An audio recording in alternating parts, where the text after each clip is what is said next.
itu bermulalah era kompetitif. Dari musim 7 hingga musim ke-12, setiap musim nama baharu diukir di trofi. Tiada pasukan yang kekal di takhta. Di sinilah Todak membina legasinya. Bersama Ciku Guys menjulang trofi sebanyak 3 kali.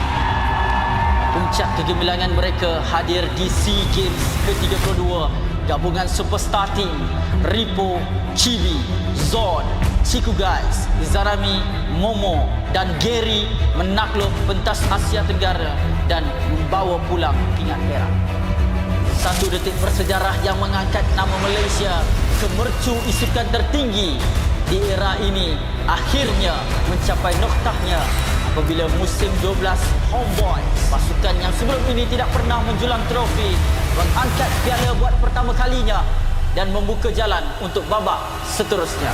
Sorakan peminat bergema bukan hanya kerana nama, namun kerana SRG menjadi pasukan Malaysia pertama menjulang MSC 2024 dan mara ke Grand Final 2 tahun berturut-turut. Sekaligus menyemarakkan api harapan baharu untuk MPL MY.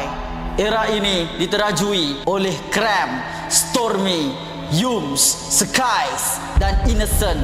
Bukan sekadar juara, SRG menulis sejarah daripada dominasi di peringkat liga sehingga ke detik terakhir mereka mempertahankannya dengan penuh megah. Musim ke-14 mereka terus membuktikan kekuatan, memecahkan lagi sumpahan menjadi juara bertahan. Musim ke-15 repeat bersejarah yang menobatkan SRG sebagai pasukan paling dominan dalam sejarah MPL MY dengan barisan pemain yang sama memperoleh kemenangan demi kemenangan. Tapi musim ini pentas akan digegarkan. Wajah baharu muncul menentang gergasi. Wajah lama kembali membawa dendam membara. Medan tempur terakhir sebelum segalanya berubah. Pantang mengalah. Menuju perjalanan ke era baharu MPL MY musim ke-16. Hanya yang gagah kekal juara.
This is the brand new Aspirin skins.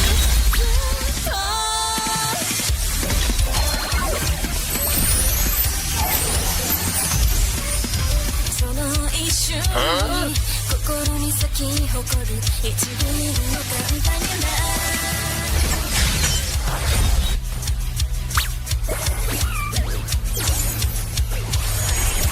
For the aspirants! I will be the shadow behind her light. Outshines the stars, Vexana. Destiny aligns us under a shooting star.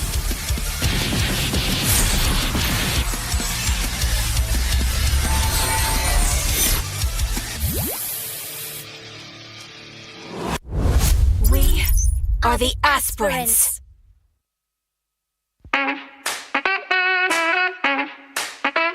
Alright guys, so we are back to watch some more gameplays from the Future Pros tournament. As you can see right now, the meta right now is very interesting down in the gold lane because gold lane now consists of like the mage and the fighter, right? So we can see that nowadays people in the tournament is also using other than MM, right? Non-MM gold lane. So let's see how they adapt the patch. It seems like they are adapting really well. And again, They are constantly sending out chips to just send the bane in the fight. sending the shark. Oh, nice. Now you can see that Mage Bane is really kind of strong in this meta. Thank you, Innocent, for creating this monster. My boy! My boy is Sky Piercing. Yeah, you can see that he's really using the Mage Bane really well. So it's good to see that people are adapting the meta quickly.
Bila terjatuh, aku beringat jalan dah jauh, cari titik bermula. Krak, krak, krak, krak. Jangan patah semangat.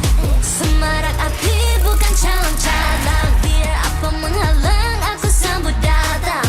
1000 daya, 1000 alasan, harungi semua sampai di akhir garisan. Eo, eo. Kami tak senang mengalah, kami luar biasa. Semangat membara, harungi bersama. Langkahlah sama-sama langkah, bergema di kiri dan kanan. Tak berhenti marah ke hadapan, tak mengalah berdepan cabaran. Jaga, jaga, kita jaga. Jaga, jaga, kita jaga.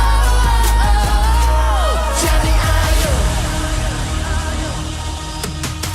See me, watch me, hype me, gotta give it all. Don't matter how many times I fall, gotta get back up, yeah, yeah, gotta go. I can hear them calling, now I gotta serve. Now swim my click, now you get what you deserve. We keep it tight, we keep it cool, they got me and I got them too.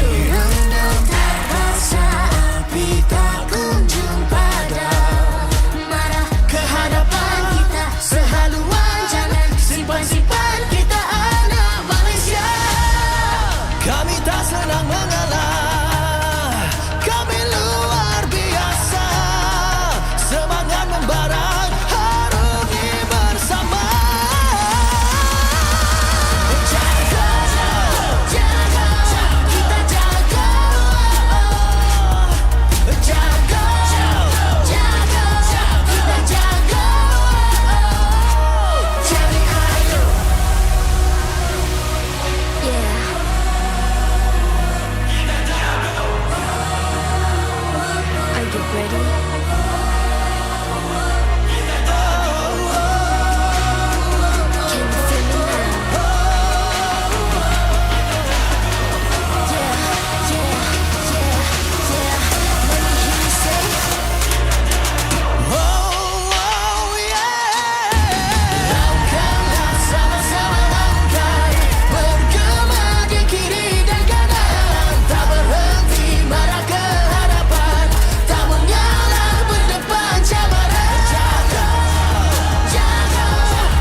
Aku hembus kata azimat.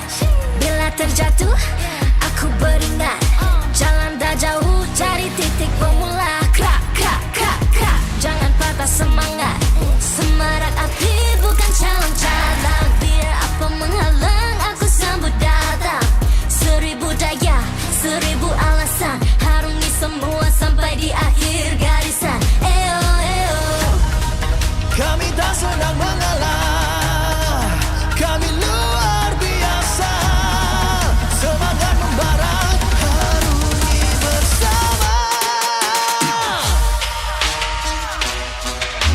Lakukanlah sama-sama lakukan. Bergema di kiri dan kanan. Tak berhenti marah ke hadapan. Tak mengalah berdepan cabaran. Jaga.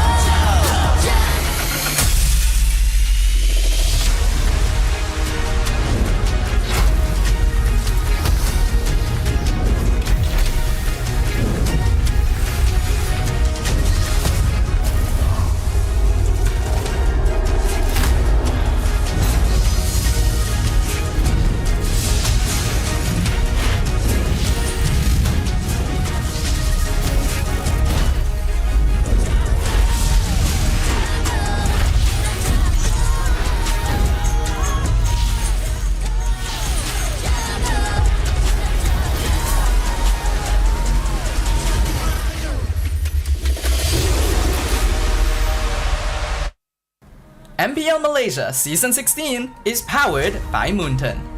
Presented by Celcom DG. Stream, game, vibe on social media, and more to your heart's content without missing even a single moment. Power up with lightning-fast 5G speeds. Stream all day long with Celcom DG Prepaid 5G. Our official sponsors. Official gaming smartphone Infinix GT30 just launched. Comes with a free magnetic cooler, even more affordable than the GT30 Pro. The only phone in its class with GT trigger, 1.5K display, and 144Hz refresh rate. Supports steady performance with 120 FPS in MLBB. Available in 2 exclusive colors for the GT30, green and blue. Perfect meals for gamers, Grab. Grab food for one. When eating alone, enjoy meals from 10 ringgit. With just 1 ringgit delivery fee and no minimum spend.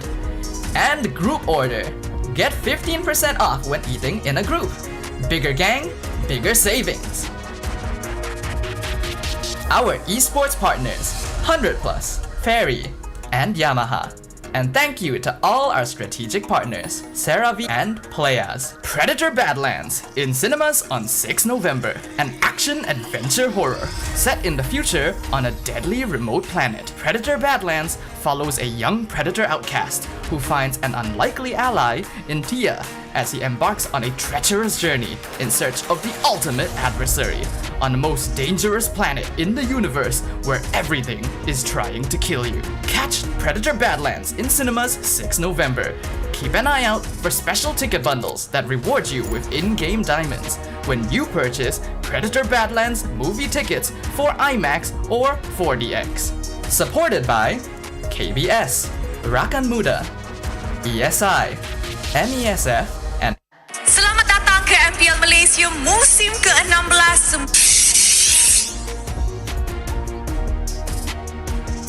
Selamat datang.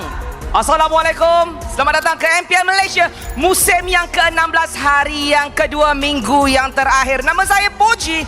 Minta maaf hari ni Ros tak ada. Dia tak sihat. Kita doakan kesihatan dia. Baiklah. Untuk perlawanan pada hari ini, based on semalam punya perjalanan, kita dapat tengok landscape perjalanan mereka jadi semakin rumit. Ada tim yang nakkan pasukan dia menang dan ada tim yang nakkan pasukan lain kalah sebab nak pergi ke playoff. Tapi ada satu sahaja misi dan visi setiap pasukan pada hari ini.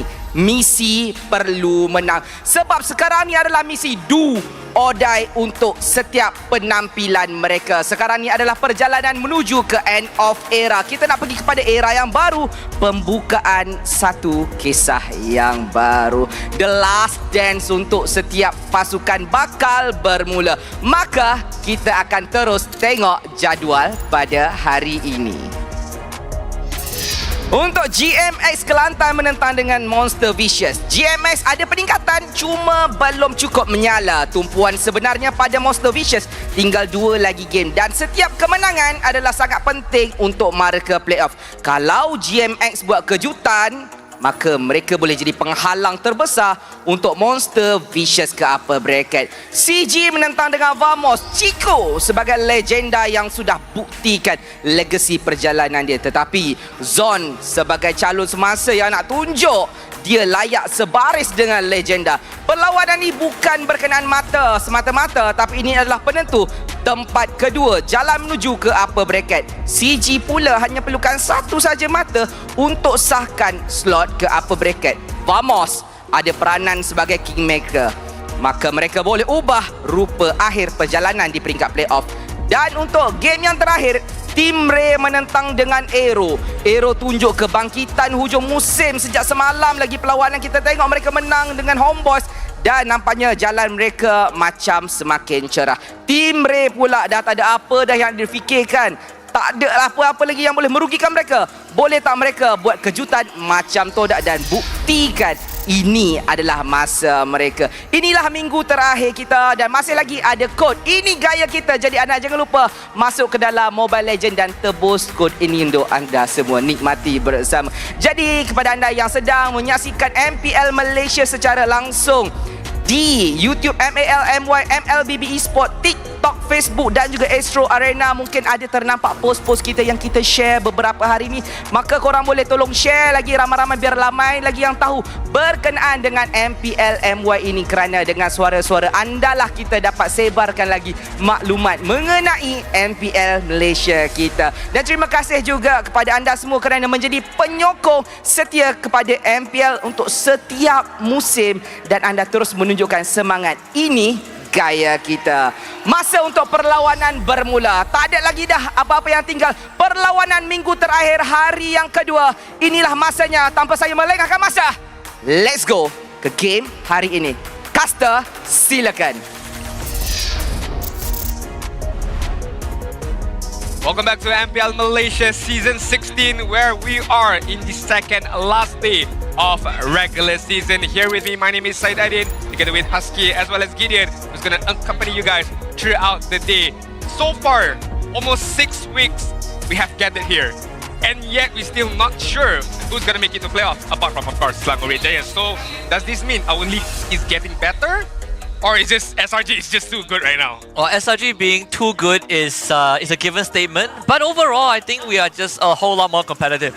Head-to-head, aggregate points, these are factors that we are starting to really take into consideration even in week 6. I mean, personally for me, I think it's all because of our sponsors Infinix with the new GT30. I think these players have reached new heights because of the hardware that they have. Just launched now, available on the Infinix TikTok Malaysia, and if you purchase one now, it comes with a free magnetic cooler. It's even more affordable than the GT30 Pro, which is priced below 1,100, and it's the only phone in its price tier with GT triggers, a 1.5K display, a 144 hertz refresh rate, steady support performance of 120, I say 120-ish, but really you're getting a little more than 120 FPS in Mobile Legends with 2 exclusive new colors for the GT30 in green and in blue. I mean, thank you so much to Infinix at GT30 accompanying here MPL MY Season 16 up until the final battle where we shall see within all these teams. I mean, GMXK versus Monster Vicious, where Monster Vicious would definitely need a win here to try their best to secure the upper bracket spot. But then again, we do have the matchup between CG as well against Vamos, where if CG gets 1 point, at least 1 point, they will be the definite upper bracket slot accompanying SRG. But let's take it back for GMXK. I mean, yesterday we saw a glimpse of a good performance by them, but then some might say they threw, some might say they, lack of in terms of the focus. But what really happened between GMXK right now? I think it's just at the moment that mattered the most, Keymin showed up. That's pretty much it. But if you look at it from an overall sense, I would say GMX was actually the better team compared to Untitled. I would go as far as to say that because of how much more consistent they are in making decisions. Again, we have to bring up Jaja. We cannot talk about GMXK without talking about how consistent Jaja has been for the past 6 weeks. I mean, 6 weeks we've seen GMXK play, do you think that they have a definite play style, their strength right now? Or is it still a matter of finding their ways, tuning their ways for the regular season? I know they won't make it to playoff, but what are their biggest strengths right now? Well, I mean, I think that's a really difficult question to answer because I think fundamentally this team has always had issues. I think the most solid player has to be Jaja, and if we want to talk about personality and how they want to play, I think playing around Jaja makes the most amount of sense. However, there's the big problem, right? The meta demands more from not just one person, but everybody from your squadron. From each phase of the game, we're seeing that there is a bit of a lack of due diligence when it comes down to the roam section, but Jaja has definitely compensated for the fact that, hey, we may be behind, I'll make some space, I'll steal Lords, I'll be the jungle div. I mean, they did make changes, especially on the gold lane side, where we can see Skyza brought back into the main lineup with Matins, Maima, Jaja, as well as Monsters. Do you think this change between Skyza in terms of the gold lane stage, is it a necessary changes to bring Skyzar in, or is it not? It's not a big factor anymore? I think in the first week that he played, there were definitely some questions, right? Even though he has played with some of the players in MAL before, but after yesterday, I think it's okay, right? It's not that he's in because technically he's forced to be in because MQD had studies that he needs to deal with, but because he has an experience playing with Jaja and Monster, it didn't really take long for him to jive with the rest of the team. Yeah, I think he hasn't been battle tested just yet, but it definitely looks like it's going to be pretty tough because he's facing up against Ruff on the opposite end. The laning phase was good for him yesterday, but against Ruff, it could be a completely different story. But let's also talk about Leone, Bondos, Uni, and as well as Momo. Leone and Bondos, I think one of the stronger sides of Monster Vicious. I would like to see more from Monster Vicious. I'm not gonna lie, I'm a bit disappointed in terms of their performance, but hey, last season I was disappointed in the playoff stage. Right now, I'm disappointed earlier stage right now. Hey. So the expectation is much more lower, I guess, I suppose. But then again, Monster Vicious gotta take things up a notch, I would say so, because in terms of playstyle wise, they're there. It's just a matter of getting that chemistry down as well as the consistency down for Monster Vicious. But before we talk even more for this match, we do have a mic check video prepared for you guys. So let's take a look together right now. Tengok macam lain. It's okay. Mak balik jual burger tu. Tak dapat playoff, balik Kelantan jual burger. Itu suara Abang Fish Virus. Dari mana Abang Fish Virus? Saya punya account tak ada skin abang semua. Nama? Semua tak ada skin. Nampak? Saya je ada skin. Dia tak ada demand nak main. Tak ada demand nak main tak? Tak ada demand tu. Main tengok semua tak ada skin. Ni je waktu kita orang boleh menang bang. Ya, cuma ini bang. Oh, a very nonchalant mic check, I guess, I suppose. Not much information we can gather, but I mean, I like to see Ralph taking it very serious. I mean, he was complaining a bit about his phone. I'm not too sure what was it about, but hopefully it gets settled, everything, and can help him to provide a better gameplay. Talking about better gameplay, what's the problem with Monster Vicious right now? Inconsistency, draft issue, like what is the problem? Oh, I think they are fine with the draft. In fact, they have too many heroes to pick, but it's more of the inconsistency that we see. Sometimes, most of the time in the jungle, they've talked about it on stage interview as well. Uni gotta clean up that act a little bit, but overall, they have such a strong mid trio. If they can kind of fine-tune that, I don't see a problem at all. If they could, they would, but then again, they're not here in our best 5 rankers. I mean, we have Krabs, Storm, Skyzets, Skies, Yums as well. I mean, it's funny putting Skyzet and Skies in the same picture here. I mean, I was tongue twisted a bit right there, but so far, would you agree with this week 5 best 5 rankers so far, or do you have any arguments towards this? Well, absolutely. I think that, so far in terms of the dominance from specifically SRG's side, the only ones who aren't going to be here is Innocent as well as Stormy. And I feel like we're not seeing the savages upon savages coming in. And it does show a bit of a shift in the meta of what is important, which is EXP, roam alongside with your junglers. Skyzen and Storm have done a phenomenal job. Don't get me wrong here. And just wait.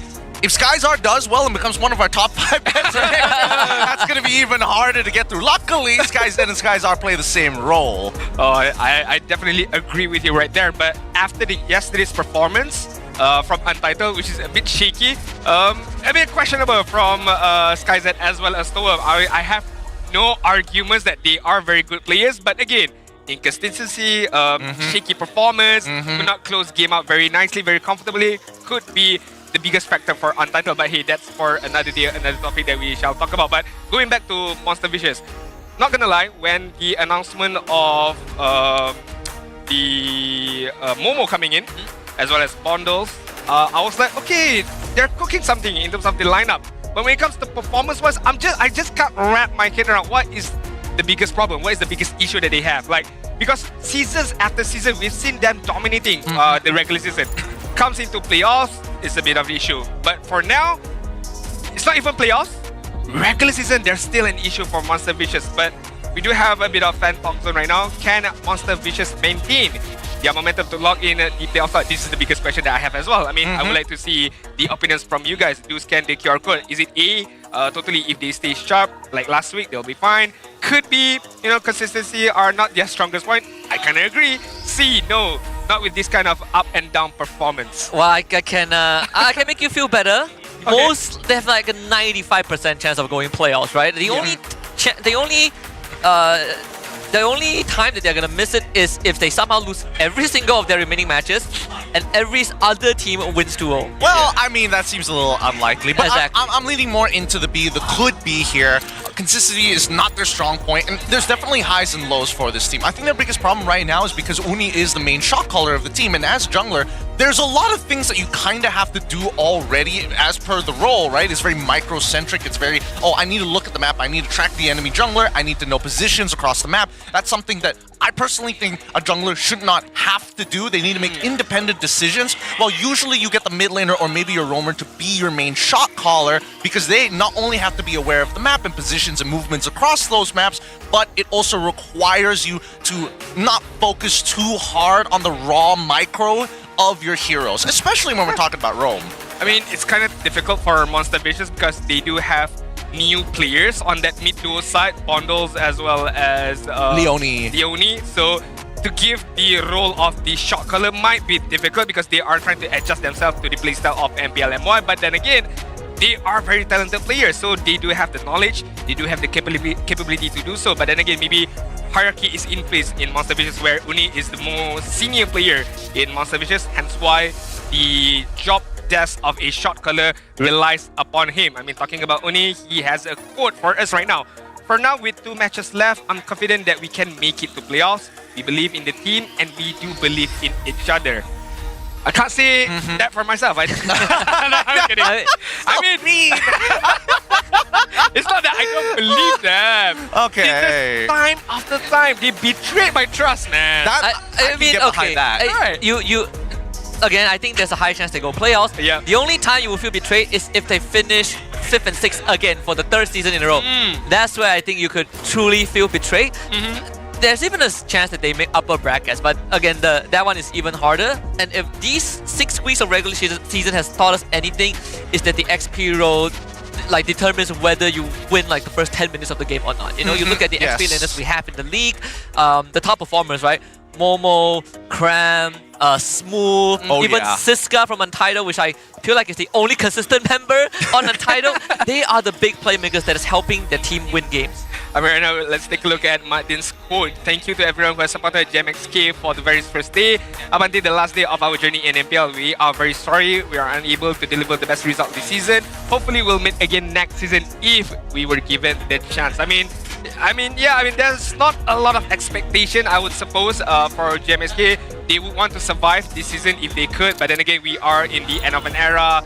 Next season might be different, might be a whole new landscape.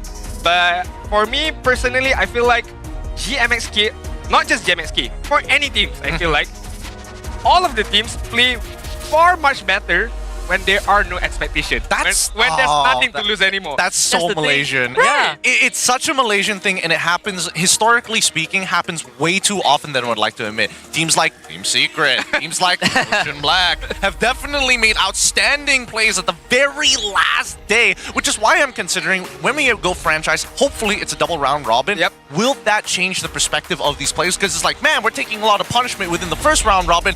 Do we want that, bit butt whooping for the rest of the season? TLID bounced back. They didn't make playoffs, but they bounced back in the second leg after going 0-2 14 or something. I don't remember. Right? They lost the entire first leg. Look, everybody wishes that they were the Falcons, right? Do badly, but still make it into the playoffs and be like, all right, faith restored in humanity. Somehow we still made it to playoff for Team Falcons. But let's take a look at game number 1, where we shall begin with the random match draw.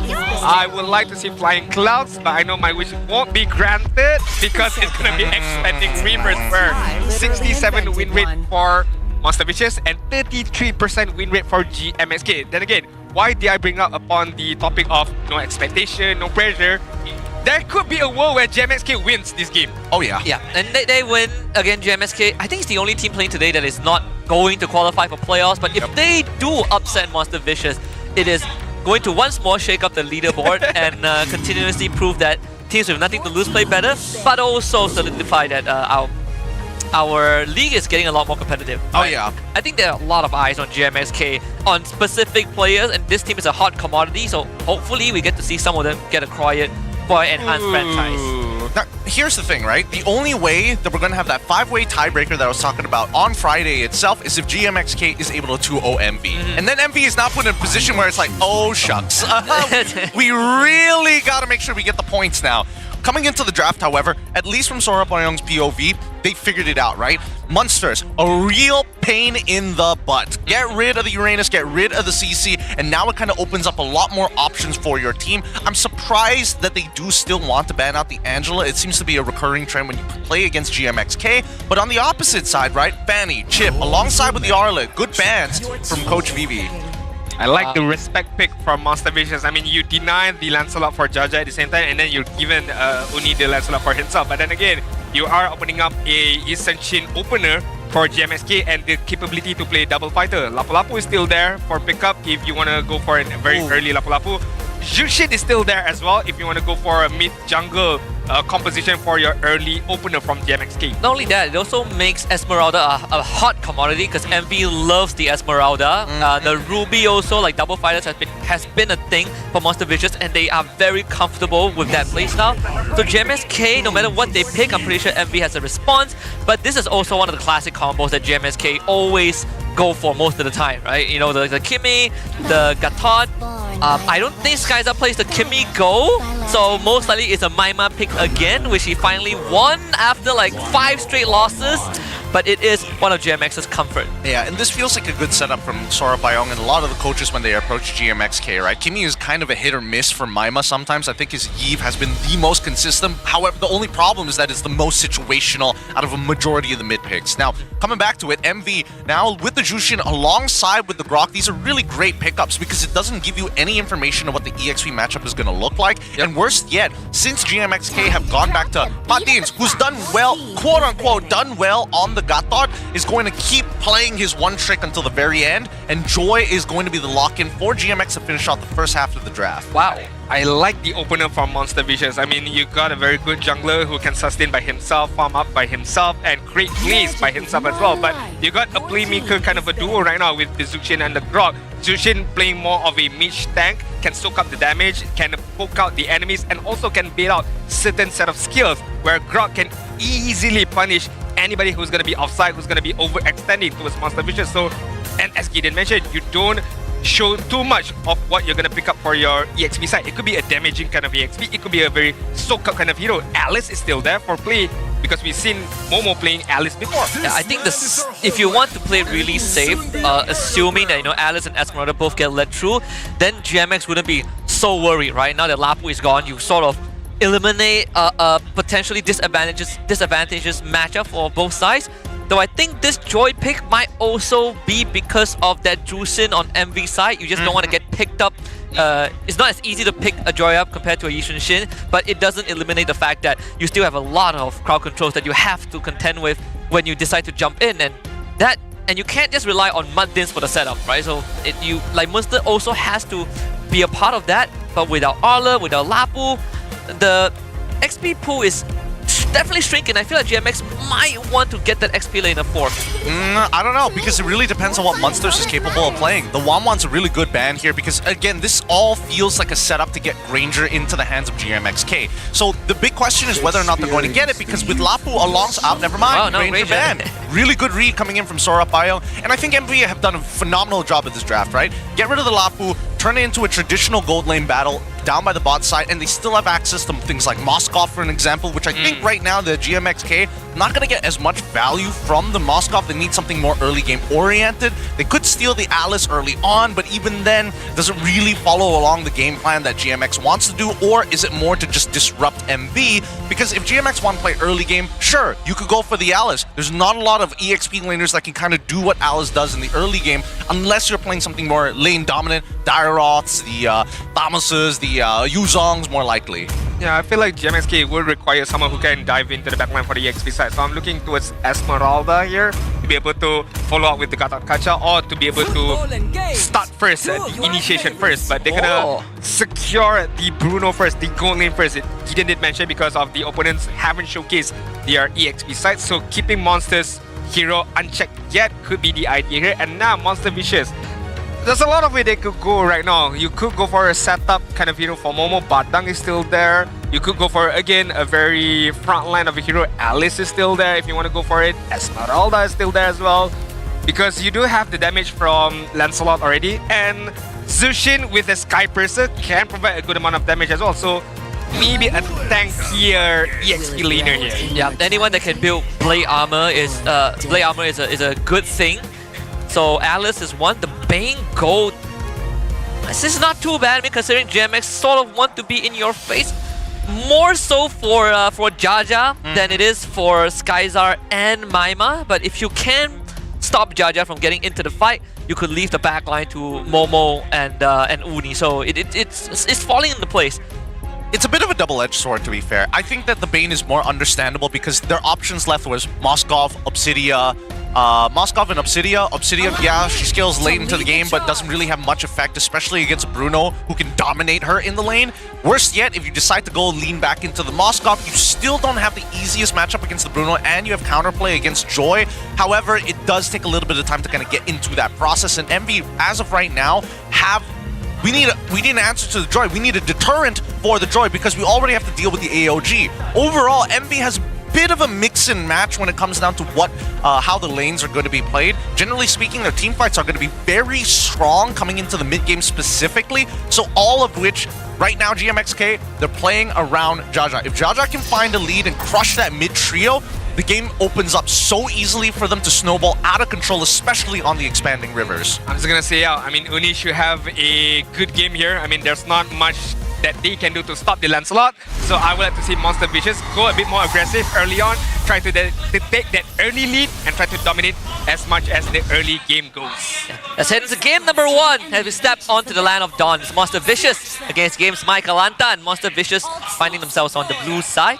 GMXK on red side of expanding rivers. I honestly thought that maybe the Natan will be considered. It's one of Ruff's signature pick. I was thinking of it for Skyza, but they already have too much magic damage, so that was sort of a no-go.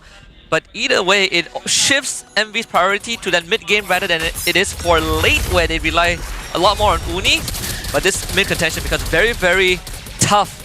Every time you have a Gatot Kimi, it's going to be like this. Yeah, but they just need to hit level 2 first. Once they hit level 2, the matchup becomes a lot easier to start managing. But we see that GMX love to go for this opener, right? They get the early information and then immediately start fighting for Little Wanderer. They get the information on exactly where Uni is going to be starting. They know that he started on his purple buff side, so they're expecting more pressure down by the EXP lane. Do you think that the lack of crowd control from GMXK could be an issue for them? I mean, they would only have what? Avatars of the Guardian, Maima's skill, and yeah, I mean, roughly that would be the biggest crowd control that they have right now for GMXK. Then again, do you think this will be the issue for them to be able to stop the Alice, to stop the Lancelot later on? Well, I don't think they can really stop. No matter what they do, they can't really stop the Alice from getting in. They can only position around it. I'm more curious how Muttdins is going to disengage the team with the AOG, right? Because it's going to come to a point where fighting in this early game is actually pretty necessary for both sides, right? So Muttdins might have to force a trade on their opponents, and I'm hoping that Ruff is able to kind of participate early on in these fights after he gets the Holy Crystal, considering that the laning phase for him is pretty, like, dead weight, right? He's just waiting to get the items before he moves, and Skyzar is the one who needs to take the initiative to try and trade against him. And even then, Bane is kind of like a, oh, I take damage, I heal back up. No, but quite mechanically intensive too for both teams, right? They have good Pew or self-Pew, but at the same time, it really relies on how they position themselves. More so for GMXK, when you have the Bruno and Kimmy, I don't think Muttdins can provide any pressure here. Revitalize does get popped. Traction Pulse ends up missing. Monster now finally joins the fight. Two-man Throne of Ruin into a Phantom Execution and a Tectonic Charge. MV has way too much crowd control for GMXK to contend with, so 2 kills for MV and a turtle to boot. That's a very good initiation from Monster Vicious. Waited it out, played out really well, kited them really well as well.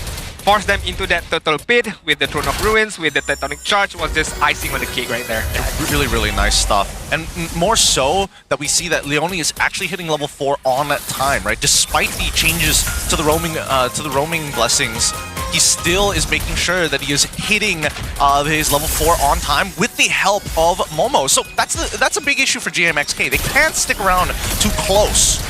Not only that, GMXK, they can hardly think about starting the fight first because MV have so much re-engage too. And we saw, even in the early fight just now, I felt like it was a bit ambitious for GMXK to even attempt it, but, you know, lesson learned.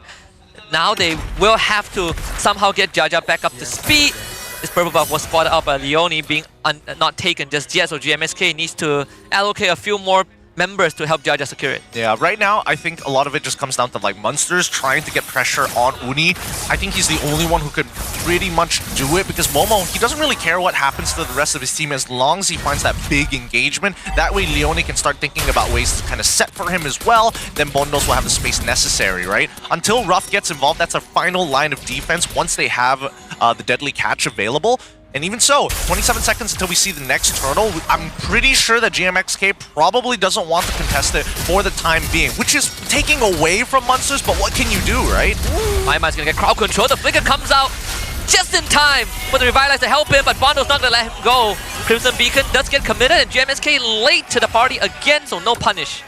This is the tough point about GMXK. Without any proper tool to counter-engage, it's very hard for them to do anything right now. Bandi runs straight into a sea of sharks. Has the AOG out, so again, no contest for the turtle. And Jaja continues to be put under a microscope. I mean, GMXK right now, I don't like how they are playing, but then again, I can't blame them because they can't do anything much because right now, Muttdins is just literally a sandbag without any kind of re-engagement, without any kind of engagement. He's just soaking up the damage without doing anything, without any replies from GMXK. And Ruff hitting the golden timing for the Holy Crystal too. 440, a record set by Innocent, and Ruff has matched that. And also forgot to talk about this Grok, which has been Leone's signature pick. All the games that he gets his hands on the Grok, MV have crushed the early game. He's killing it with it, I'm not gonna lie. Like, again, I love the way that MV plays when they have a lead because this is what you expect from a professional team, right? They are going to force tempos on you. They're going to make sure that you cannot breathe. And look at this. With that, they can cut off supply lines, rotational paths, and there's no way to kind of support that top side. And now that Skyzar, his laning phase is completely ruined 5 minutes into this game. He's not going to have the time to scale up like Ruff, like people like Bondos as well. I mean, they say one-way traffic right now for Monster Vicious. 4k goal lead, or almost 4k goal lead up until the 6-minute mark when the next turtle is going to spawn up on the top side. Less than 60 more seconds. GMXK. Again, I can't blame them. I want them to do something, but hey, what can they do? They can't initiate. They cannot re-engage at the same time. All they can hope for is a mistake by Monster Vicious, and somehow, someway, they could capitalize on it. Well, maybe if they didn't lose the first turtle, I think this would be a very different scenario. Or at least giving up that turtle and then looking to play for picks. That's the thing, right? This first turtle for a lot of teams, especially when they have to play these early game compositions, don't necessarily need to force it. They just need to understand what exactly they want to fight for. Now, Uni's by himself. He should be able to clear this wave no problems whatsoever. Yep. I don't think they have enough damage to even threaten him. And they lose the bottom tier 1. Calm, cool, and collected from MV. And this is unlike most of the games we see from GMXK where Jaja can just take the side lanes, get some farm up. You have 3 cores that are very resource intensive. Maima wants go, Skyza wants go, and Jaja losing out his jungler early on means that someone has to take the loss. And in this case, I think Jaja is the one taking the biggest hit. I mean, if there were a Sunshin in this game, could be different. At least you do have your... Oh, hold on the thought, because Madin is going to get taken out right now. He has to somehow get the AOG off. Revilas gets used. Maima gets knocked up. Jaja with the turtle steal. And Monster should be able to make his way out of this. Let's get knocked back. Picked back up by Bondos. They won't let him go. 4th kill for MV, but at least GMXK got something. Okay, alright. It's still a punch upwards.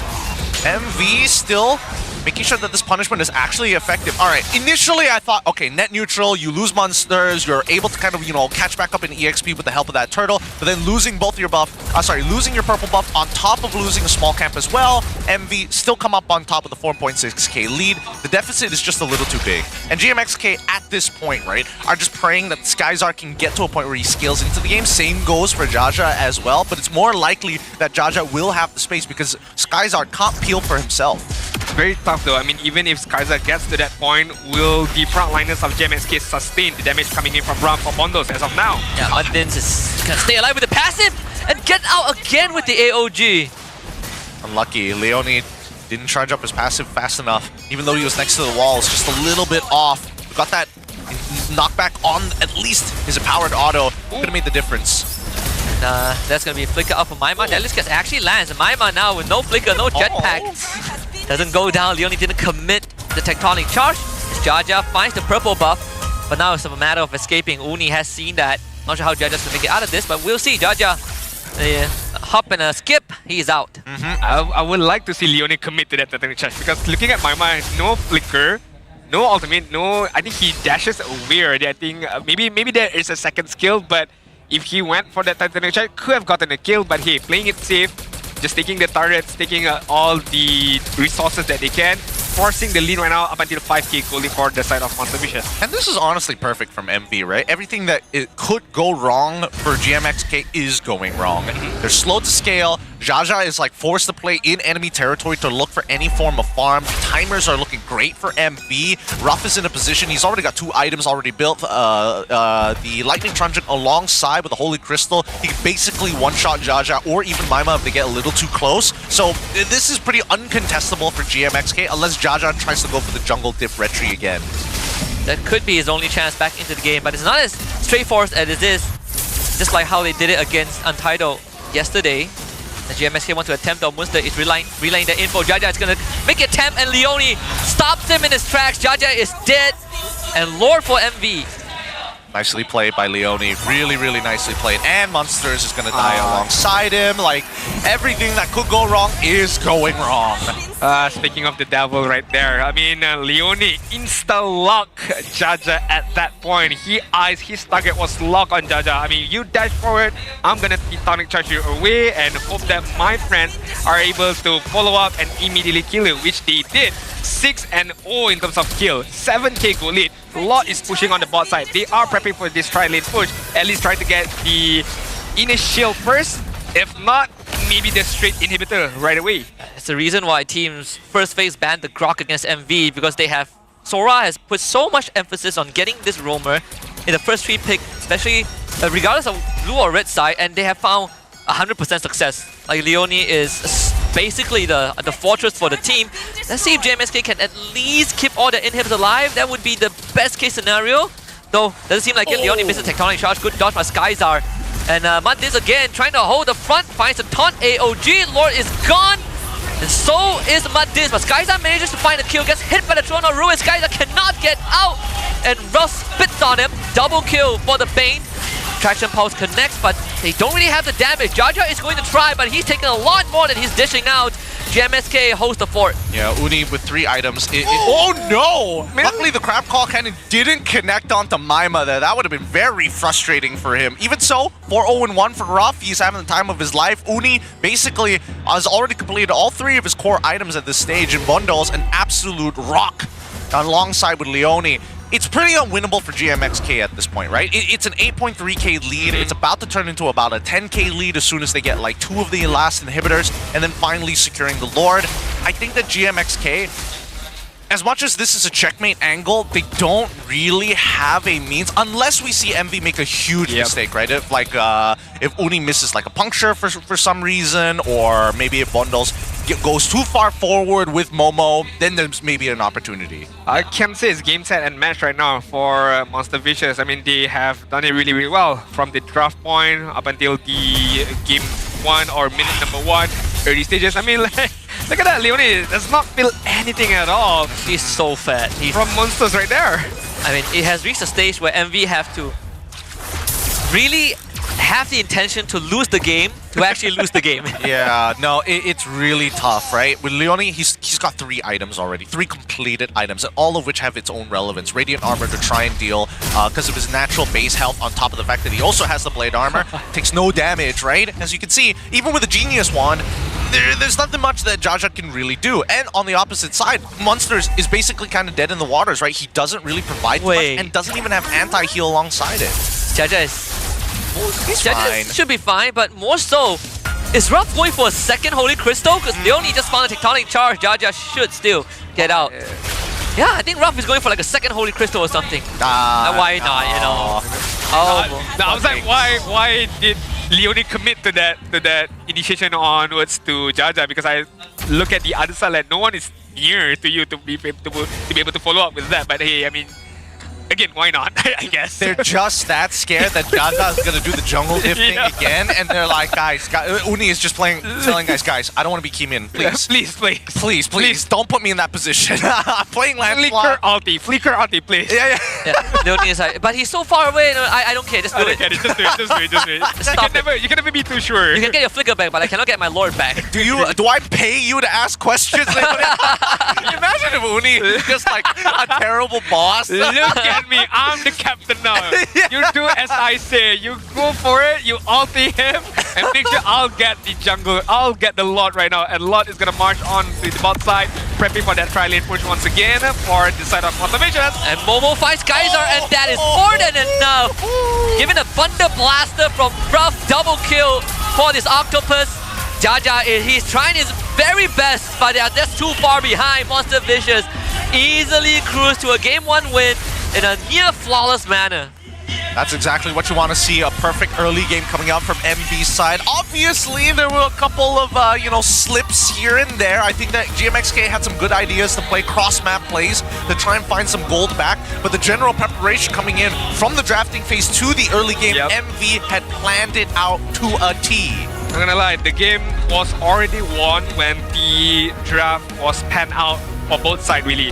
When I saw Lancelot was picked up and there was no definite answers to that Lancelot, I'm not talking about definite answer, I'm talking ways to disrupt his movement. There was close to none, I would say so. Uni is gonna have the time of his life, and he did. He farmed up really well. He went in, tried to get a couple of kills, and not only that, it got even worse for GMX Kelantan when Ruff managed to get a very, very early Holy Crystal and just allowed to dominate against Kaiser. At one point as well, we saw Leone couldn't be bothered. I mean, yeah, you got a few damage here and there, but you're not gonna hurt me at all. You're just allowing me to know where you are so that I can prep for a better tectonic charge, and he did. He did that to perfection, I would say, but maybe the additional point is because Monster Vicious got that early lead prior to that first turtle. Yeah, I mean, it's not only that, the opening, right? We've seen a lot of teams kind of try and deal with the GMXK opening of knowing, hey, for the most part, we see that taunt is generally picked up first by Martin. Sometimes he switches it up depending on the matchup to either focus on the wave clear to get that early information. In this game, as soon as they knew, hey, he doesn't have that taunt, they're going to try and go for the invade to get that information. Notice that straight away from the get-go, we noticed that Uni is starting on his purple buff rather than his orange buff, knowing that Hilda on the opposite side might go for a proxy and then disrupt him. Let's look at the backstage, right? Because I wouldn't be too shocked if it's Leone right here as our MVP, the Grok Master, rock hard as they call him. Yeah, just rock solid. It's everything that you need in a roamer, but it's also a case of both teams getting comfort picks, but MV's comfort picks are just a lot more effective in doing what is needed in that early game. I like what Leone did very early on. Again, in that particular first turtle fight, he positioned himself very well in that particular turtle pit, waited for the Throne of Ruins from Momo, from the Alice, and follow up with a Totemic Charge, and that's enough to get them the early 2 kills, early lead in that particular moment. And from that, they built up their lead even further. They extended their good lead, their kill potential even further. And again, it was a one-way traffic for Monster Vicious. There was, I would say, close to no way GMX Clantan could have come back. Unless, again, Monster Vicious did a huge throw, which, thankful, and thank to God, they did not. Monster Vicious did not throw that at all. No. They really played it well. They played it very, very nicely. Now look at the items real quick, right? Because Momo is now opting to say, you know what? Alice, full tank is the way to go. And even purchasing a cursed helm to kind of double down on that idea. I'm tanky, but the longer I stick close to you, the quicker you will burn. Doesn't even want to go for anti-heal at this stage of the game. Just wants to survive for the most part of it and set up that Throne of Ruin. And as we see the raw burst damage come on through, having that extra item, really, there's nothing much that GMXK could do unless they were able to steal that Lord to buy themselves an extra 3 minutes into that game. And that 3 minutes would have pushed them over the edge. Yeah, and MV didn't really, hardcore win any lane in the early game, but it's more so that after the first turtle, they were able to spill that lead, and then that's where they started cracking open the side wave. We saw Ruff hit that Holy Crystal timing, 440. They take the tier 1, they ruin Skystar's laning phase, and then the spillover just keeps on cascading. Oh, I just realized Master of Assassin for monsters, but that did not do anything for the laning phase up against Momo, who uses the Alice. I mean, if you want to fight me, sure, I'll just run away, I'll just back off, I'll just clear my wave, and then help rotate on the mid side or on the turtle side. So avoiding 1 versus 1 ideas would be the strategy from Momo, because knowing that monsters have the Masters of Assassin. But then again, it goes all back to the draft. I feel like the Hilda itself was a bit questionable, because what can Hilda provide in these stages, right? If you get a very good early game, maybe it could be different. Well, I think the main issues that we saw here was the fact that Jaja is playing on that Joy, right? And it's not like Joy is bad. The problem with Joy is that she needs items before she goes for those big one-shots. She has incredible farm speed. She has an incredible way to move across the map extremely fast to keep up with somebody like Lancelot. But Lancelot needs a lot less resources to make himself effective in comparison to the Joy. And that's where we see the big differences here, right? MV already planned from the get-go to snuff out Jaja. They made sure that the EXP was kind of a dead lane. They made sure they started on the right side of the map. So even with Monsters, we saw him rotate 2 times. One into the enemy side of jungle, realized nobody was there. Second time towards that mid lane, still didn't get much value off of it. And now that the early game is phased, Monsters kind of fades out of existence because his only other revenue of value is through playing through Skyzar, and he's the only one who can actually get value from the armor reduction. And it didn't help that they lost the first turtle fight. Jaja ends up dying. Yep. And not only that, the Ahmad Dins was also forced to mirror Leone, right? So he's not providing support to the side waves. Usually, sometimes if you have a roamer like for example like a Cho, you could ask the Cho or the Khalid, you help the Hilda proxy a wave, and then you move across the map. But in this case, it didn't really happen, and it didn't help that he took Master Assassin into the Alice matchup. So that kind of... I mean, he was never, even without Master Assassin, it wouldn't have mattered anyway. I mean, like, Alice is never going to die. It's mainly to be like, hey, Uni, 1v1 me in your jungle. You know, that sort of situation. I'll chunk you to 50% of your HP. That's the best scenario that he could ask for. Let's look at the best wingman here.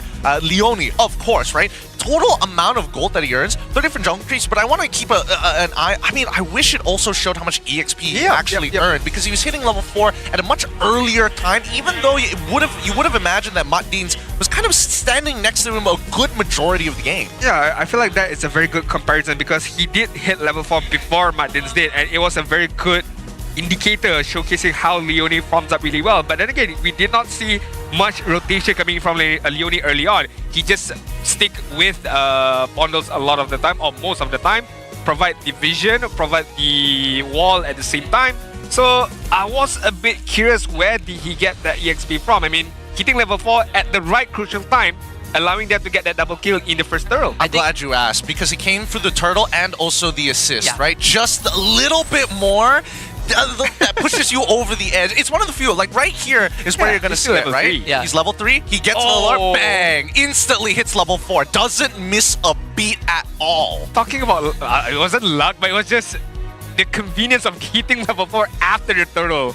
Right there was just perfect pitch for Leonie at that particular moment. But then, once the lead was given to Monster Vicious, once they built up upon that lead, it was... I wouldn't say it's over, but it seems like it was over for GMXK right there. Yeah, the moment Jaja wasn't able to get that steal attempt in the first Lord, the game was sort of sealed, right? Like running straight into a Grok didn't help his case either, but also Leonie stopping this Kimi Gatot from leaving the lane at all basically made the life for everyone else easier. Look at how far the Crab Claw Ricochet went. From like 8 miles away. Even flickered out and it still didn't matter. That's the beauty of the Crab Claw Cannon Ricochet, right? I mean, you might think you can get away, but then it hits you, and not only that, it hits to kill you, in fact, for the matter, right? For Skyzara. I was... No, who banned? Oh yeah, they banned. The side of Monster Vicious banned out the Granger. That was a very good ban because I was thinking they need a long range hero. They can't go in guns blazing, right? They need the distance, but hey, that's okay. Fan Talk Zone answers right now. Totally, if they stay sharp like last week, they'll be fine. For the side of Monster Vicious. Agree, disagree? 30% of y'all are haters. Yeah, right? I'm trying to figure out who's the 30% of the demographic who's like, no, not with this kind of up and down performance. It might be me. I'm not gonna lie. Just 45 different accounts. Vote, next account, vote, next account, vote. Look, I think that right now GMXK need to play for a different win condition other than Jaja because it's clear that Sorapayong has designed not only the drafting phase and the early game to handle Jaja and make sure that he doesn't find much effect in the game. So there's 2 ways that they can do it. One, either GMXK decides to play on the opposite side of the map and say, we don't care about the very first turtle of the game. We're going to lean back into playing around Skyzar. Because throughout that game, Sorapayong not only was focusing on Jaja, but was making sure that Skyzar was kind of kept in check, right? The instant dive on the opposite side of the map as soon as they hit level 4 after the fights occurring on that first turtle. Again, that's why MV, they can go for early lane swaps if they want to. A second play that they could make is to buffer up and make sure that, hey, maybe we need to get blue side first, get a decent pick for Jaja, and then we can start to make our plans work again. They do get first pick for the second game, but on top of that, I also put my mark back on Yi for something, right? Yi, Farsa, I think if the track record show anything, 6 losses and 1 win doesn't really look that good for the Kimi. It's a big comfort pick from GMXK. They haven't really strayed away from the big 4, you know, Gatot, Kimi, Angela, and CC. But there are situations that calls for, if I want to dominate mid, there are other heroes that is not Kimi that also does the same thing. And maybe that's something that GMXK should look into, because if you are letting MV get so much of their power picks, you need someone to match that. And game 1, they were not able to match it. And that's the thing, right? Because of the dynamic of how the mid trios need to work with each other, and especially, I think more people need to do analysis on the 2v2 matchups in the early stages of the game, level 1 and level 2, right? Because it's really tough to say whether Kimi Grok is like the go-to, or is it Kimi Gatot, or is it better to go Jushin into the Kimi matchup, or Farsa into the matchup? Like, the only one that's predetermined that you can win trades is only Yi, because she outranges kind of everybody in that matchup, right? But then when you have Gatot, he just sandbags the lane so hard that it doesn't even matter, right? The trades just generally don't go through because the waves are clear, and then you just bugger off and then fight for something else, right? So these 2v2 matchups, the dynamics of it really affect the drafting phase, and now that we know that, hey, first priorities is going to come down to jungle first, therefore, it's going to be on the onus of MV to secure themselves a powerful duo in that mid lane. I'm pretty sure they're going to get that Grok again. I just don't know what the pairing is going to look like. We shall see right now as the draft commences, where we're going to jump into another reverse map once again. They really don't want Jaja on the Lancelot. They're like, ban it. What are you going to do? They're going to give it Baxia. I love it. I love it. This is YSS, right? YSS double fighter for MV. It has to be. I'm surprised GMXK did not opt to go for that instant Shin. I feel like Jaja is more of an assassin, more of a damaging kind of a hero, of a jungler. I think done so much damage to him. Yeah, I think he's defaulted where it's just like, screw this. I'm sick of getting attacked. I'm gonna play a tank jungler. Y'all gonna carry the game, okay? Okay, I'm just gonna autopilot and wheel away right now. Monster Vicious. YSS Grok would be a decent opening, honestly. Or they can just go straight away from the Yasushi because they have that secured. So maybe. Yeah, just go to Jushin, right? Oh, they go Jushin. Yeah. You can keep YSS one third. But then again, Jushin is bad, so they opt to go for a Granger. Oh. Very early Granger. Again, like this Grok is such a big problem. Yeah. Okay. Like there are some like Yeef is one good pick. Lunox is not bad in blasting the Grok too. Okay, Lapu for GMX. Give a comfort hero for monsters. You go for the Yeef here. Please don't go Kimmy here, please. But then again, you need the pressure. You need the pressure though. The Kimmy again. Because you have to. It's the only way you can sort of deal with this Grok in the earlier stages just by like taxing his HP, right? Yep. Tax his HP, you have the Lapu to kind of jump into the back, you have extra peel with the Boxia as well because you know they're never going to pick Kimmy, but you do let the Arlet through. So it does mean that at least Kimmy must take the Purify. Now Arlet's also one of the picks that most teams ban against MV.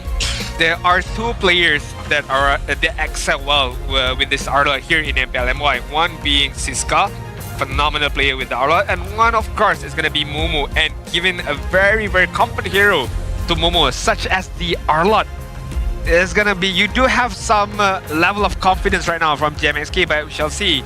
Do they have what it takes to take down this Arlet of Momos? Right now, Monster Vicious could ban out a gold laner here, a Harith, a Nathan. They gotta get rid of Base. They really have to.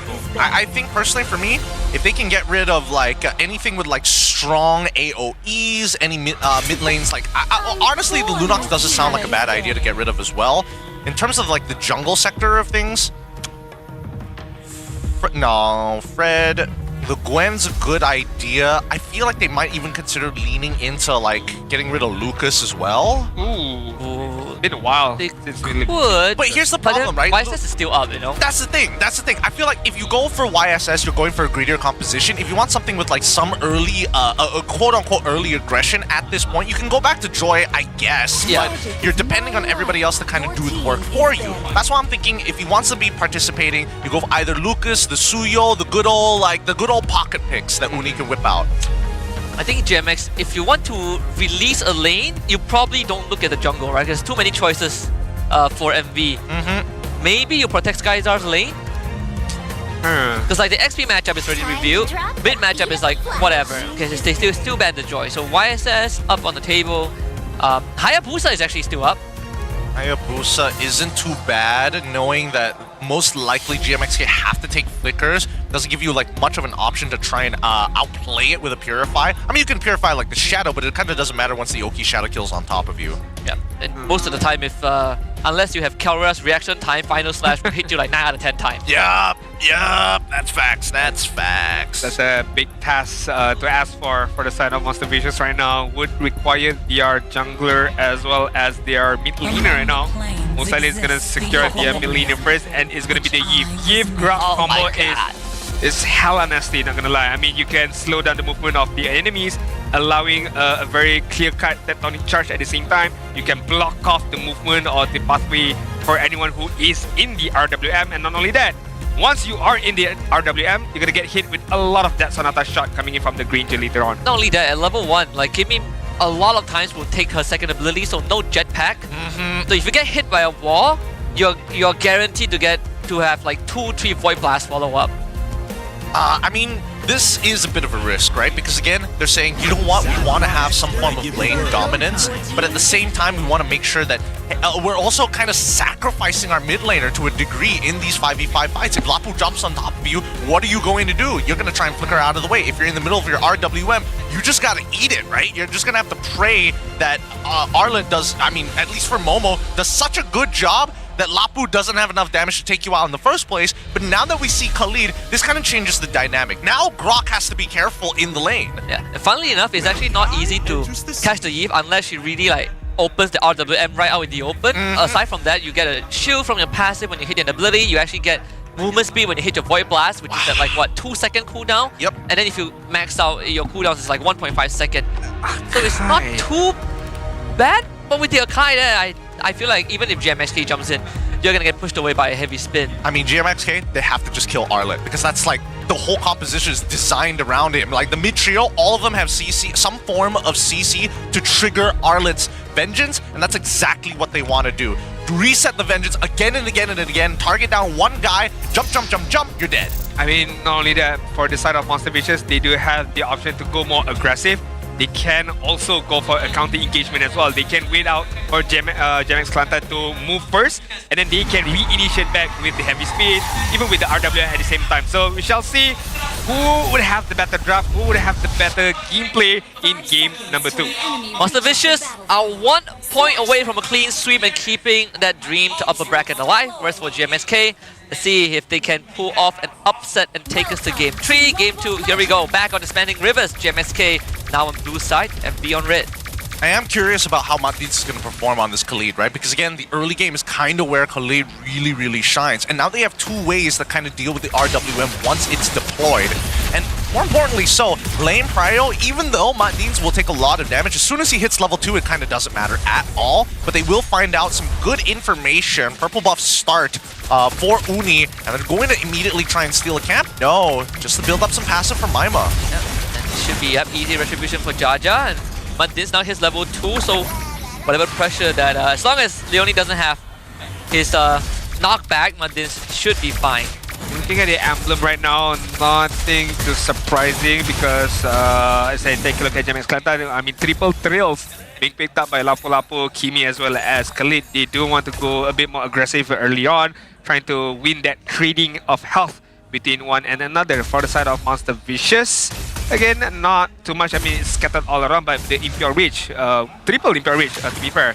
The Akai, the Yif, as well as the Granger at the same time. It looks like they want to poke him out a lot. I'm surprised that Uni wants to go for the Impure Rage, but he also understands that the early game is kind of where they want to win, so every extra bit of damage helps. Matins. Ooh. Matins escapes death. Lucky that Momo decided to jump out. I think Momo was like, oh yeah, I pretty much got him at this point. Realizes that Matins still have 1 health. It's not worth flickering for, and it's not like you're punching above your weight as well.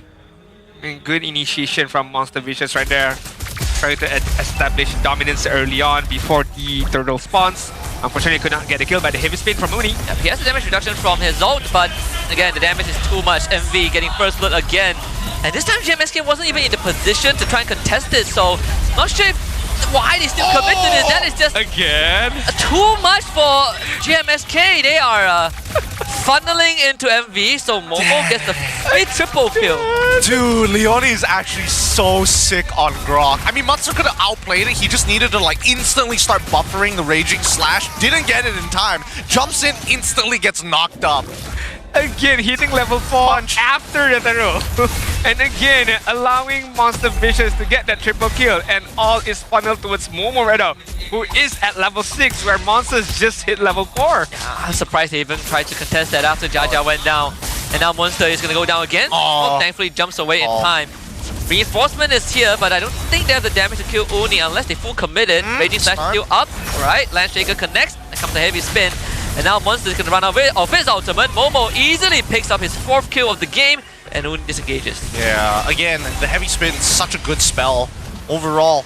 Not only to disengage, but just a natural inbuilt purify. He knew exactly what he was doing. He can play this baity style of game, knowing that Jaja, yes, you can chase me on, but now I've got my whole team here. And Jaja is going to most likely go down. That's Leone with the pickup. This game is going downhill very, very fast. Momo underneath the tier 1, but he's gonna survive, no problem. Musta back with the flicker, Raging Slash. Fondos will now flicker away, and Leone is just sandbagging everyone from GMXK. And Musta finds himself all alone, and that orange buff is gone. Imagine picking up a Baxia. Oh, hold on. They still want more? Musta doesn't have his ultimate, and Momo jumps in and up. He is fine, and Jaja now has a full commit onto Momo. Again, the bump from Uni knocks Maima away. So Maima dies. Jaja barely survives. Musta still wants to continue fighting here. The Raging Slash again. Musta's gonna try and swing, but doesn't have enough damage. So Matins gets chased away. Musta goes down. GMXK are straight up chain feeding this game. And it's a monster kill for Momo. Yeah, this is kind of done already. What is this? This game is already kind of done. I think that GMXK severely underestimated how easy it is for MV to actually trigger the passive coming in from Momo. Like a ridiculous amount, right? It's not even about, it's not like the, yes, you can say that MV is very ult dependent, but that's when it comes down to the 5v5 team fights. In terms of raw skirmishes, the only one who can skirmish consistently for GMXK is Maima and as well as Jaja. You have to kind of wait for Matdins to have his ult available. Oh. They should get rough, right? What? Leone saves him! Man, dude, you gotta get this Grok off his hands. Yeah, he's getting away with too much. He's literally tax evading right now. It's crazy. This is criminal. This is literally criminal from Leone. What is he's doing right now so far is just outstanding. Just initiation after initiation and saving his teammate as well on the top side. Monster Vicious are in the driving seat and are very, very comfortable in the driving seat. 5-minute mark, 8 kills, 5k gold lead. Very, very much early on. But then again, imagine, right? Picking up a Baxia in the thoughts of, hey, I'm not gonna get killed. I'm just gonna farm out in my jungle. We're gonna invade. Not only just invade your resource, we're gonna take your life away at the same time. Momo's about to solo kill Matdins. Almost. One more vengeance. And that was without any help, by the way. That was without any free resets from everybody else. Like, they can do whatever they want at this point on the map. And you can see that it's come to a point where Munster has to commit his ult just to clear the waves because it's that dangerous to exist. I mean, once you can force out monsters just like that, you know you are in a very good position right now, Steve. Mid-JSK, you know, they're just trying to play the game. MV shows up, takes their car, takes their house, takes their pet. You know, everything that you own. As GMXK tries to walk away, MV was like, come back, give me your shoes. You're walking away barefoot. Your lunch money, everything right now. They're taking it all away for themselves. 6k goal lead, 6-minute mark, 8 kills in totality for the side of Monster Vicious. They're just gonna wait it out for the next turtle to spawn. And I don't think, look at that, look at Leone, man. Leone, he's not gonna die here. He's still attacking. He has to ult away. He has to ult away. There it is, he's out! I say this Eve is not threatened at all. God damn, LHDN, check out Leone. Check out Leone, he's getting away with tax evasion. He's taking on taxpayer dollars. Does our tax law apply to like non-citizens? Oh, you're absolutely right. That's what I want to know. At this point, with the way that he's playing Grok, give him passport while you're at it, right? So that you know can tax him. Yeah, so you can tax him. Better yet, take the passport. He was gonna steal the passport from GMXK. Why? And he does it again. He does it again. Momo is godlike. Jeez. God. I'm speechless. Sometimes I miss the days where it is actually legal in tournaments for you to press surrender. Because that would be a good time to go next. Stop! They're bleeding!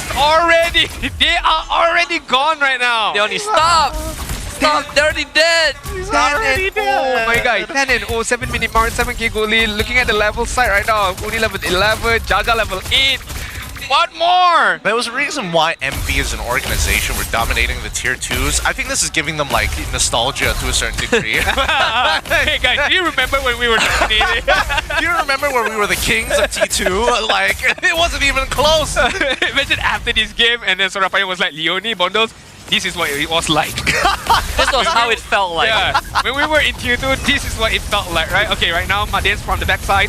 No way they take down Ruff, and Matdins, he knows he's dead. Help! Oh, okay, it takes quite a while to execute him as Maima goes down, and Jaja is also dead. Dash. Man, oh no. Why is Monster there? How did Monster end up there? Why? How? What? When? The shakedown is crazy. The shakedown holding them up by the collar with one arm, and it's just like they've got both of their ankles and they're just shaking them. What are you gonna do about it? Fight back, protect yourself. Please, hands fight up. back, punch me. And GMX like, I don't want to do this. This is a bloodbath from Monster Vicious. This is a massacre. I don't think this is, safe enough to watch. I mean, kids, look away. This might be a children's game, but what MV is doing is there's nothing children about this. Look, I would have been cool if like people were sharing this video, this game on Telegram. That would make a lot more sense. This is as close as it gets for you to be legally entitled to bully someone, alright? This is as far as we go. Oh god. The Lord is already gone as soon as it spawns. There's nothing GMXK can do anything about it. Yes, they can do something through their bodies, literally right now. Alright, one last Hail Mary. I mean, they can literally, like, I know most of the time I'm like, oh, you know, MV have to make a significant mistake and stuff like that. But the problem is that even if they engage, there's just too many, like, get out of jail free cards for them. They've got Heavy Spin, they've got Tectonic Charge. There is, like, no real world where MV messes up so bad to the point where GMXK is able to bounce back. MV could, like, 5-man dive the fountain, die, has this Lord do nothing, and still win the game. Yeah, but then they would just get executed because nobody from GMXK would execute. Like, that's how bad it's come to. Okay, one thing's for sure, whoever dies from MV, they're gonna buy lunch. Oh. That's for sure right now. That's the game we're playing. Yeah, that's the game we're playing right now. So we shall see who's gonna die from Monster Vicious right now, or are they gonna perfect that combo right now? Well, no one's gonna die from MV's side, that's for sure. Leone with the setup again, and that's 3 dead for GMXK. Skyzar, he's gonna try. Bondo! Is it gonna be a Bondo? Bondo's buying lunch today as MV celebrates their 2-0 win over GMXK. At least we know that Bondo's gonna fork out some of that salary, but still, 2-0 Monster Vicious. I am Gepuk for everyone. Top global. Top global, I am Gepuk for everyone, but what was that? 17-1, 18-1? I mean, the game is kind of over by the first turtle. Yeah, no, I mean, well done to Sora Bio. He made this so vicious, like truly brutal for GMXK. Lost straight from the draft, lost straight from that very first turtle. The preparation is why people say that MV can be monsters in their own rights. Well done to the coaching staff. Like, they did a majority of that work. Okay, now question is, can MV remain consistent? Let's do one more against Toda tomorrow? Tomorrow, yeah. So can they remain consistent with this kind of performance, with this kind of draft, with this kind of preparation, facing off Toda tomorrow in the first match as well? Because, hey, today they showcase why they are, you know, again, once called the dominant teams in, not MPL MY, but, you know, in tier 2 level. But then again, this is what we're expected from Monster Vicious from the get-go, honestly. But hey, it took them a little while to finish things off, to heat up. But hey, once they heat up, it's a matter of consistent. So hopefully they can remain consistent up until playoff if they make it to playoff. But right now, we shall take a look at the winners interview. Let's head it over to Poji. Inilah perlawanan terakhir untuk GMX Kelantan di pentas regular season. Sayangnya, GMX Kelantan terpaksa mengucapkan selamat tinggal pentas playoff kerana mereka tidak berjaya untuk pergi ke playoff lah. Terima kasih juga ke atas usaha anda untuk sepanjang 6 minggu ini. Jadi, Maima, kita nak tanyalah sikit kan, macam mana perasaan awak selepas beberapa season kembali semula ke pentas MPL? Ada tak kenangan manis yang awak dapat kumpul bersama dengan kawan-kawan baru? Bagi saya banyak kenangan manis yang dapat dengan diorang. Orang cakap pahit manis semua ada lah. Sebab saya pun satu season rehat kan, saya bertindak sebagai coach dekat Todak Ladies. So bila dapat balik peluang untuk balik ke MPL, rasa teruja. Tapi boleh cakap memang jauh lah level saya dengan mid-mid yang lain. Tentu lah. Tapi kalau kita nak cakap selemah macam mana pun korang main, korang adalah antara pasukan yang berjaya mencuri point daripada Selangor Jaya. Itu satu pencapaian yang sebenarnya boleh dibanggakan. Jadi macam mana perasaan menjadi antara yang terbaik mencuri point? Kita orang memang gembira sangat-sangat lepas kita dapat 1 point dengan SRG tu. Memang kita orang pun datang pada hari yang lawan SRG tu memang untuk belajar. Sebab kita pun tahu orang cakap sedar diri yang level kita orang jauh dengan diorang. So kita orang memang cuba dapatkan sebaik mungkin lah ilmu daripada diorang. Faham, terima kasih. Baik, jadi musim depan kita akan mula enhance franchise format kan, di mana segala-galanya yang baru bakal bermula, dan wajah-wajah dekat sini mungkin kita dah takkan nampak lagi. Mungkin kita akan nampak semula dengan pasukan yang baru. Ada tak apa-apa yang daripada siapa-siapalah korang yang nak cakap berkenaan dengan benda ni untuk perjalanan seterusnya, plan? Ada tak apa-apa perancangan? Bagi saya, kita pun semua sudah diwar-warkan yang MPL kita akan franchise di depan. So maybe korang akan nampak lagi muka-muka yang ada sekarang ni, which is Jaja, kita tahu capability dia, Mat, Skyzar, Monster juga maybe akan ada lagi di next season, tapi dengan tim yang baru, which is berwajah baru dengan kita pun tahu franchise maybe akan dari luar negara semua. So just hope korang untuk sentiasa support diorang, di mana diorang belajar, di mana diorang menimba ilmu pengetahuan MLBB ni di mana-mana saja. InsyaAllah guys. Baik, terima kasih kepada Maimah. Tapi Maimah, kata-kata terakhir kepada semua ahli keluarga, peminat, penyokong yang datang ke Dewan Sri Putra dan juga yang sentiasa memberikan sorakan semangat daripada rumah. Kata-kata kepada mereka semua. Okay guys, first of all, terima kasih kerana sentiasa support GMX and also MPL MY. Kepada fans GMX, kita orang nak minta maaf sebab kita orang tak boleh bagi yang terbaik. Kita orang satu kemenangan je season ni.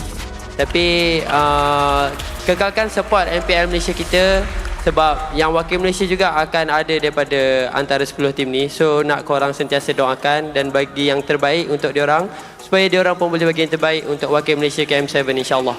Baiklah, itulah dia kata-kata terakhir daripada Maimah dan juga GMX Kelantan. Dan inilah final bow daripada mereka in 3, 2, 1. Dipersilakan.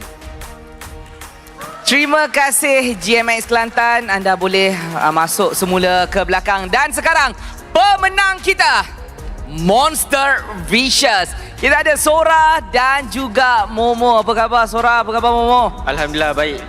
Alright, jadi untuk Sora lah saya nak tanya sikit kan. Selepas beberapa season kan, layak ke playoff, tapi playoff tu macam tak cukup manis untuk korang. Tapi untuk perjalanan ke playoff kali ni, ada manis-manis tak perancangannya? Anything goods yang untuk bawa, memberi kejutan kepada pasukan-pasukan yang bertanding? Sebab inilah end of era. Mungkin korang ada kejutan di playoff.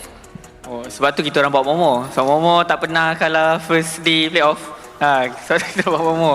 Momo yang akan tolong kita orang dari pengalaman, dari segi pengalaman, dari segi macam mana resepi-resepi untuk lepas first day playoff tu. Faham.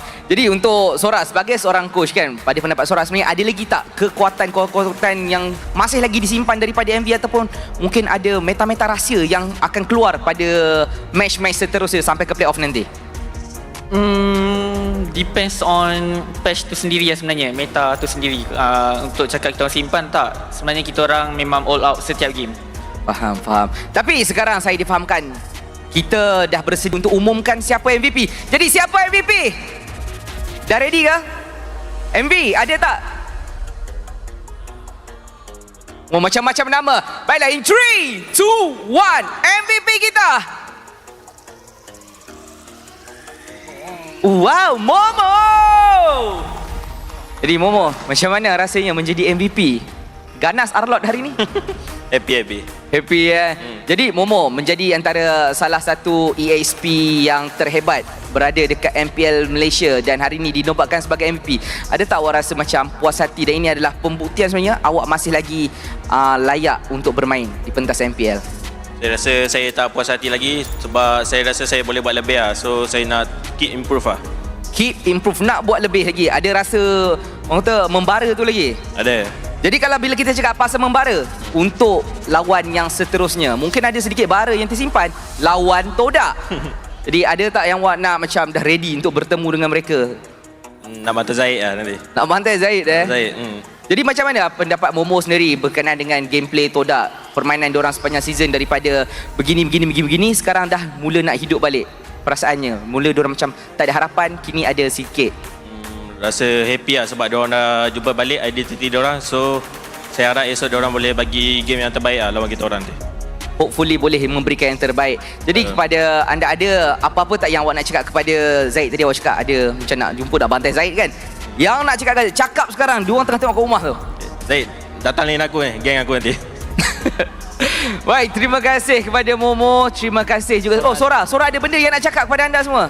Okay, saya nak cakap terima kasih untuk fans sebab datang. And thank you dekat Bos Koga and our sponsor, semua sponsor kita orang. And MV nak inform yang esok, game yang pertama kami akan ada meet and greet.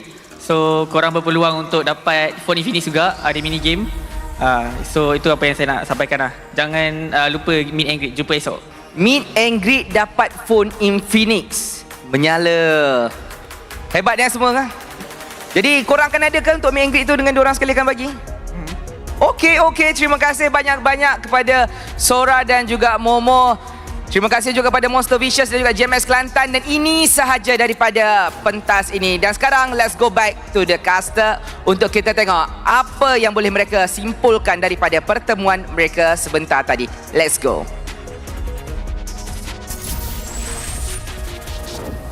Thank you very much, Pochi, with the winners interview. At the very last moment, Pochi did say, okay, let's hear what the casters have to say to wrap things up.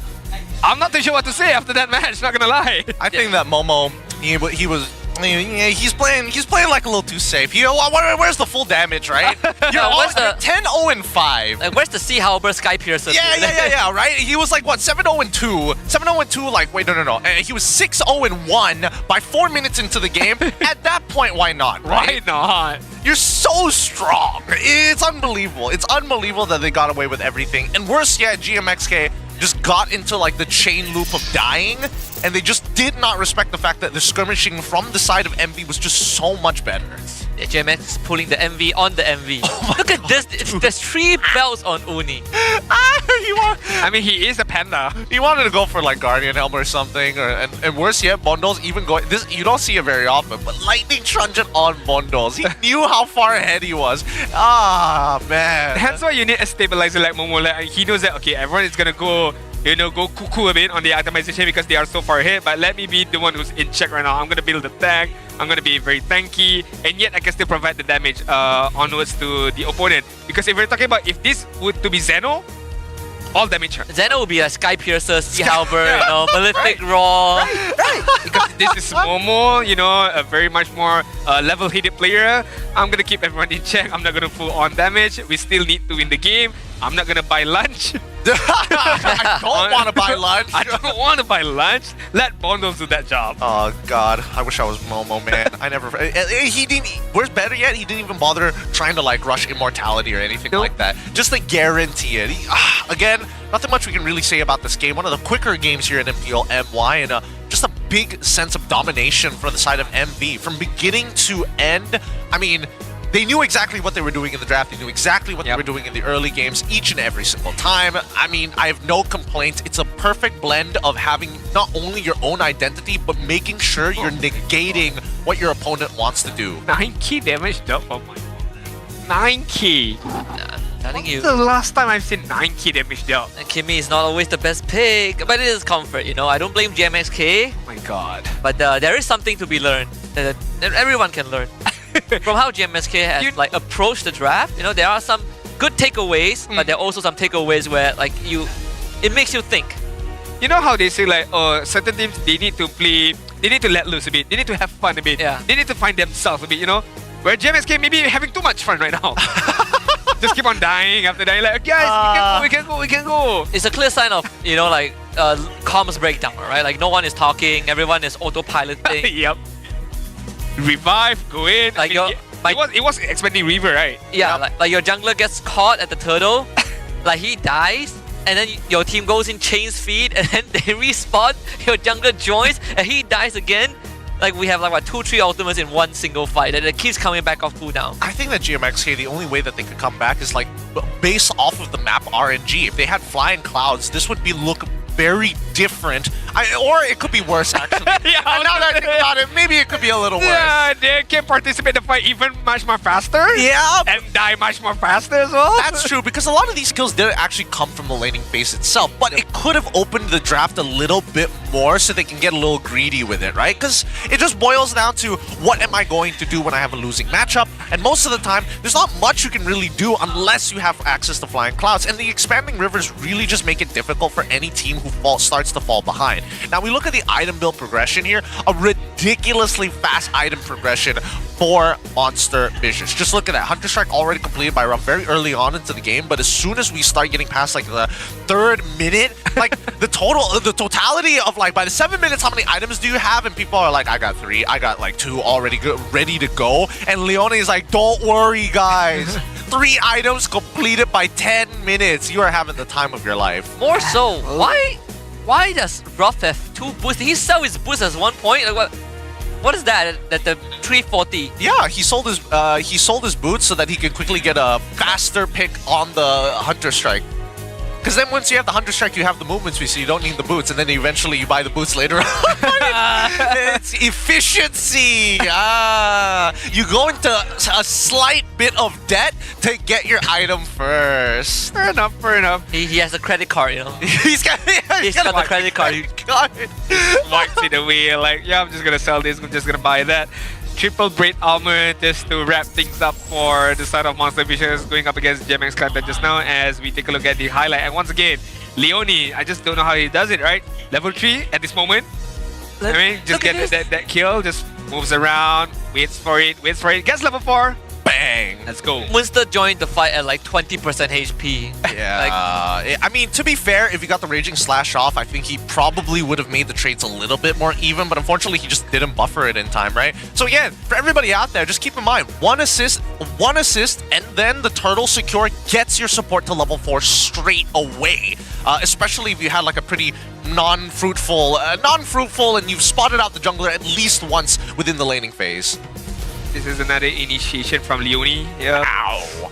Just immediately control, alternate, delete once the initiation was set up by Leone. The follow-up from Bondles, the follow-up from Ruff, as well as Momo at the same time. I just don't understand this. Where was Monsters? Yeah. Where did he came from? Hey, he just... More like he thought he is him, you know, like he went in solo. To be fair, he actually has a pretty decent chance because Ruff's natural base HP isn't that high. And if assuming that Munsters had like all 5 stacks, well 6 stacks in this case, of his War Axe, then he actually has a really good shot of killing him. Oh man, it was a massacre really, that game 2. I mean, game 1 was tough already for me to watch. Game number 2 was just destruction from the side of Monster Vicious. But hey, congrats to them, and we hope that they can remain consistent going up against Toda for tomorrow's match for that to be able to secure the upper bracket spot. But then again, talking about the upper bracket spot, our next match is going to be CG up against Vamos, where CG needs, what, 1 win? Just 1 point, yeah. Just 1 point to secure that upper bracket spot with the best of 3 match. Hey, it's very much doable, but we shall see what's the mood of Vamos. Who knows? They could win 2-0. It also affects whether Vamos could make playoffs or not, and that's also the important true. thing. If CG gets a 2-0, then Vamos' playoff chance hangs in the balance. Here's the thing, this is the first time in MPL MY history that we've seen teams like not secure the upper brackets as soon as possible. Like, it is dragged out. Well, like, they've been like, quote unquote, just about to get into playoffs since week 4. And then they lose a series, and they got 1 game, you know. Or the other team just dominates 2-0, or the other teams lost or 2 as well. So it's just a lot of disturbance coming in from other teams. They themselves at the same time who thought they could have won 2-0, but then they lost 2-0 as well. So it's just a bit of a mess right now for MPL, which is week number 6. But hey, that's the fun of it. But we're not gonna leave you guys all alone. We're gonna leave you guys with the mic check for game number 1 just now, where Monster Vicious dominated against GMXK. So hang in there, stick soon, and we shall see you guys later on. Tengok Ida. Boleh dok. Bas. Lagi. Go, hilang. Bosan ni. Boleh atas tau. Boleh atas tau. Betul. Go. Boleh kita atas. Kalian ni aja. Bruno guys. Aku baru duit. Dapat Bruno. Flicker. Next. Depan lagi. Nah sini. Dah flicker. Boleh lagi bawah guys. Guys, dua orang sini, dua orang. Main. Ada di Bruno, ada di Jaya. Bruno dulu. Gua. Mati. Jangan kelihatan atas Ayo. Ya, boleh masuk sekarang. Jangan. Dah lang. Duduk. Tiga. Bruno dulu. Bruno mati. Depan lagi. Tahu guys, boleh. Hilang. Depan. Give me lagi. Awas Joy. Mana. Kasih aja. Menang. Oh. Mati. Bawa tuh. Boleh. Dah. Orang dulu kali. Totong di belakang jemput. Oi. Nah sini. Gua buka lagi. Gua ada retri. Aman lah ya. Aman. Boleh. Kau main. Nice. Dah guys. Mana. Dah roda. Khalid misi. Tuh lihat. Nice. Rata boy. Kali. Wih, asal aku dapat kill wih. Ada. Satu kill. Satu kill Awir. Dua kill. Dah. Masuk. Dek, Syamo. Nemo. Ni. Nah. Nemo. Lagi. Nice.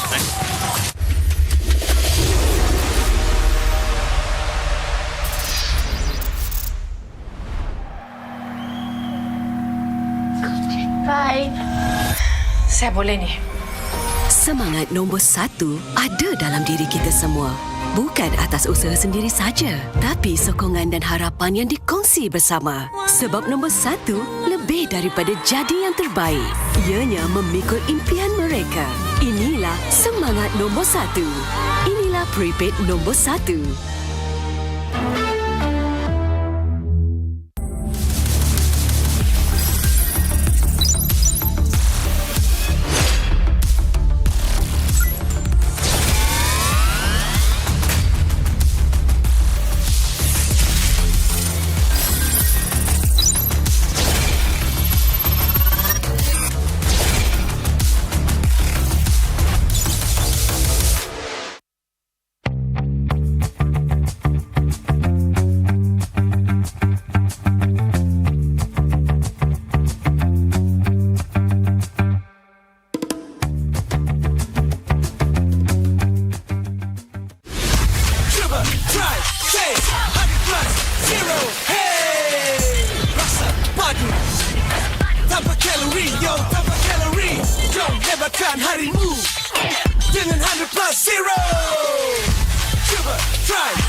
CeraVe baharu Blemish Control membersih 2% salicylic acid untuk membersihkan pori dan 3 ceramide untuk melindungi kulit, memperbaiki AHA, BHA dan niacinamide untuk menangani jerawat untuk kulit bersih dan sihat. CeraVe.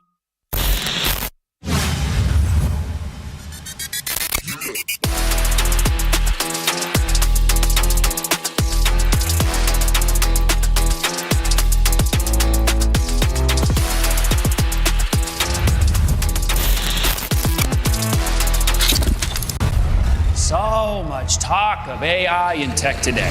Virtual worlds, what are they going to look like? When will we get there? I would like you to meet Ares, the ultimate soldier. What are you? I'm looking for something. Something I do not understand. A malfunctioning program who wants to live. Fascinating.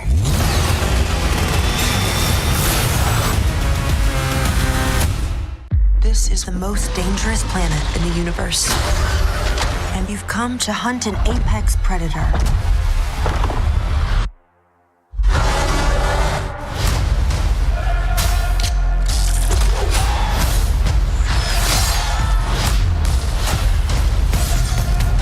You might not be alone in this hunt.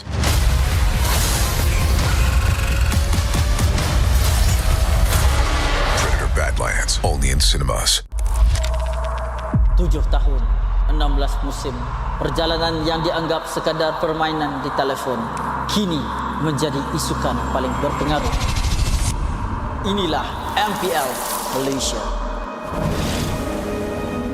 Era permulaan segalanya, titik mula sejarah apabila Malaysia dan Singapura menjadi tuan rumah MPL pertama di dunia. Di musim pertama, kita melahirkan legenda Solos, Penjahat dan Fredo. Dari musim ke musim, MPL My S16 menjadi pentas lahirnya pemain tersohor. Musim kedua mengukir cerita untuk pasukan yang tak disangka. Sayan Rimau, Noon bangkit dari kedudukan tercorot di tangga liga, mengharungi satu demi satu halangan hingga akhirnya menjulang piala pertama buat Malaysia. Musim ini menyaksikan kebangkitan luar biasa pasukan Todak. Ciku Guys dan Moon menggoncang pentas M1 World Championship, menamatkan saingan di tempat ketiga, mengharumkan nama negara. Momentum itu memuncak di musim ke-6, detik bersejarah apabila Todak menjulang trofi pertama mereka. Dari detik itu, bermulalah era kompetitif. Dari musim 7 hingga musim ke-12, Setiap musim, nama baharu diukir di trofi. Tiada pasukan yang kekal di takhta. Di sinilah Todak membina legasinya. Bersama Ciku Guys, menjulang trofi sebanyak 3 kali. Puncak kegemilangan mereka hadir di SEA Games ke-32. Gabungan superstar team Ripo, Chibi, Zod, Ciku Guys, Izarami, Momo dan Gary menakluk pentas Asia Tenggara dan membawa pulang pingat perak. Satu detik bersejarah yang mengangkat nama Malaysia ke mercu isukan tertinggi di era ini akhirnya mencapai noktahnya apabila musim 12 Homeboys, pasukan yang sebelum ini tidak pernah menjulang trofi, mengangkat piala buat pertama kalinya dan membuka jalan untuk babak seterusnya. Sorakan peminat bergema bukan hanya kerana nama, namun kerana SRG menjadi pasukan Malaysia pertama menjulang MSC 2024 dan mara ke Grand Final 2 tahun berturut-turut. Sekaligus menyemarakkan api harapan baharu untuk MPL MY. Era ini diterajui oleh Cram, Stormy, Yums, Skies dan Innocent. Bukan sekadar juara, SRG menulis sejarah daripada dominasi di peringkat liga sehingga ke detik terakhir mereka mempertahankannya dengan penuh megah. Musim ke-14 mereka terus membuktikan kekuatan, memecahkan lagi sumpahan menjadi juara bertahan. Musim ke-15 repeat bersejarah yang menebatkan SRG sebagai pasukan paling dominan dalam sejarah MPL MY dengan barisan pemain yang sama memperoleh kemenangan demi kemenangan.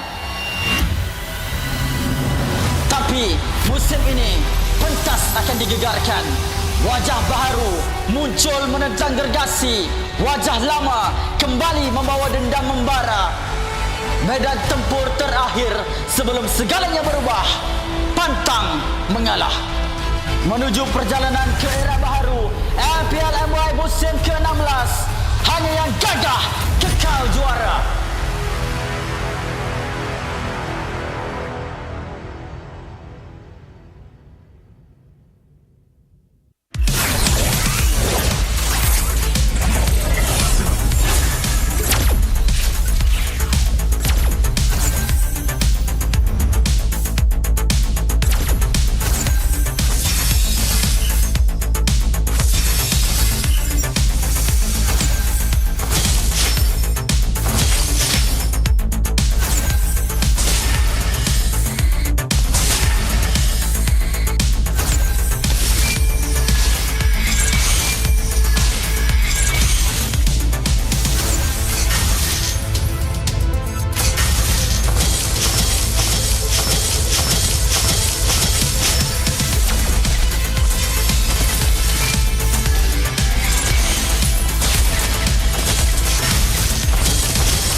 This is the brand new Aspirin skins.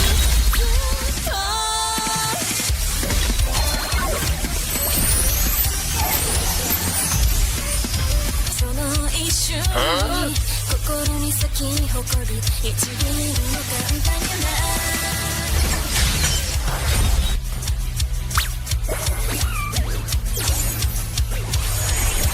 For the aspirants.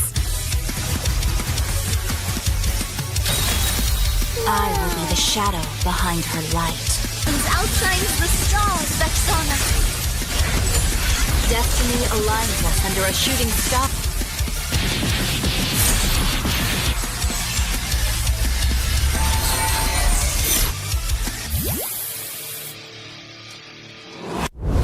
We are the aspirants.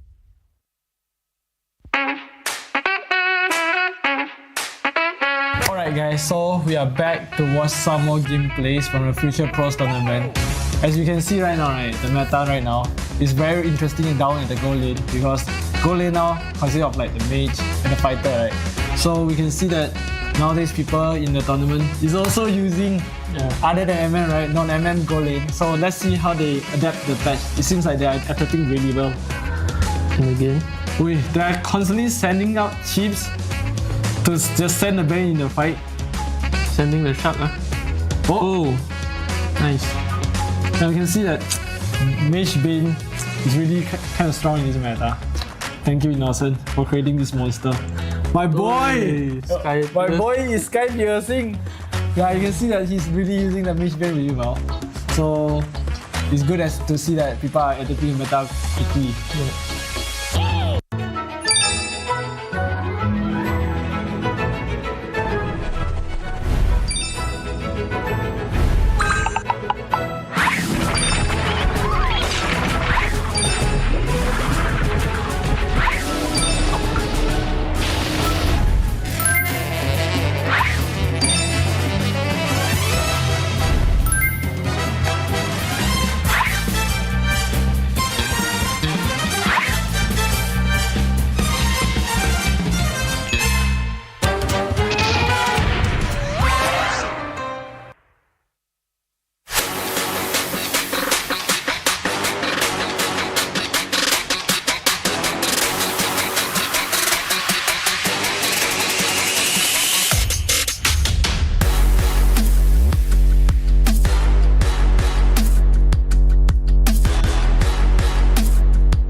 Okay guys, nama saya Lefel, saya dengan Zorn. Zorn, disebabkan kau pakai Fanny Roam, aku akan tanya kau, hero apa yang tak boleh jadi Roam? Kau diam je. Kalau ada hero yang kau tak boleh buat Roam, kau just cakap dah. Okay, kita start. Hayabusa, Mia, Layla, Saber. Okay, nampak gayanya memang semua hero dia boleh buat. Cik, Messi. Okay. Aku tanya Zorn, sekarang aku tanya kau, okay? Aku akan sebut hero-hero dekat dalam ML, okay? Kalau hero ni kau tak boleh pakai, kau terus cakap, okay? Fanny. Aku macam boleh. Alright, itu je. So Zorn boleh pakai semua, dia tak boleh Fanny. See you guys later.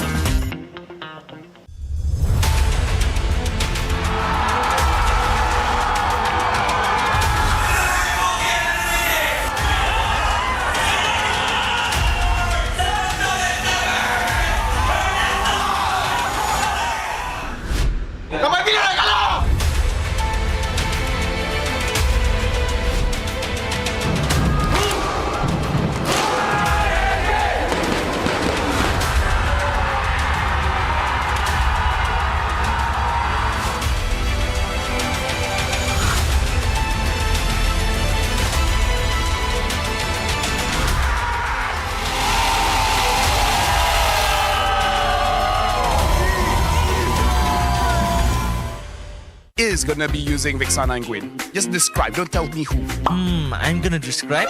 Okay, so maybe. Well, is there anyone on that team that Team.Corona wants to target? Give us a clue. Give us a clue. Okay. Who's gonna get target? 1, 2, 3. Arcadia! You want to attack the coach, huh? Yes. Basically, the other team wants to target only you. Oh, to be honest, we already predicted that. That's why we have a counter gameplay. Okay. So what is the base strategy that you guys have? Maybe akan duduk dalam base. Do you think the draft will be very important? Ya, kita orang akan buatkan draft yang paling bagus untuk dorang. Bagus untuk kita orang. Bagus untuk dorang jangan. We are the aspirants.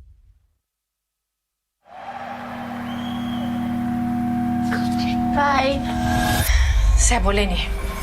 Semangat nombor 1 ada dalam diri kita semua. Bukan atas usaha sendiri saja, tapi sokongan dan harapan yang dikongsi bersama. Sebab nombor 1 lebih daripada jadi yang terbaik. Ianya memikul impian mereka. Inilah semangat nombor 1. Inilah prepaid nombor 1.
CeraVe baharu, blemish control, membersih.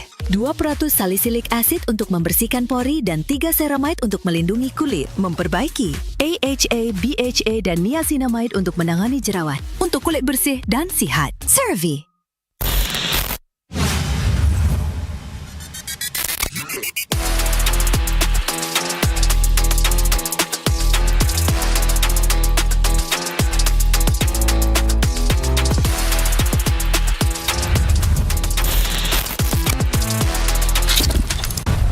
So much talk of AI and tech today.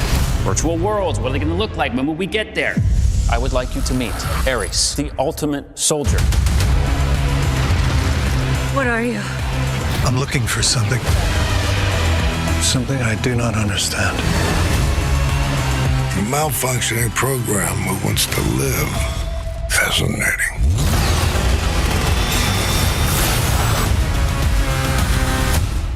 This is the most dangerous planet in the universe. And you've come to hunt an apex predator.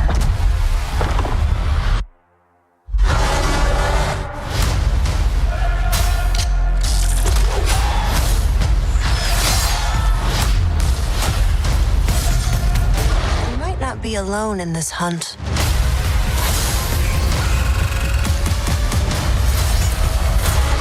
Predator Badlands, only in cinemas.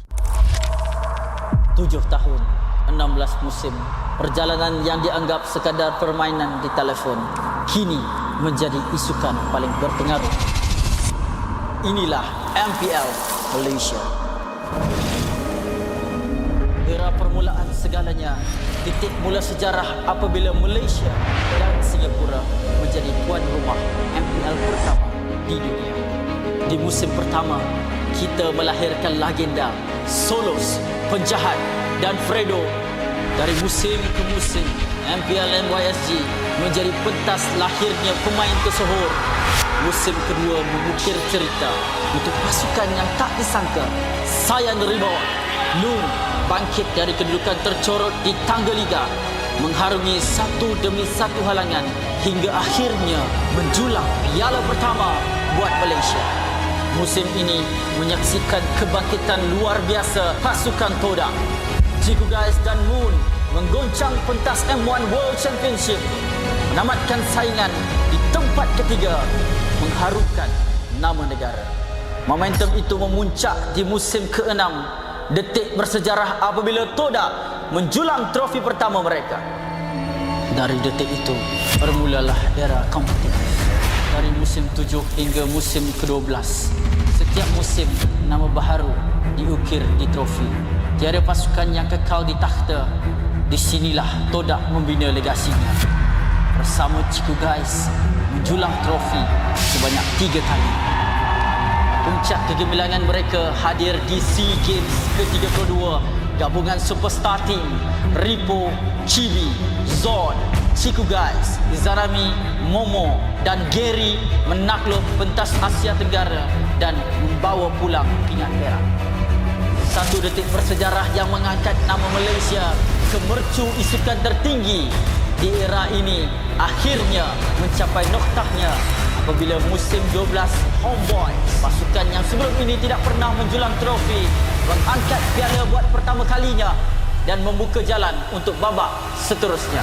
Sorakan peminat bergema bukan hanya kerana nama, namun kerana SRG menjadi pasukan Malaysia pertama menjulang MSC 2024 dan mara ke Grand Final 2 tahun berturut-turut. Sekaligus menyemarakkan api harapan baharu untuk MPL MY. Era ini diterajui oleh Cram, Stormy, Yums, Skies dan Innocent. Bukan sekadar juara, SRG menulis sejarah daripada dominasi di peringkat liga sehingga ke detik terakhir mereka mempertahankannya dengan penuh megah. Musim ke-14 mereka terus membuktikan kekuatan, memecahkan lagi sumpahan menjadi juara bertahan. Musim ke-15 repeat bersejarah yang menebatkan SRG sebagai pasukan paling dominan dalam sejarah MPL MY dengan barisan pemain yang sama memperoleh kemenangan demi kemenangan. Tapi musim ini pentas akan digegarkan. Wajah baharu muncul menentang gergasi. Wajah lama kembali membawa dendam membara. Medan tempur terakhir sebelum segalanya berubah. Pantang mengalah. Menuju perjalanan ke era baharu MPL MY musim ke-16. Hanya yang gagah kekal juara.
This is the brand new Aspirin skins.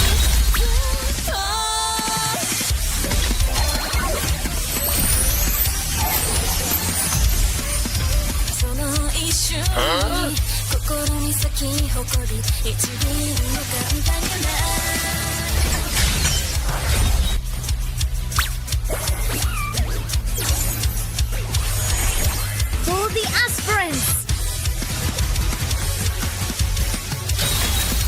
I will be the shadow behind her light. Outshines the stars, Vexana. Destiny aligns us under a shooting star.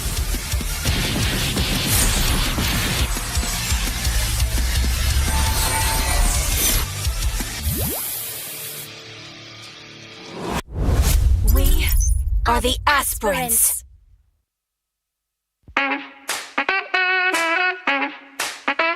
Alright guys, so we are back to watch some more gameplays from the Future Pros tournament.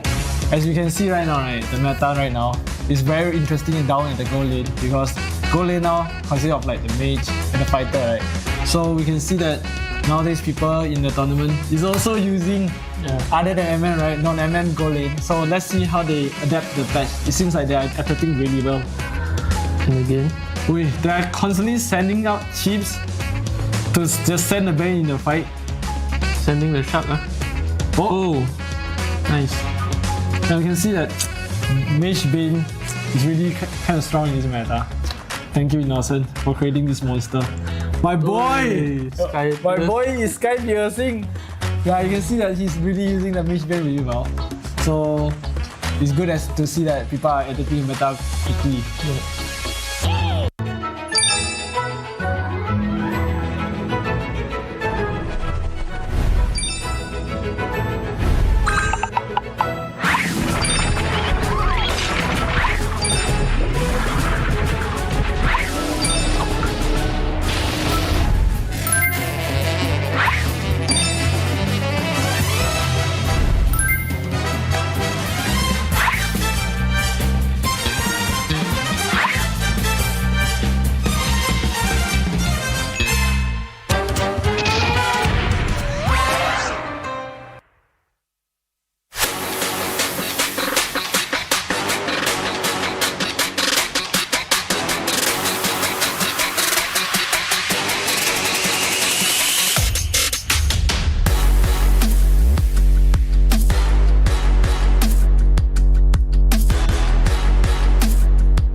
Okay guys, nama saya Lefel, saya dengan Zorn. Zorn, disebabkan kau pakai Fanny Roam, aku akan tanya kau, hero apa yang tak boleh jadi Roam?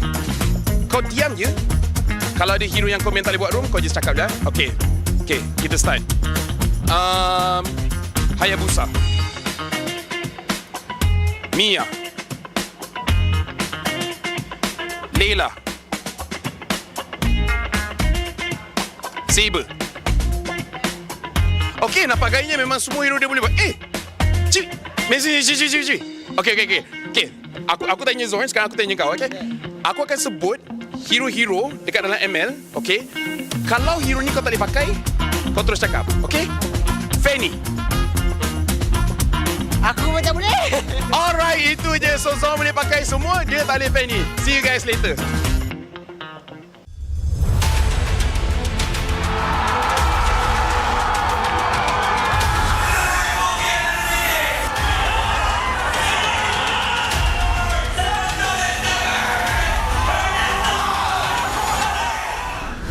Sampai bila nak kalah?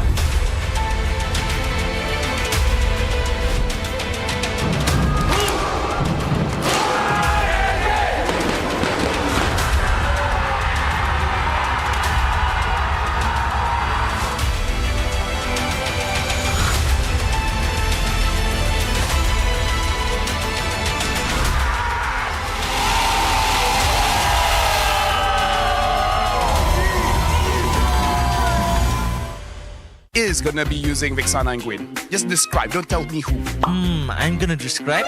Okay, so maybe. Well, is there anyone on that team that Team.Corona wants to target? Give us a clue. Give us a clue. Okay. Who's gonna get target? 1, 2, 3. Arcadia! You want to attack the coach, huh? Yes. Basically, the other team wants to target only you. Oh, to be honest, we already predicted that. That's why we have a counter gameplay. Okay. So what is the base strategy that you guys have? Maybe akan duduk dalam base. Do you think the draft will be very important? Ya, kita orang akan buatkan draft yang paling bagus untuk dorang. Bagus untuk kita orang. Bagus untuk dorang jangan.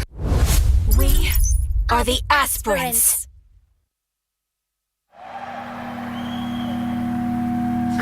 Bye. Saya boleh ni. Semangat nombor 1 ada dalam diri kita semua. Bukan atas usaha sendiri saja, tapi sokongan dan harapan yang dikongsi bersama. Sebab nombor 1 lebih daripada jadi yang terbaik. Ianya memikul impian mereka. Inilah semangat nombor 1. Inilah prepaid nombor 1.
CeraVe baharu, blemish control, membersih.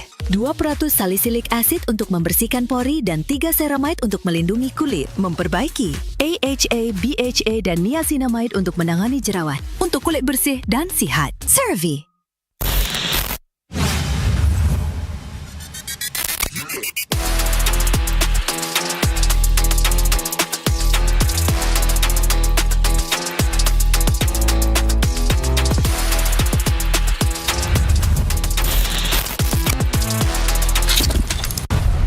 So much talk of AI and tech today. Virtual worlds, what are they going to look like when we get there? I would like you to meet Ares, the ultimate soldier. What are you? I'm looking for something.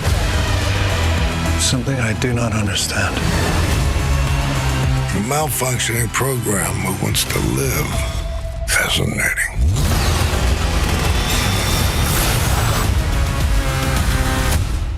This This is the most dangerous planet in the universe. And you've come to hunt an apex predator.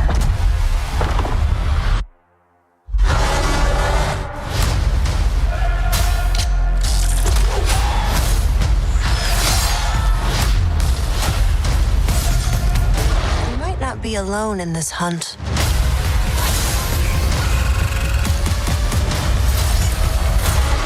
Predator Badlands, only in cinemas. 7 tahun, 16 musim, perjalanan yang dianggap sekadar permainan di telefon kini menjadi isukan paling berpengaruh. Inilah MPL Malaysia. Era permulaan segalanya, titik mula sejarah apabila Malaysia dan Singapura menjadi tuan rumah MPL pertama di dunia. Di musim pertama, kita melahirkan legenda Solos, Penjahat dan Fredo. Dari musim ke musim, MPL MY S16 menjadi pentas lahirnya pemain tersohor. Musim kedua mengukir cerita untuk pasukan yang tak disangka. Sayan Rebound, Nun bangkit dari kedudukan tercorot di tangga liga, mengharungi satu demi satu halangan hingga akhirnya menjulang piala pertama buat Malaysia. Musim ini menyaksikan kebangkitan luar biasa pasukan Todak. Ciku Guys dan Moon menggoncang pentas M1 World Championship, menamatkan saingan di tempat ketiga, mengharumkan nama negara. Momentum itu memuncak di musim ke-6, detik bersejarah apabila Todak menjulang trofi pertama mereka. Dari detik itu, bermulalah era kompetitif. Dari musim 7 hingga musim ke-12, setiap musim nama baharu diukir di trofi. Tiada pasukan yang kekal di takhta. Di sinilah Todak membina legasinya. Bersama Ciku Guys menjulang trofi sebanyak 3 kali. Puncak kegemilangan mereka hadir di SEA Games ke-32. Gabungan superstar team Ripo, Chibi, Zod, Ciku Guys, Izarami, Momo dan Gary menakluk pentas Asia Tenggara dan membawa pulang pingat perak. Satu detik bersejarah yang mengangkat nama Malaysia ke mercu isukan tertinggi di era ini akhirnya mencapai noktahnya apabila musim 12 Homeboy, pasukan yang sebelum ini tidak pernah menjulang trofi, mengangkat piala buat pertama kalinya dan membuka jalan untuk babak seterusnya. Sorakan peminat bergema bukan hanya kerana nama, namun kerana SRG menjadi pasukan Malaysia pertama menjulang MSC 2024 dan mara ke Grand Final 2 tahun berturut-turut. Sekaligus menyemarakkan api harapan baharu untuk MPL MY. Era ini diterajui oleh Cram, Stormy, Yums, Skies dan Innocent. Bukan sekadar juara, SRG menulis sejarah daripada dominasi di peringkat liga sehingga ke detik terakhir mereka mempertahankannya dengan penuh megah. Musim ke-14 mereka terus membuktikan kekuatan, memecahkan lagi sumpahan menjadi juara bertahan. Musim ke-15 repeat bersejarah yang menebatkan SRG sebagai pasukan paling dominan dalam sejarah MPL MY dengan barisan pemain yang sama memperoleh kemenangan demi kemenangan. Tapi musim ini pentas akan digegarkan. Wajah baharu muncul menentang gergasi. Wajah lama kembali membawa dendam membara. Medan tempur terakhir sebelum segalanya berubah. Pantang mengalah. Menuju perjalanan ke era baharu MPL MY musim ke-16. Hanya yang gagah kekal juara.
is the brand new Aspirin skins.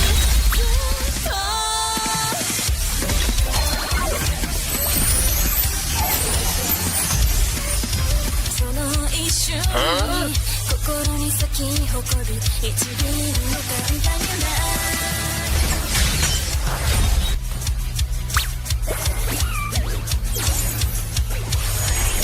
For the aspirants! I will be the shadow behind her light. And outshines the stars, Vexana. Destiny aligns us under a shooting star.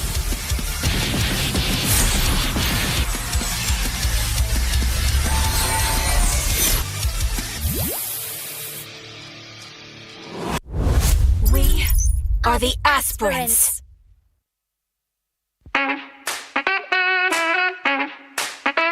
Alright guys, so we are back to watch some more gameplays from the Future Pros tournament.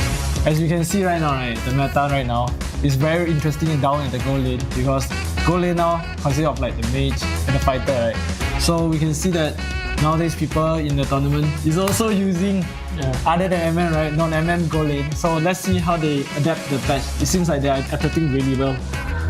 And again, wait, they are constantly sending out chips to just send the bane in the fight.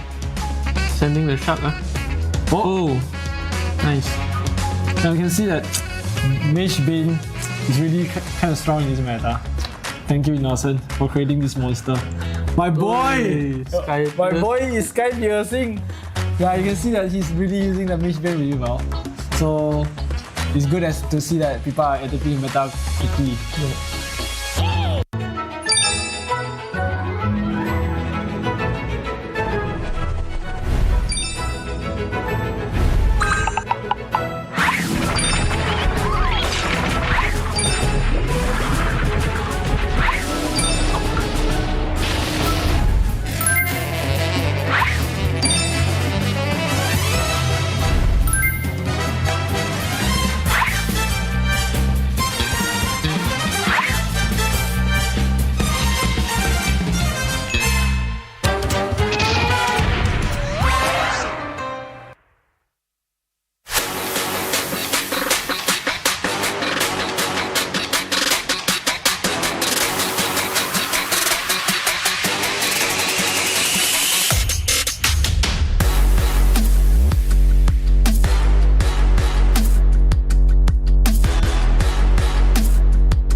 Okay guys, nama saya Lefel, saya dengan Zorn. Zorn, disebabkan kau pakai Fanny Roam, aku akan tanya kau, hero apa yang tak boleh jadi Roam?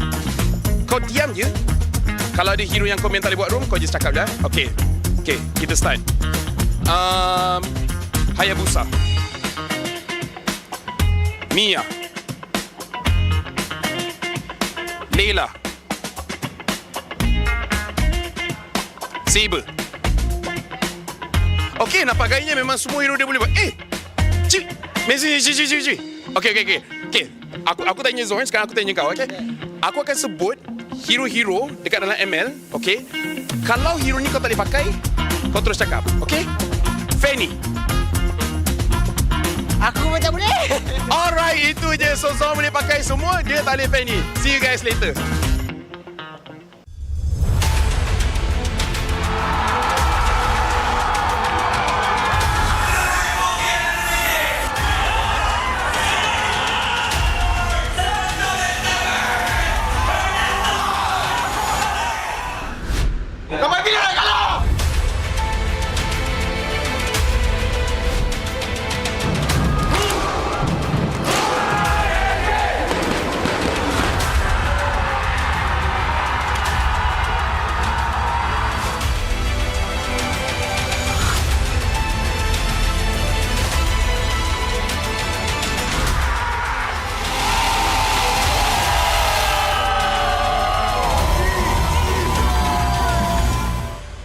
Is gonna be using Vexana and Gwen. Just describe, don't tell me who. I'm gonna describe. Okay, so maybe. Well, is there anyone on that team that Team.Corona wants to target? Give us a clue. Give us a clue. Okay. Who's gonna get target? 1, 2, 3. Arcadia.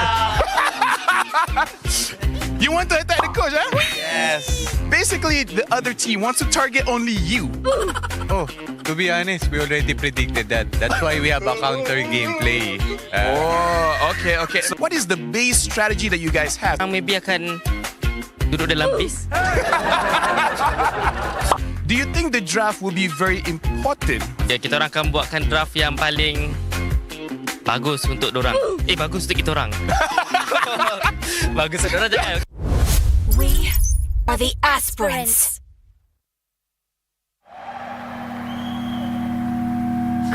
Bye. Saya boleh ni. Semangat nombor 1 ada dalam diri kita semua. Bukan atas usaha sendiri saja, tapi sokongan dan harapan yang dikongsi bersama. Sebab nombor 1 lebih daripada jadi yang terbaik. Ianya memikul impian mereka. Inilah semangat nombor 1. Inilah prepaid nombor 1.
CeraVe baharu Blemish Control membersih 2% salicylic acid untuk membersihkan pori dan 3 ceramide untuk melindungi kulit, memperbaiki AHA, BHA dan niacinamide untuk menangani jerawat untuk kulit bersih dan sihat. CeraVe.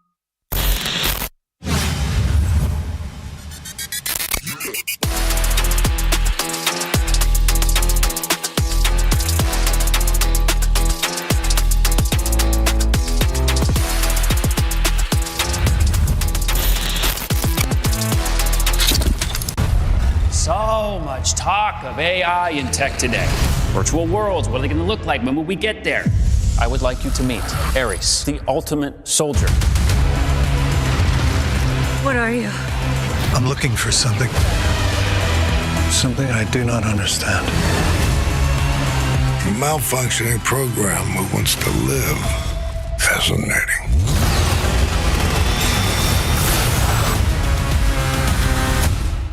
This is the most dangerous planet in the universe. And you've come to hunt an apex predator.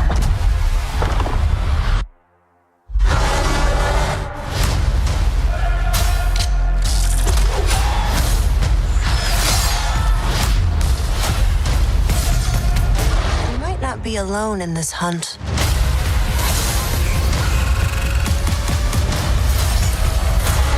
Predator Badlands, only in cinemas. 7 tahun, 16 musim, perjalanan yang dianggap sekadar permainan di telefon kini menjadi isukan paling berpengaruh. Inilah MPL Malaysia. Era permulaan segalanya, titik mula sejarah apabila Malaysia dan Singapura menjadi tuan rumah MPL pertama di dunia. Di musim pertama, kita melahirkan legenda Solos, penjahat dan Fredo. Dari musim ke musim, MPL MY S16 menjadi pentas lahirnya pemain tersohor. Musim kedua mengukir cerita untuk pasukan yang tak disangka. Sayan Rebound, Nur bangkit dari kedudukan tercorot di tangga liga, mengharungi satu demi satu halangan hingga akhirnya menjulang piala pertama buat Malaysia. Musim ini menyaksikan kebangkitan luar biasa pasukan Todak. Ciku Guys dan Moon menggoncang pentas M1 World Championship, menamatkan saingan di tempat ketiga, mengharumkan nama negara. Momentum itu memuncak di musim ke-6, detik bersejarah apabila Todak menjulang trofi pertama mereka. Dari detik itu, bermulalah era kompetitif. Dari musim 7 hingga musim ke-12, setiap musim nama baharu diukir di trofi. Tiada pasukan yang kekal di takhta. Di sinilah Todak membina legasinya. Bersama Ciku Guys menjulang trofi sebanyak 3 kali. Puncak kegemilangan mereka hadir di SEA Games ke-32. Gabungan superstar team Ripo, Chibi, Zon, Ciku Guys, Izarami, Momo dan Gary menakluk pentas Asia Tenggara dan membawa pulang pingat perak. Satu detik bersejarah yang mengangkat nama Malaysia ke mercu isukan tertinggi di era ini akhirnya mencapai noktahnya apabila musim 12 Homeboy, pasukan yang sebelum ini tidak pernah menjulang trofi, mengangkat piala buat pertama kalinya dan membuka jalan untuk babak seterusnya. Sorakan peminat bergema bukan hanya kerana nama, namun kerana SRG menjadi pasukan Malaysia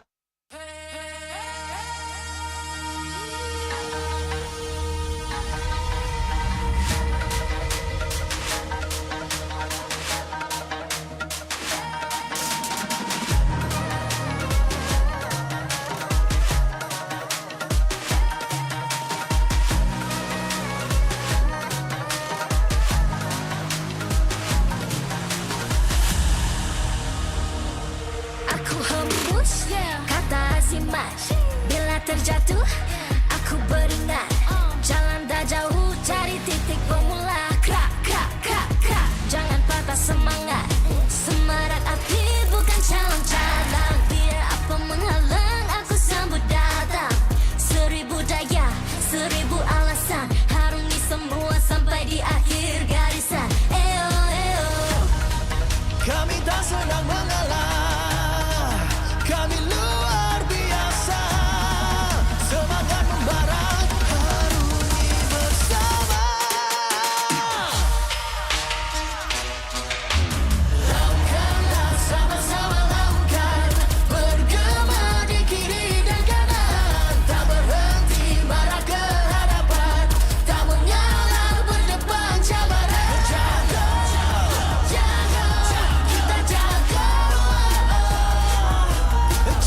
watch me, hype me, gotta give it all. Don't matter how many times I fall, gotta get back up, yeah, gotta go. I can hear them calling, now I gotta serve. Mess with my clique, now you get what you deserve. We keep it tight, we keep it cool. They got me and I got them too. Api tak kunjung padam. Marah ke hadapan kita sehaluan. Jangan simpan-simpan, kita anak Malaysia. Kami tak senang mengalah, kami luar biasa. Semangat membara, harungi bersama. Jaga, jaga, kita jaga. Jaga, jaga, kita jaga. Jadi ayo. Yeah.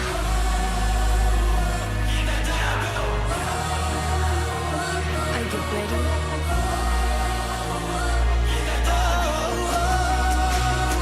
Can you feel me now? Yeah, yeah, yeah, yeah.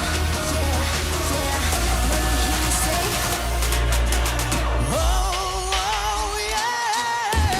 Langkahlah sama-sama langkah, bergema di kiri dan kanan. Tak berhenti marah ke hadapan, tak mengalah berdepan cabaran. Jaga, jaga, kita jaga. Jaga, jaga, kita jaga. Jadi ayo.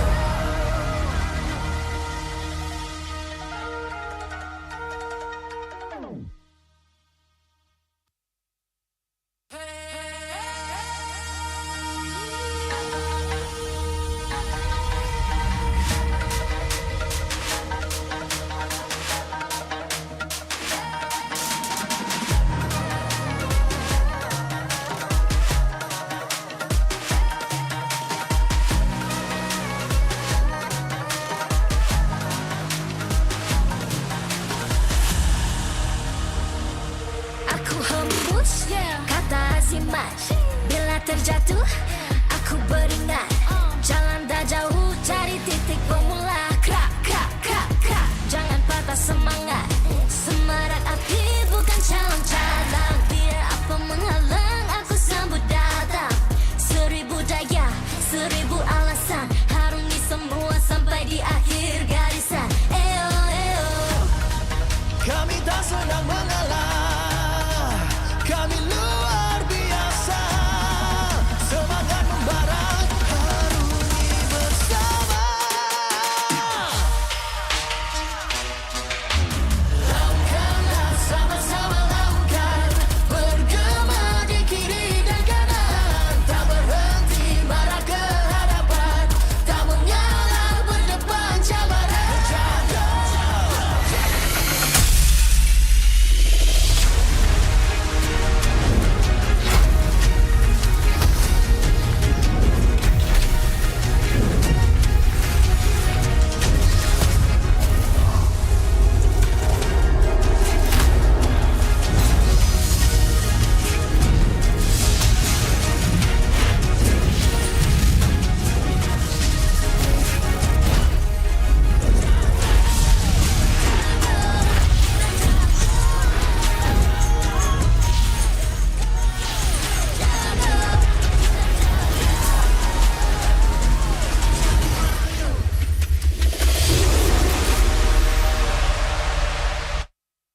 MPL Malaysia Season 16 is powered by Moonton. Presented by Celcom DG. Stream, game, vibe on social media, and more to your heart's content without missing even a single moment. Power up with lightning-fast 5G speeds. Stream all day long with Celcom DG Prepaid 5G.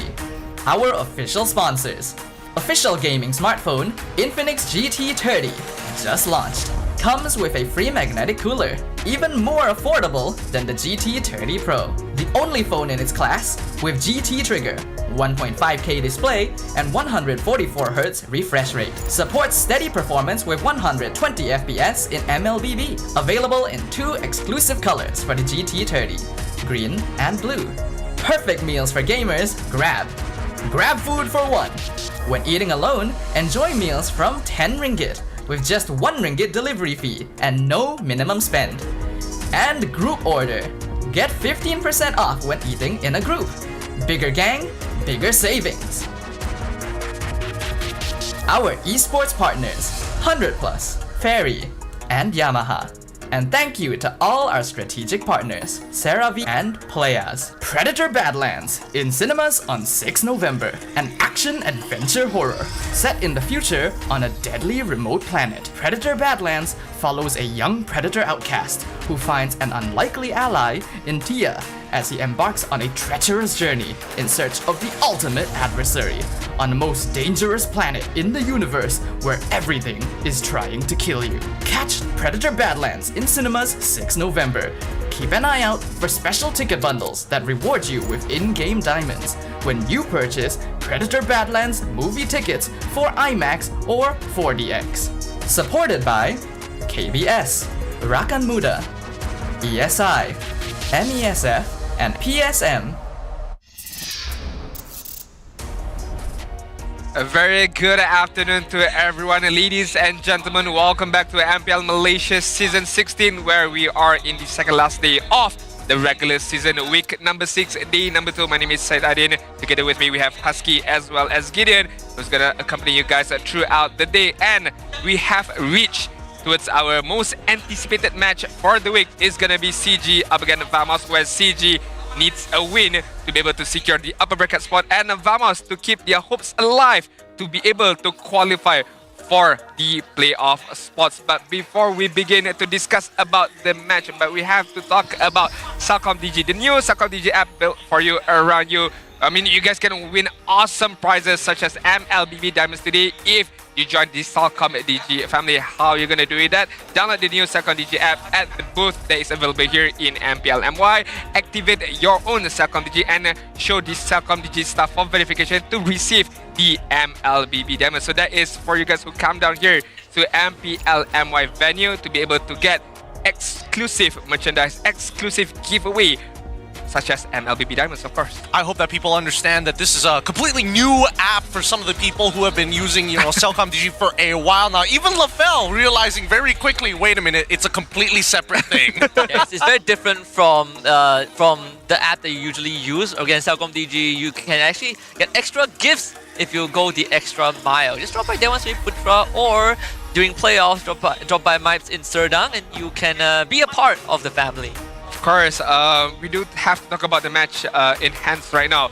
I just want to talk a bit about Vamos. It's very difficult if you are in a situation, hey, if you win 2-0, let's say, but you still have to rely on other teams to lose. You have to rely on other matches as well. It's a very tough spot to be in, but if you were in the state of Vamos right now, how would you feel right now? If, let's say, you win 2-0 right now. I mean, if I win 2-0, I'm in playoffs, right? So yeah. I would definitely feel relief for sure, but I think Vamos' biggest enemy has always been when they are under pressure. A lot of times they crack under that pressure. Against CG, just give it your all. I think Vamos has a good shot. Alright, let's take a look at the full lineup. First of all, for the side of CG Esports, we're gonna have Chiku, Valence, Gary, Yetri, as well as EJ. And if I'm looking at it right, EJ is going to be playing on the mid side, whereas Chiku is going to go back to the goal lane. Yep, Chiku going back to his old role. Let's see if he still has what it takes to carry this team to victory, because Amzik was doing a very good job overall prior to this, but he's currently busy with his studies. Good luck with his exams. Hopefully he does well before coming back to the MPL MY, because people like Valence has taken time as well to finish off his studies before joining back in. Same goes for Gary. Now that they have those responsibilities out of the way, all of their focus, full-time players of their own. CG was up on the rise, but recently has been on a bit of a lose streak, right? In comparison to their opponents, Vamos, who is a little up, a little down. You're not really sure where they stick around, especially with the lineup of Natko, Zorn, Klokun, Chibi, and Gojes. I think this is going to be a strong test for Vamos right now in terms of their capabilities, in terms of their playstyle, as well as the drafting phase later on. To be able to win against CG is not an easy task, because I feel like CG is quite a very dominant team, but there are some loopholes that they can explore trying to take away a victory against CG. Will they have what it takes? We shall see later on. Yeah, I think they definitely do because both teams are very very contrasting play style. CG is very macro focused, but for Vamos, they love to fight. Yeah, but right now, before we begin our in-depth discussion, we're gonna go over to our mic check ping test. First of all, let's take a look together. Awas ya cloud dia. Nick. Cloud ya? Power ya? Power cok. User. Main apa nih bang? Ciku bang ya?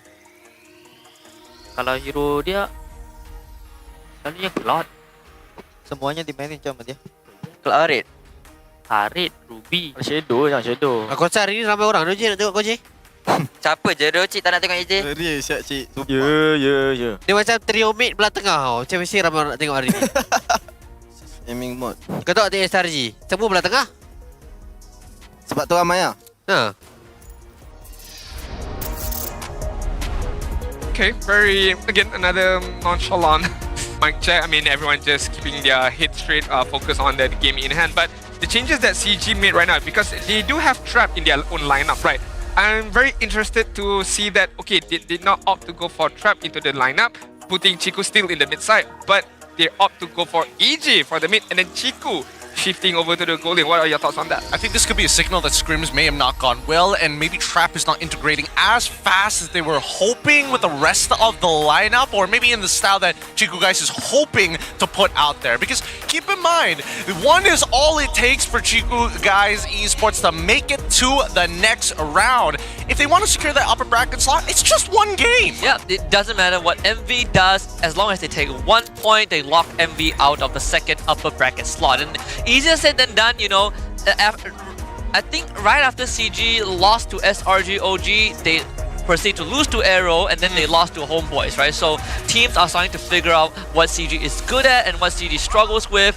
I think the series against Homeboys is a very good indicator that even a team under the guidance of someone like Chiku and Balance can crack under pressure. I feel like EG is going to be a very, I wouldn't say tough game, but it's a tough ass as well. I mean, being in and out of the scene for quite some time right now and being put back in the main lineup in a, I would say it's not the most important match, but it's still very much important for you to be able to get that 1 point to secure the upper bracket. I'm pretty sure Chiku himself would want to get the upper bracket spot to be able to hopefully make it to M7 once the playoff comes.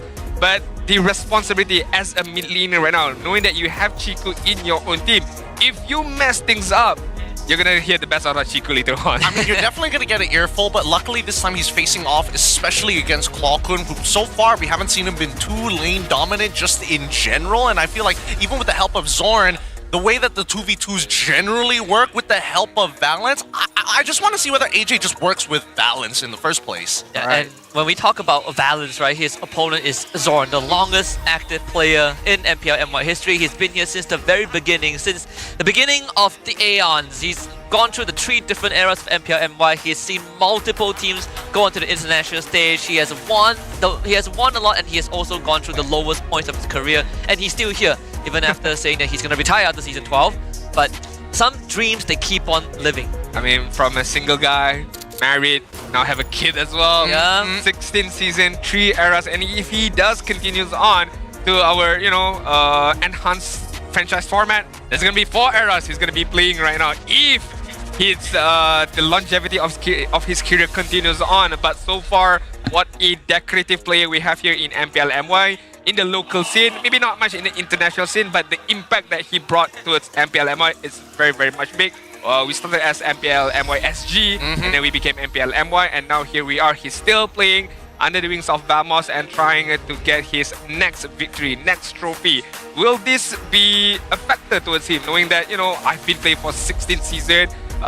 Does he have a lot more to prove right now? No, I don't think he has. I think right now, especially for veteran players who've been playing with his type of history, seeing all 3 of the eras, generally, I think that he's done everything that he can possibly do locally, but the internationals is something that seems to just elude him. I would like to know more about him. I mean, so we do have a short footage about him as well right now. Beyond the Arena is gonna be the one and only Zon right now. Yeah, and again, he has been with us for so long, and Zorn, most decorated player, like we said, the only player to have competed in every single season. The moment we have MPL MY S16, he is already there. You know, we've seen him gone through so many different renditions of teams and organizations. You know, Geek Fam was one of the very first one he's with, and even claimed his first trophy back in Season 3. Internationally, he's represented us a good number of times. I mean, under his time with Geek Fam as well, he actually had one international showing in 2018 before the M Series came into place. But even then, he has not only represented us in M Series championships, he's also been part of the SEA Games. He's also been part of MSC, if I remember correctly, 2024 as well. And the consistency lies within the passion that he has within the game, regardless of patches, regardless of meta, regardless of changes of MLBB. Zon still remains the same, a very brute force in that roam side. Compared to the first season, he's seen a lot of improvement as well in MPL MY. I mean, you've been with MPL MY for 16 seasons, for sure. There's going to be a lot of improvement. So he says that Munton takes good care of the Malaysian League, and he is definitely ready for the new era, showcasing or foreshadowing that he's still gonna be playing once comes the new era later on. Yeah, give it 4 more seasons, he'll be here for a full decade, right? And being in the league, I think he has survived one of the biggest enemies for competitive play, and that's time. Right? Not many players can survive the ties of time. Some people go for a break and they come back. Some people take a break and they never return. But then Zorn, he stayed true and even survived his own retirement. I think that is the most impressive thing. To be fair, we do consider him as one of the legenda, but then the one who gotten the title of the legenda is gonna be Chiku from the side of CG as well. So there is a bit of debate who is the more legenda player or the legenda individual between Chiku as well as Zon. That is a very good argument, a very good discussion we can make here between both of these players, regardless of their roles, of course. I mean, it comes down to accolades, right? Because again, Chiku, as a legend of his own, bringing Malaysia to an international stage and also cementing ourselves as an interesting region to watch, especially when you see the name Todak pop up during an M Series. That was a legacy that they held on for a very long time, but it also kind of put a lot of expectations on not only Chiku as a brand, but also on Todak as a brand as well. Finally, now that they've kind of separated, you do see that Chiku has kind of, as some process put, built his own empire upon not only the fan base,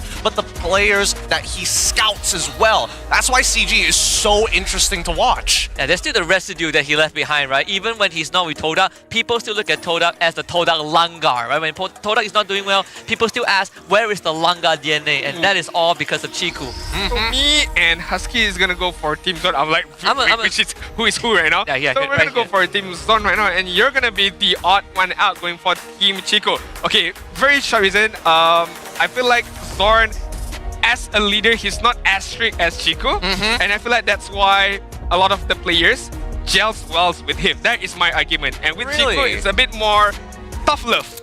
You know, if you don't do well, if you don't perform well, you're gonna hear the best out of Chiku, and that makes it very scary enough to play with Chiku. What about you, Husky? I mean, it depends on what you categorize as a legend, right? Are you looking at someone who has brought great impact to the community like Chiku and the gameplay in the region, or are you just looking purely as someone who has survived 8 years of being in the ecosystem? And in this case, I think Chiku has gotten a lot of his flowers. Zorn deserves that too. Well, I mean, sure, but I think the big difference here is the fact that this is the younger generation of casters who are saying, oh yeah, Zorn's the way to go compared to me and Karakuri, who is just like, no, it's the accolades, it's the impact that you have left on the international stage, because that, all roads lead to the M Series at some point of time. And with an international finish, some of the best we've seen prior to SRG, Chiku is the way to go. I want to hear what you guys think about in the chat right now, Team Chiku or Team Zon, but we do have to hand it over to Poji on the main stage. Let's go right now. Terima kasih kasta-kasta kesayangan Malaysia. Anda sekarang bersama saya untuk satu segmen yang menarik. Segmen ini dinamakan segmen Hype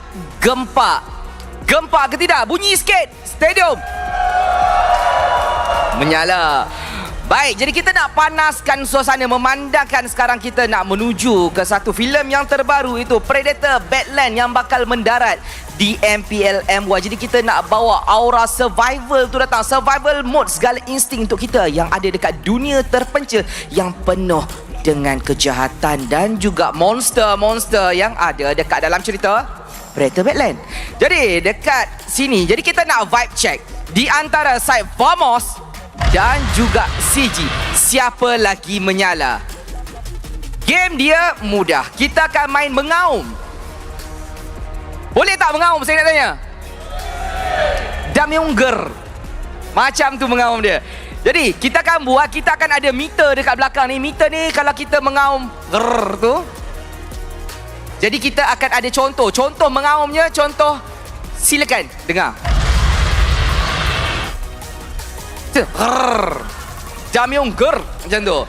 Jadi kita kata side sebelah sini kuat ataupun sebelah sini yang lebih kuat. Jadi kita nak tengok siapa yang lebih seperti harimau MPL Malaysia yang sebenar.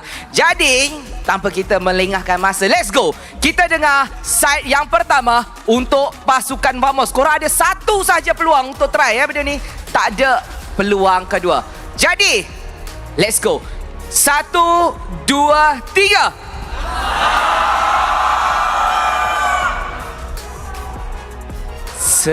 Okey. 110.2. Takkan CG kalah. Okey. 1, 2, 3.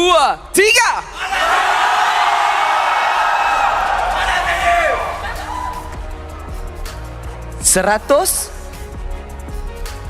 111. CG menang. Terima kasih kepada CG. Jadi sebagai tanda penghargaan juga, MPL MY akan beri benda ni. Hadiah daripada Tron Aries, iaitu kolaborasi di antara Disney dan juga MPL MY kepada 10 orang pemenang bertuah sekejap sahaja lagi. Jadi bukan itu sahaja kepada anda dekat sini. Jangan lupa untuk saksikan Predator Badland yang akan berada di Pawagam mulai 6 November. Watch in IMAX, win it with MLBB. Beli tiket IMAX dan juga 4D bundle untuk tiket khas Tron Aries dan juga Predator dan dapatkan ganjaran in-game diamond. Baiklah, sekarang masa untuk menuju ke perlawanan di antara CG dan juga Vamos. Sebelum tu saya nak buat something special untuk anda. Bagi kepada saya benda tu, saya perlukan benda tu. I need that. Thank you very much. Siap. 3, 2, 1. Let's go. Mengaum. Grrr. This is the most dangerous planet in the universe. And you've come to hunt an apex predator.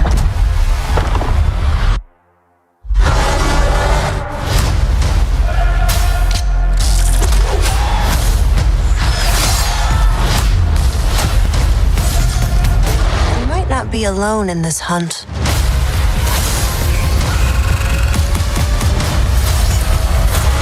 Predator Badlands, only in cinemas. Introducing our marshal that will ensure fair play and professional integrity in the matches. We thank you for your hard, very work, Rez and Munduna, as well as Izzat. Thank you very much, guys.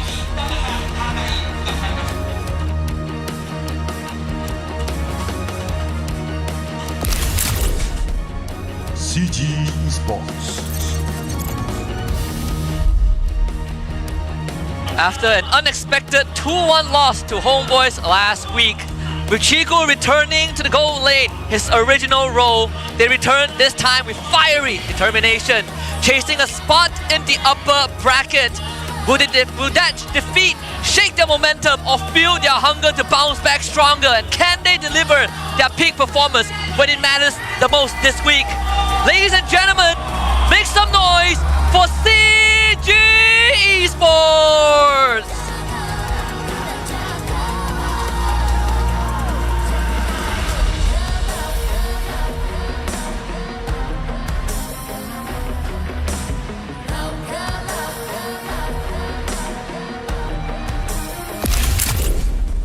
Team Vamos.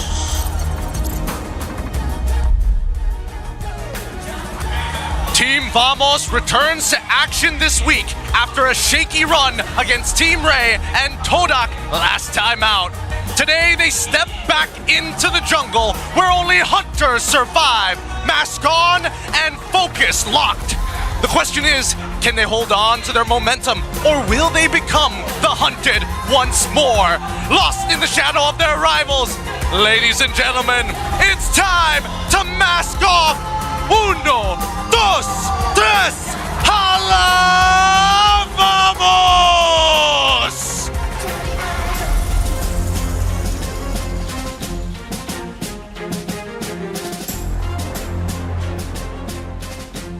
Introducing the head of League Ops, Franklin, along with the coaching staff of both teams, the masterminds behind every game. For CG, we have Coach Ruin as the head coach and Coach Cody as the technical coach. Vamos with Pak Bat as well as Pak Atan, the analyst of Vamos. Let's keep it going with the fist bumps between the teams. A true sign of professionalism, because this is how we roll. This is the Malaysian sportsmanship.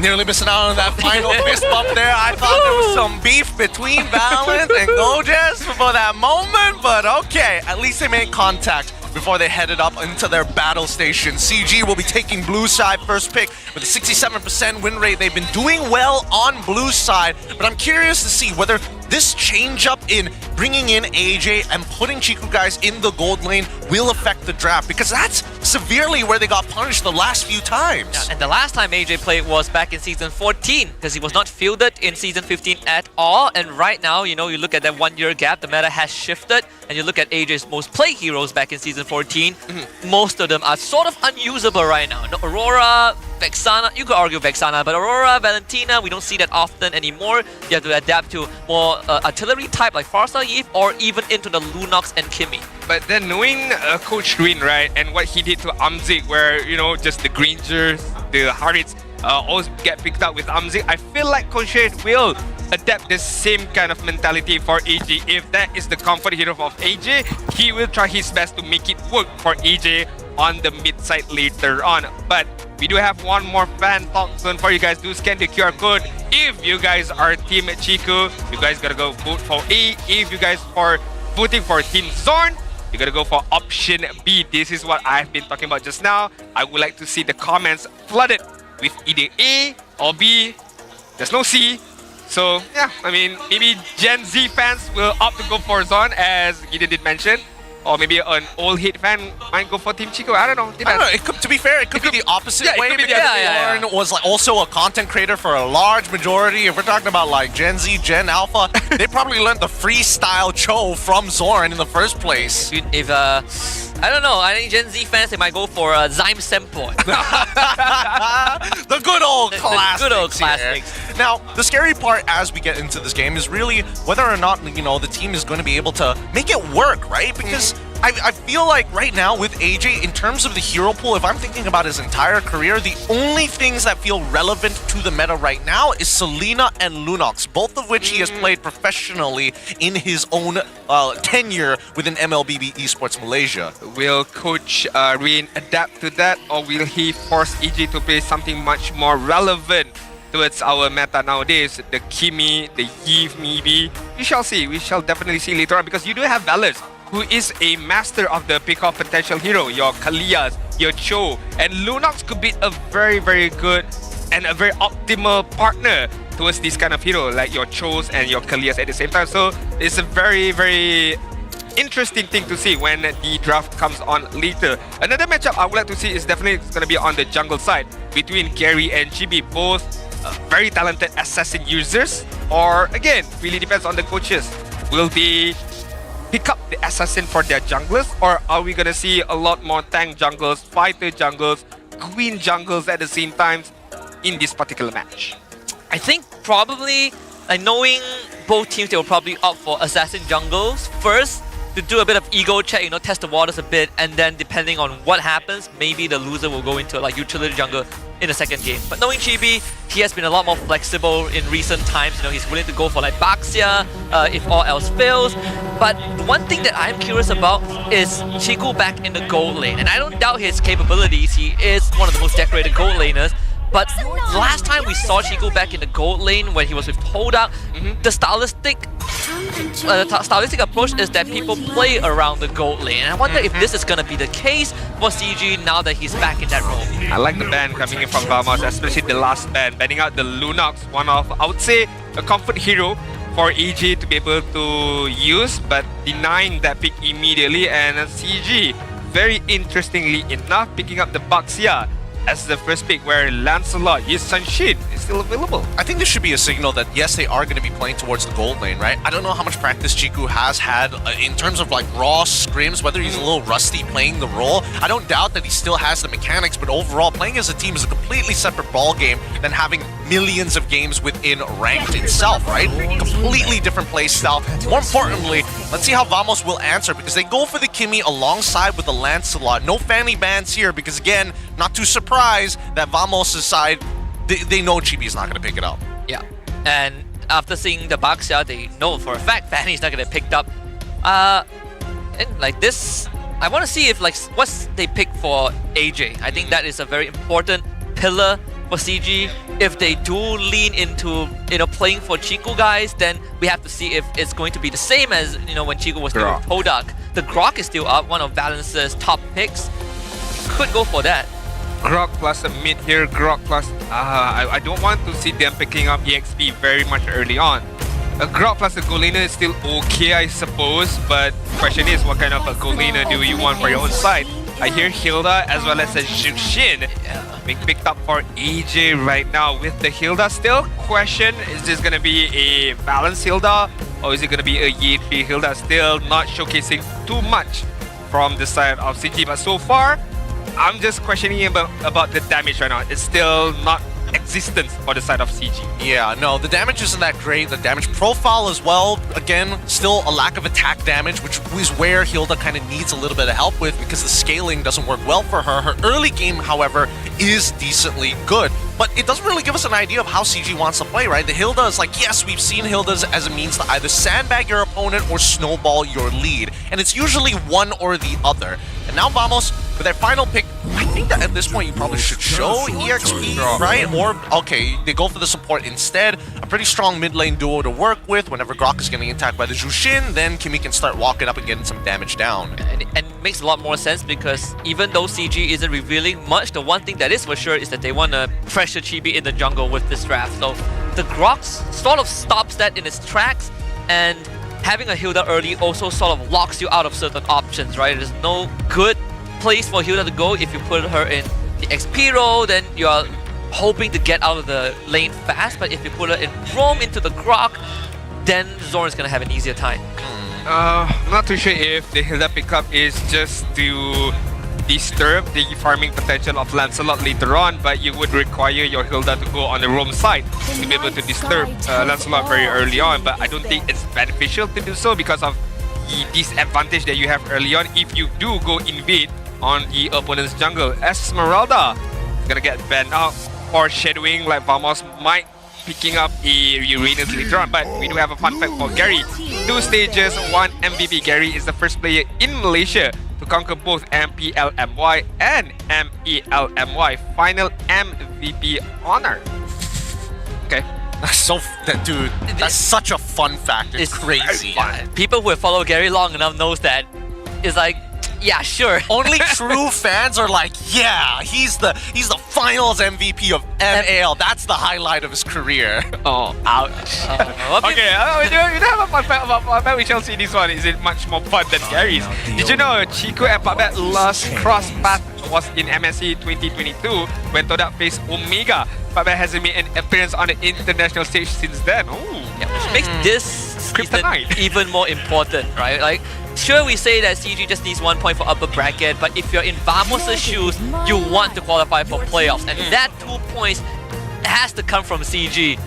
If anything, if all else fails, Vamos will have to start praying that everything else goes wrong for other teams playing tomorrow, and that's not the spot you want to be in, because they barely made playoffs last season. They get knocked out in 5th and 6th. Imagine not making it this season. Yeah, that would hurt a lot. It would hurt a lot of fans, but it's still really based on the draft, right? So far, good glue bang coming in from CG. A bit of anticipation knowing that both Arlet alongside with Lapu don't do too well into the Hilda, especially for the early laning phase, because Hilda is just way too tanky. There's just not much you can really do to pressure her out of that lane. The Fulvius as well as the Esme, also really good insight to it. As soon as gets locked in, talk about I want to win lane, and I want to win lane hard. Wow, I thought they would consider the Alice, because that looks like the next direct pick, but Yuzong, give me some lippy feels. Wow, I mean, it's been so long since we've seen Yuzong, right? I mean, hence why 0% big read here in MPL MY. So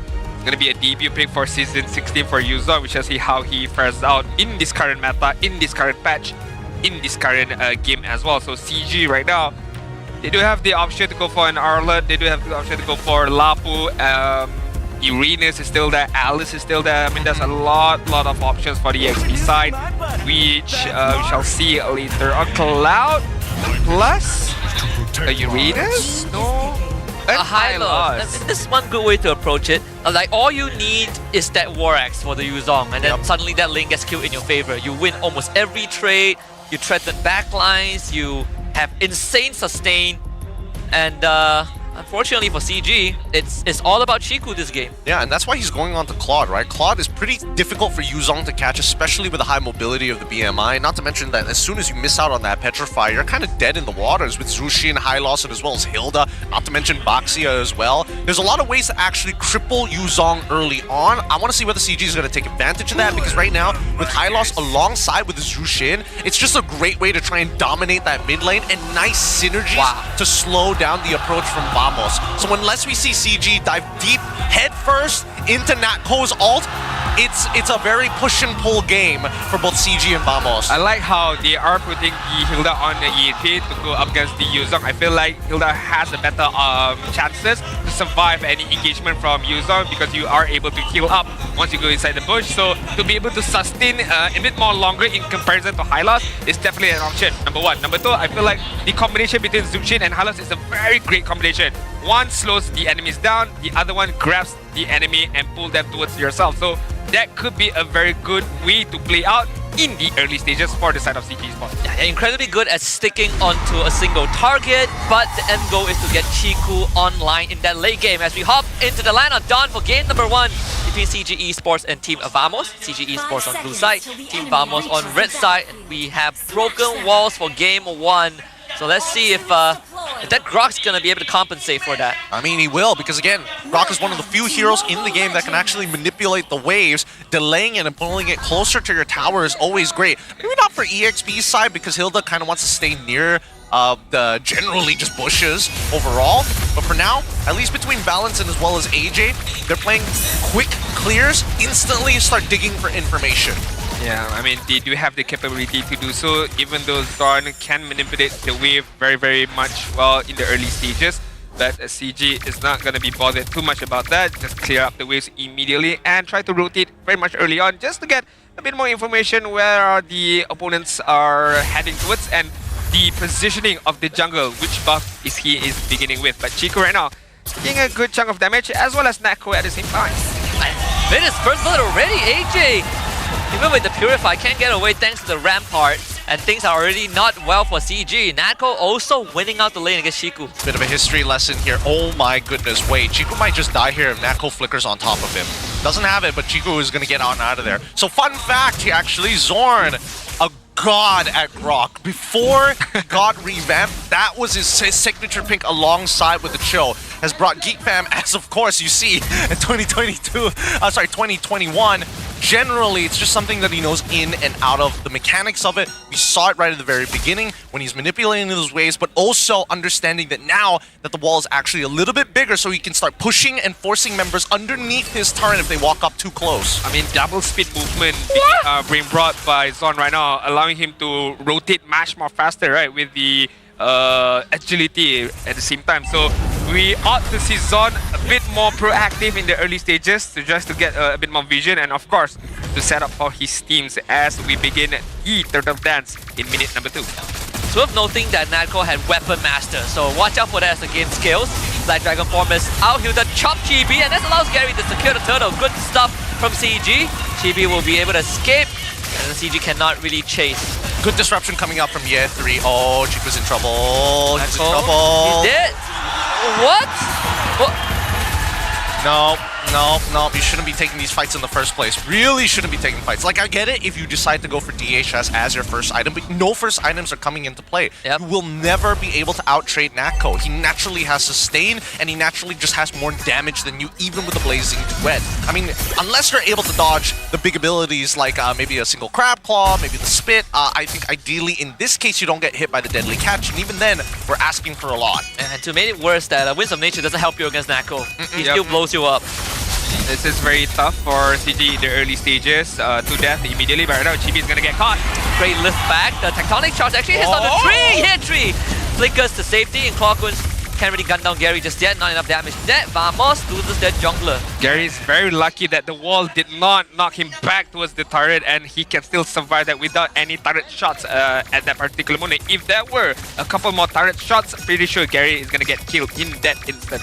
Clockwood. It's just so sad that he didn't have the passive fully stacked up. I think they definitely would have been able to get a little bit more and maybe even go for a chase had he had it earlier. But for now, things are going well for Vamos, right? Yes, they did lose a Chibi in the previous fight, but it's not the end of the world. Only Chibi is taking the damage. Goja so far is just kind of butchered in lane. Can't do much against Yetri, who's just consistently out-clearing him for the majority of this. But once the laning phase is done for and we get into the bigger team fights, that's when we're expecting Gojas to try and make plays of his own, because Chiku is falling further and further behind, forcibly having to go into the mid lane to double farm. I think Gojas is okay with the state as well, with the war cry. Well, they do get onto Clockwood, and of course this flicker out, purple buff for Chibi, traction pulse pulls Gary back. No follow-up from Vamos, but with the turtle spawning and no flicker on Clockwood, who is currently forced to recall, CG will get control of the objective, and sadly for Zorn, he's going to turn around with the Tectonic Charge alongside the Black Dragon form, as Gojas has a couple of targets that he can go for. Here comes the Petrify, and they blow up AJ. Gary next to fall. Vamos just taking the fights a lot better. Really, really smart of Vamos. They understood straight away, hey, we got AJ to actually go for the Purify early on. If you build enough stacks with the Black Dragon form Gojas, you can almost guarantee to kill him. And with the Lantern Flare already out, it's a guaranteed means that AJ is going to die. Really good target prioritization from Vamos. And not only that, I mean, like EJ, a bit of a missed decision making. I feel like at that particular moment, I thought he was going to go a bit more defensive, but he went forward with the Lantern Flare, knowing that this side of Vamos still haven't used any of their skills as of yet. Only the Tectonic Charge was used up by Zorn. So good decision making from Vamos. A bit of bad decision making from CG, especially EG at that particular moment. I think he had no choice, unfortunately. As soon as he wanted to pick up Zorn, but Zorn was buying a lot of time despite being max stacks on the butterflies. He just didn't want to get picked up, so he made sure that he chained his auto attack, his mighty swing right into the Tectonic Charge, and he put a slight delay to it, knowing that AJ was running out of mana. So really, on a micro basis, Zorn truly outplayed the scenario. Now, with 65 seconds left on the clock, we are seeing that there are a lot more rotations heading towards the top side of the map. Even Gojas opting to say, you know what, let Lancelot actually pick up my bottom wave. We might not be able to contest every single one of these buffs, but Chibi's already 2 levels ahead, so we're not really falling that far behind. Chibi even takes his own purple buff away. I think Gary wasn't able to steal it. He's now 2 levels ahead of the Baxia, and we start to see a bit of the struggles with the comp that CG has, right? You want to center it around the clock, which means this objective fight, they actually don't have as much damage as Vamos, as stated in the previous fight. Although they're going to try to jump on the Nako, good cancel on the Shield Unity. Nako is going to flicker away, and CG doesn't have the damage to follow up. Vamos, though, could go for Tectonic Charge into Attraction Pulse, pull back. Gary to try and survive with the damage reduction, but there's just too much crowd control from Vamos. They do end up losing Nako, as Chico comes in with the Blazing Duet, but doesn't have enough of the output. Yetri cannot get anyone. Jimmy with the iframes gets out, and Zorn protects his teammate. 2 dead for CG. Oh no, AJ was just a little too late to the fight here. If he just Lantern Flare right into the backline, I think they almost guarantee the kill. And they probably would have gotten like maybe 2 more. Oh, Gojas, okay. Oh, he misses the black tail. Ah, if he connected, that would have been a kill. Almost getting a solo kill. Onwards to Yetri just now, just missed the black tail from Gojas just now. But I feel like CG is a bit more scrappy right now. The engagement, the follow-up is very slow. The engagement is not clean enough. I feel like maybe a chemistry issue here and there, not knowing what's the best timing for them to go. But right now, look at Chico! He's gonna get out, had to use everything. The backup comes in from CG, instant Black Dragon from Nako, left to dry. Chico almost gets spat to death. Vamos can't really follow up on that. as Chibi, he's just gonna proxy that mid wave. How did they botch up their dive? They should have just started with the deadly catch first, force out the BMI, and then let Go just kind of do the rest of the work, right? That's all they needed to do. I mean, to be fair, Chico played it as good as it gets, but in the help of the extra fast rotations from not only Valentin as well as Gary, AJ, he's got to start keeping up with the rest of this team. He's got to stay a little bit closer to Valence. The only time he needs to worry about his positioning is when Zorn shows up, because that's something that he can't deal with. He's running Purify, unfortunately, and not Flicker, so that Lantern Flare is his only mobility option. I mean, you do want to get close with Valence as well as Gary up front, but you do know that you are putting yourself in a very dangerous spot. You did mention about the only way that you can run away is with the Lantern Flare, but right now Chibi is taking a good amount of damage from E3. Oh, he missed! Misses Phantom Execution. Should have the puncture stack still. One throws, good body block from Gojes. So CG can't really find the punish there, and Nako arrives on time. Vamos didn't really lose anything. In fact, they were able to make back around like 600 goals since the last fight where CG swung that net whip a little bit. Looking at the turret prioritization as well, I mean, Vamos are doing well to defend all of their turrets in the minute number 8 right now. CG is trying their best to split push, trying to get a bit of advantage in terms of turret, but they can't just find that angle right now. Looking at the bot side, there's Natko on the top side just now. Lancelot or Chibi cleared out that wave before this Turtle. Is it going to be Turtle spawning next? No, it's going to be the Lord. It's going to be spawned next. So it's going to be a bit tough for CG to even play the long lane right now. Yeah, they'll have to somehow buy time because Chibi is 4 levels ahead of Gary at this point of time. With tier 1 guaranteed to go down. No Purify for AJ for another 70 seconds. That's the thing. You take Purify, a lot of resources that Vamos can just invest to force that out. You don't want to use the Crimson Beacon also. So AJ is put in a very, very complicated spot. Man, talking about complicated, how are they going to play this Lord fight, right? CG are still 4.6k behind. Valence will have to be forced to take out the punishment. They get the lift out on the Chibi. He escapes with the puncture. Valence also forced away. Zorn, Tectonic charges already. Neko BI almost takes out AJ. Now Gary will take the front Black Dragon form from Gojet. Chiku gets jumped on, petrified. He is straight up dead. The Purify is too late from Chiku. And Vamos now gets priority over Lord. Just not fast enough to respond to it. Can't really blame him for it as well. Again, Petrify is just one of those spells you're not 100% sure when they drop it. You're just disrupted before the animation even comes out. Either way, Chibi still, despite everything that's happened to him, finally successfully secures the Lord. Chiku gets the golden stab, but Zorn has done so much in opening up this map and creating the space. Vamos right now are in a very, very good position in terms of goal lead, in terms of map control, in terms of level lead as well. I mean, Chibi hits level 15 already. It's only been the 10-minute mark. In comparison to Gary, it's what, level 11, 4 levels ahead right now. So Vamos, they can't choke this up. The only way for CG to be able to win, maybe a mistake coming in from Vamos. There can't be any initiation from CG. As I take a look at their heroes, right? Who's gonna begin even fighting? You can't put the Valence to start up fighting first. They're gonna jump onto Gary, take out half his health bar. Deadliest catch actually kind of hurts too. Honestly, all Vamos have to do is just take out Chiku. Once Chiku is out of the fight, CG will have nothing left. Or force the Purify out of EJ, you win a lot also right there. A lot of different ways to do it. Not to mention that the way that they can siege is actually pretty nasty as well, right? A lot of scenarios where that Black Dragon form is a bit of a problem for CG because they have no means to stop it. Wait, Yetri? Why are you there, Yetri? This is not looking good, Chief. Fun fact. Fun fact. I don't know. He's looking for a different angle here. He even had to use his flicker to get back out of there.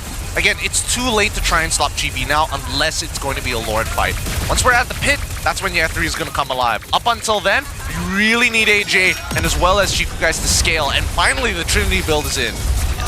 Now AJ was able to walk away from Traction Pulse this time. Can't say the same for Valence. You just have to eat it. Then this catch was actually used. Gary jumped onto Zorn, but with Chibi and Gojes at the front, it's almost impossible for CG's frontline to just stay there. I mean, even if you walk over, right, you gotta deal with the Grog, you gotta deal with Clockhood, and of course you gotta with the deadliest catch coming in from Netco. So how do you even walk up right now? Because you don't have an angle. You can't go on the back side unless Chico jumps in with the BMI, but you need a setup from Valence or from E3. So it's very tough for CG right now. They're gonna drop the carpet, and Chibi, Phantom Execution alongside Nako easily finds 2 kills. CG just outnumbered.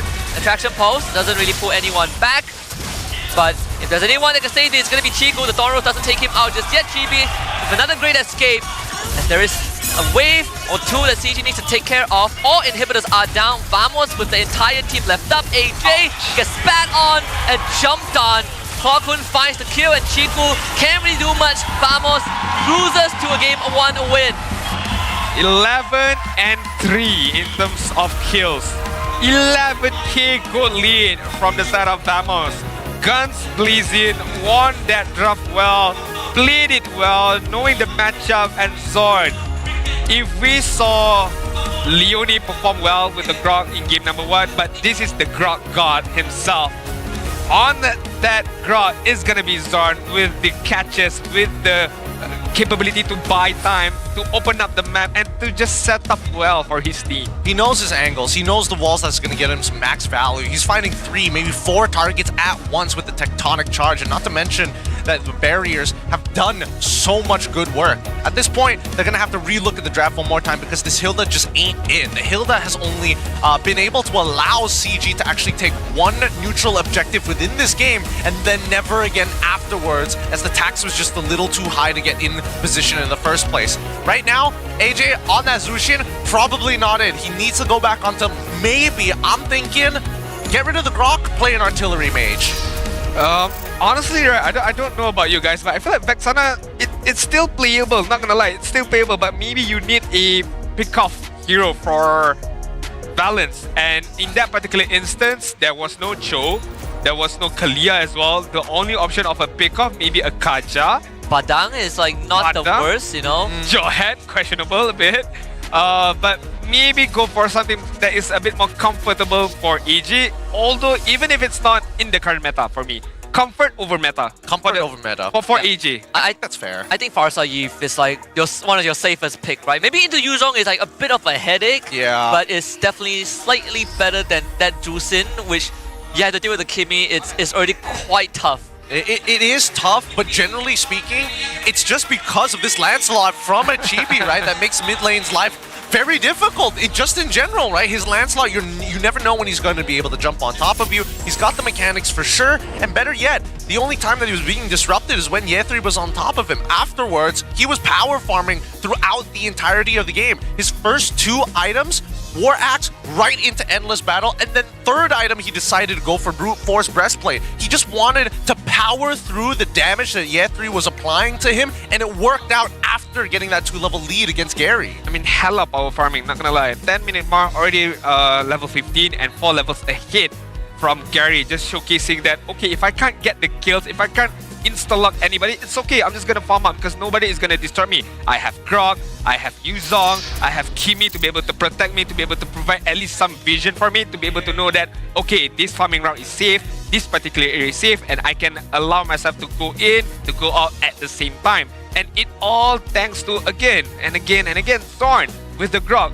007 in terms of KDA, literally assisting the team, not only in terms of providing the assist of kills, but providing the assist of vision. That is very, very much important for someone like Chibi to be able to farm up very well throughout the game. What has changed, I wonder, between last week and this week? Because I remember last week, a lot of teams are giving a hell of respect to Grok, right? People are first phase banning Grok and making sure that it's very uncomfortable to pick that hero. But today, Grok is just getting led through to all the Grok players. Yeah, and the focus has apparently shifted over to Hilda. And I can see why, because Lancelot is so highly contested within the jungle space that Hilda makes a lot of sense to try and disrupt it. However, I think that a lot of players, and especially Hilda players, just don't have a good read on jungle timings. They get the early information, they relay it, it's like, oh, they started on the purple side of the map. Therefore, even if you first early proxy or you first clear, you're not going to be able to disrupt them at level 2. So, therefore, you need to be able to ask your jungler, what's the timer after you clear that? When should I be in that purple buff to start disrupting him, or at least chunk him out for his health before the turtle? Or junglers could just adjust and play away from the Hilda lane, right? Unless you're in a roam role, then it becomes a lot harder. Oh, Hilda XP, we saw Chibi, he just starts purple, he goes to orange, and this Hilda cannot invade. I mean, they're showcasing that Vamos have tons of damage within them, right? I mean, Chico even brought up the tenacity, and it wasn't enough to withstand the brute force from Nako, to withstand the raw damage output from Chibi at the same time. And I feel like Valence did brought up the tenacity as well, and it wasn't enough damage dealt.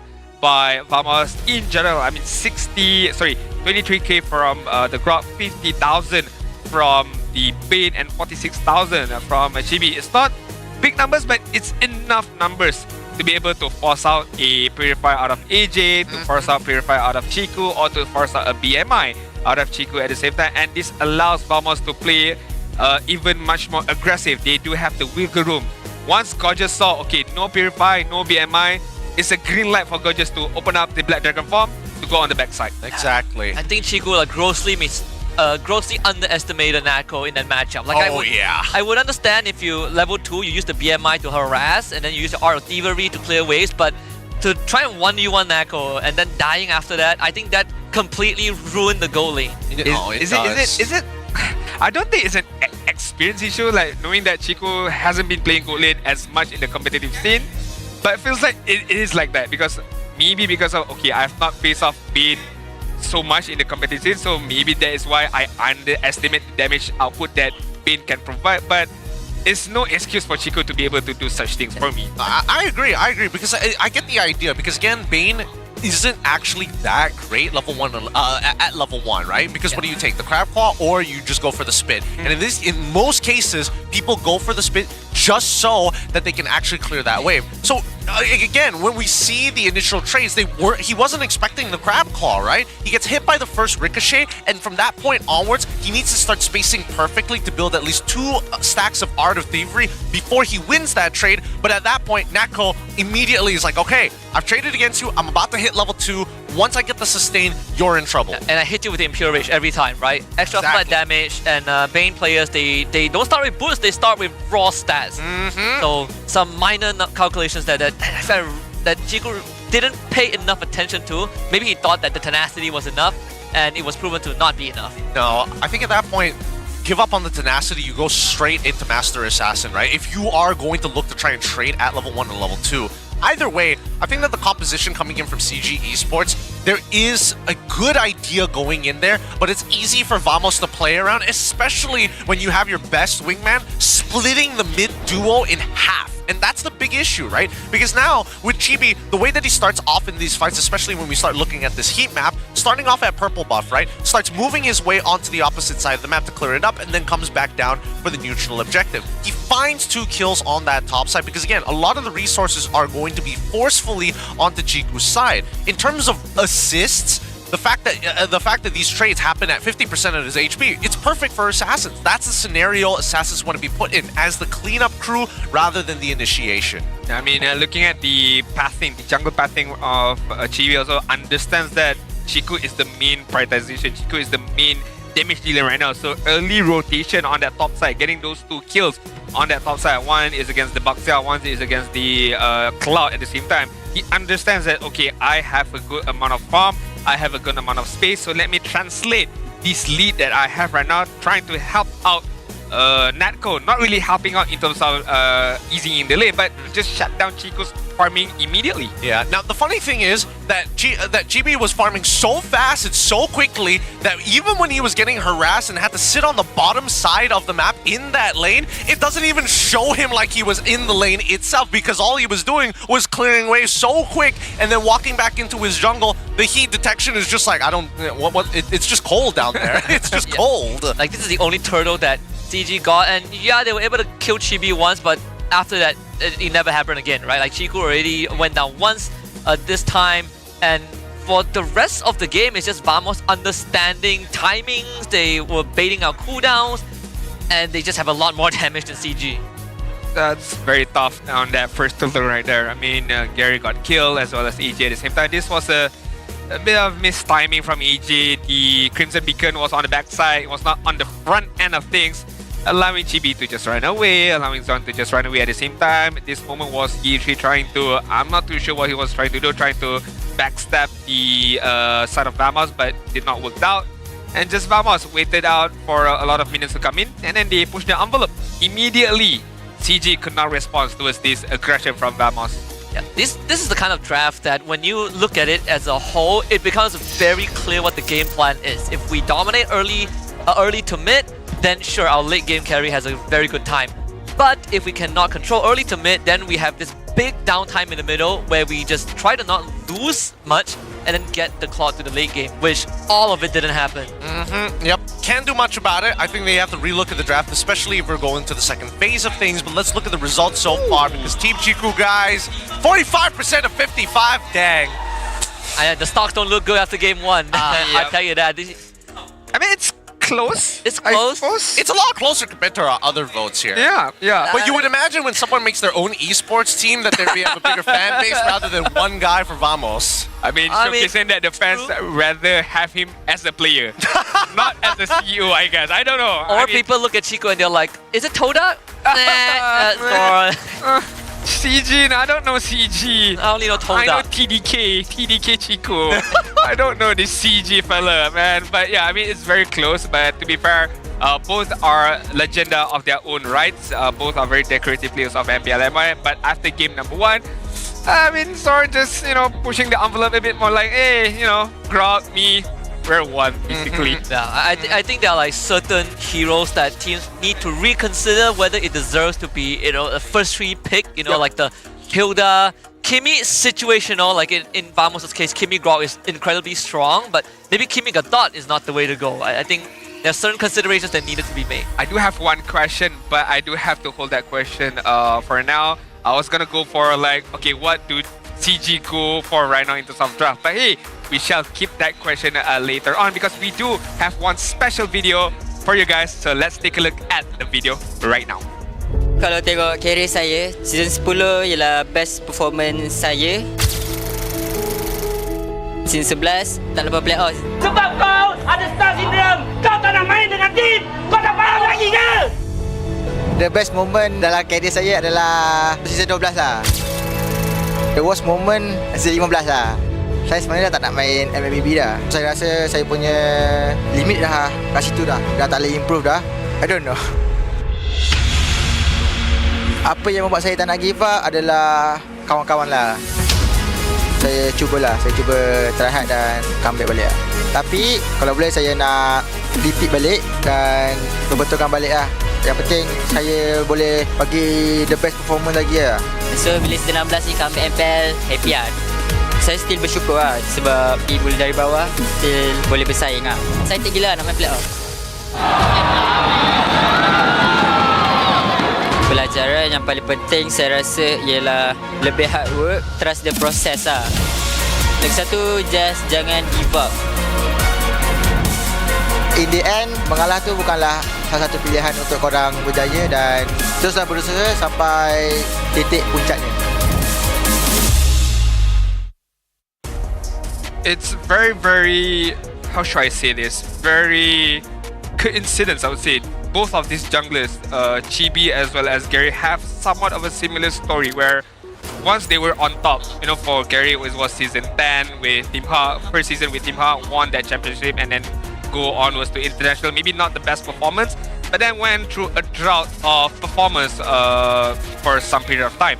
And Chibi, again, somewhat similar, champion in season 11?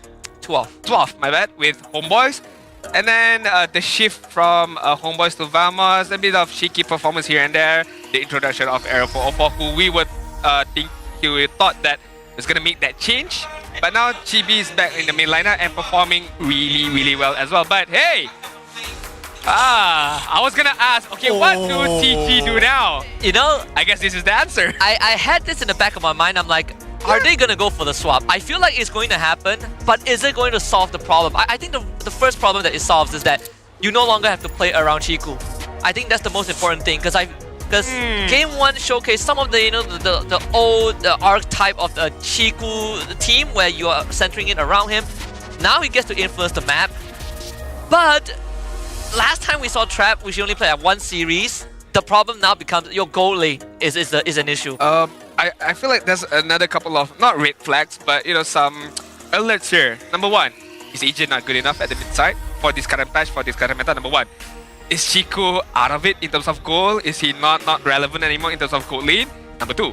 Number 3, as Husky mentioned, Trap in the gold lane with lacking of competitive plays, lacking of competitive game time could be an issue as well. So yeah, they are changing the lineups here and there, but S Husky question as well.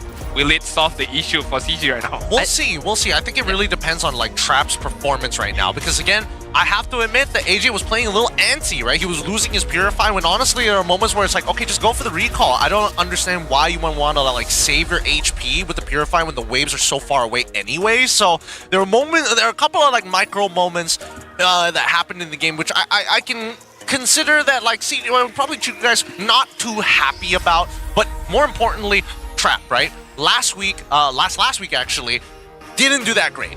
Overall, little rusty. Had some time to kind of like go back into the scrims, get a little bit of work done. We'll see whether or not it's going to be enough in this particular game, because now, at least from a drafting perspective, 1-1 is now an issue. Yeah, I think it's they have 2 holes, but they can only plug 1 at a time. So then they just have to kind of pick the poison. And even when you look at Trap's track record from season 15 until season 15, especially season 15, there's not really much goal matchup that he's been winning in a hit-to-hit sense. And when you look at season 16, it's sort of the same thing, right? You could kind of draw the conclusion that he struggles against other gold laners, and you're up against Nako, who also is a 1-1 person. Shall see. We definitely shall see if the amount of game time from Trap is enough in terms of screen preparation. Is it enough to put him back in the main lineup, especially on the goal side, facing off at Nako right now as we take a deeper look at the draft at the ban side from the team of Vamos, banning out the Lunox, the Kimi, as well as the Eastern Shin. Meanwhile, CG gonna ban out their very own Kalia, as well as the Chichi. One more ban before we head off to the first pick. Grog, is it gonna be banned out here, or are they gonna let it through? They're gonna let it through, banning out the Lancelot. So no Lancelot, no Eastern Shin. Maybe we might be able to see Joy, Grog, Baxia once again on that jungle side. It's probably Jushin, right? First pick. Oh, I mean, there's 1-1-2. I know Vamos likes to first pick 1-1. And they do pick. They love that first pick 1-1. Alright. I just don't want Trap to play fighter. Give him the... I know he can, but give him a proper good laner on that good lane side. I think it kind of doesn't matter anymore when you're up against 1-1. Yeah. That's the problem, right? It's like 1-1. Like because some people might think, oh, Phobius, why not? He can play fight the jungle. Fight the good lane. Don't remind me, man. Please don't Phobius go. Don't do it. I mean, you just hope that you outrange the 1-1, or you like own her so hard that she doesn't hit her timing. Yep. Just give him Bane, right? Like, worst comes to worst, give him Bane. Yeah, give him Bane. Like, we've seen like the 1-1 get dealt with where you overload her, and then it doesn't matter if she has Purify or not. You go Grog here. You go Grog +1. I think you go Grog. I agree. Baxia shit. Again? Alright, I mean, fair enough. Sure, go for it, right? You take Grog, right? Like, if you're Vamos, you take Grog? Yeah, why not, right? Grog is Kimi's banned. You could still take Grog and like, what else? With the Grog, can you set up for... Definitely, you can definitely set up for the Grog. one. Is good, actually. Yep, punish the Whoa! Ooh, Frederick. Okay, so this is a different look right now. Okay, so at least from Vamos' side, their perspective is like, yes, it's not the best matchup for the early game Frederick into the Baxia, but at the very least, you have some form of control to get into the pit, and when you are in that pit, you could go for like an energy eruption into Retribution to disrupt Gary, to try and like skew the 50-50 into your favor. The major issue is how do you deal with the Jushin right now, and Yves is a great way. Tax the HP as much as you possibly can, tax that front line as much as you can, get a Wishing Lantern at some point in that game to kind of scale you fast into the later stages. But now, as we go into that second phase, EXP comes into question. They have to worry about heavy divers. Ooh, Franco ban from CG. Yeah, I mean, there's already a lot for this Irrital to deal with. You know, you want to make sure you don't get hit by a Fredrin, by an RWM. So that Franco makes a lot of sense. But I think Yves right now is one of the few mid laners where the moment you get the talisman, if he goes for the enchanted talisman, you're already doing a lot more damage before your actual third item. It's important to be able to kind of get in and out of these fights. Alice, you have to take away the strong divers, the strong engagers. Most likely they're going to get rid of the Lapu Lapu as well. Unless we see... No. Esma 2? What is more worrisome in the lane? Because we know that Gojas wants to try and win out that lane, right? If he's going to play Yuzong, in game number 1, and then we see that Fredrin comes in here in game number 2, that means there is going to be a lack of damage anyway. So if he wants to try and play into the Yuzong again, it's possible, but it's a bit of a blind pick. There's also Arlet, right? Like there are some pretty good ways to help the Arlet set up. or you just go guns blazing. Masha. Just dive. Give it the back line. You can actually one tap like both the Irritel. I mean, you don't need to kill. You just zone them out from the team fight. You zone the Irritel out so that she does not participate in the team fight. You can zone out the Zuchin maybe, so there's no Lantern Flare, there's no Crimson Beacon, or force out the Crimson Beacon out of favor from the side of Zuchin. So it's just an option, but it's like, he's praying for a good matchup. It's like, if you get Esme, I might get Arlet. If you take Arlet, I take Esme. You know, please give me something good. Let me play the cool stuff. I want to win this matchup. If he goes Arlet, then I think he's gonna go for like Yuzong as like a counter matchup. If you go Esme, I think you still go. Is it Grok? So CG keeps the. You don't pick the EXP here. No, you pick your room. I think you pick your room here. Grok is still there. Yes. Is there any other option? Another high loss? No. Oh yeah. Okay, makes sense. I would be so sad if they decided that they don't want Grok. Okay, now Vamos. Oh, it's tough. It's tough for the EXP side right now. Very difficult. Very, very difficult. Is there a hero that's not counted as hard? Like just one hero that can just, sustain well or fight well? I mean, Esper, I guess. X-Porg is one. X-Porg is like okay, but like generally speaking, even against like an Esmeralda, you're still struggling. Ooh. So Yuzong, I think, is probably your safest bet. Of course. Give Zorn the Cho. How can Cho is not bad. Oh, okay. It's either or. Do you rather him have Cho or have Grok? Neither. Actually, I'm surprised. If they were going to go for Cho, why not go for Arla in this particular case here? I agree. I was thinking Arla too. Because again, you have like great setters on your side. You have great setters with not only Eve's RWM, but more importantly with the Fredrin as your main combo. So now that you have the Cho, I guess you need a little bit more damage. I think worst comes to worst, Swiss Army Knife Benedetta is always going to be good, right? Because getting to the Eve right now is a bit of a challenge without committing like a tectonic charge. Esmeralda is like the second best option. I mean, there's no surprises here because at the end of the day, you just don't want to die to the Yuzong, and Esme is a great way to kind of get in and out of these fights. I feel like with Vamos, with the Cho, with the Yuzong at the same time, I feel like they want to go a bit more aggressive. Level 4 is going to be the main prioritization, and when playing with a 1-1, you need a single target lock. You need a pick-off hero, and Cho fits that to a T right now. If Zorn can get a very good Way of the Dragon to just feed on these skills towards Neko to be able to activate that crossbow of tank, it's game over, I feel. So CG's got to play it really, really well, especially in terms of kiting when it comes to team fight. It's still flying clouds, keep in mind, so worst comes to worst, you just fly back into the lane, right? So the laning phase I'm a little less worried about right now.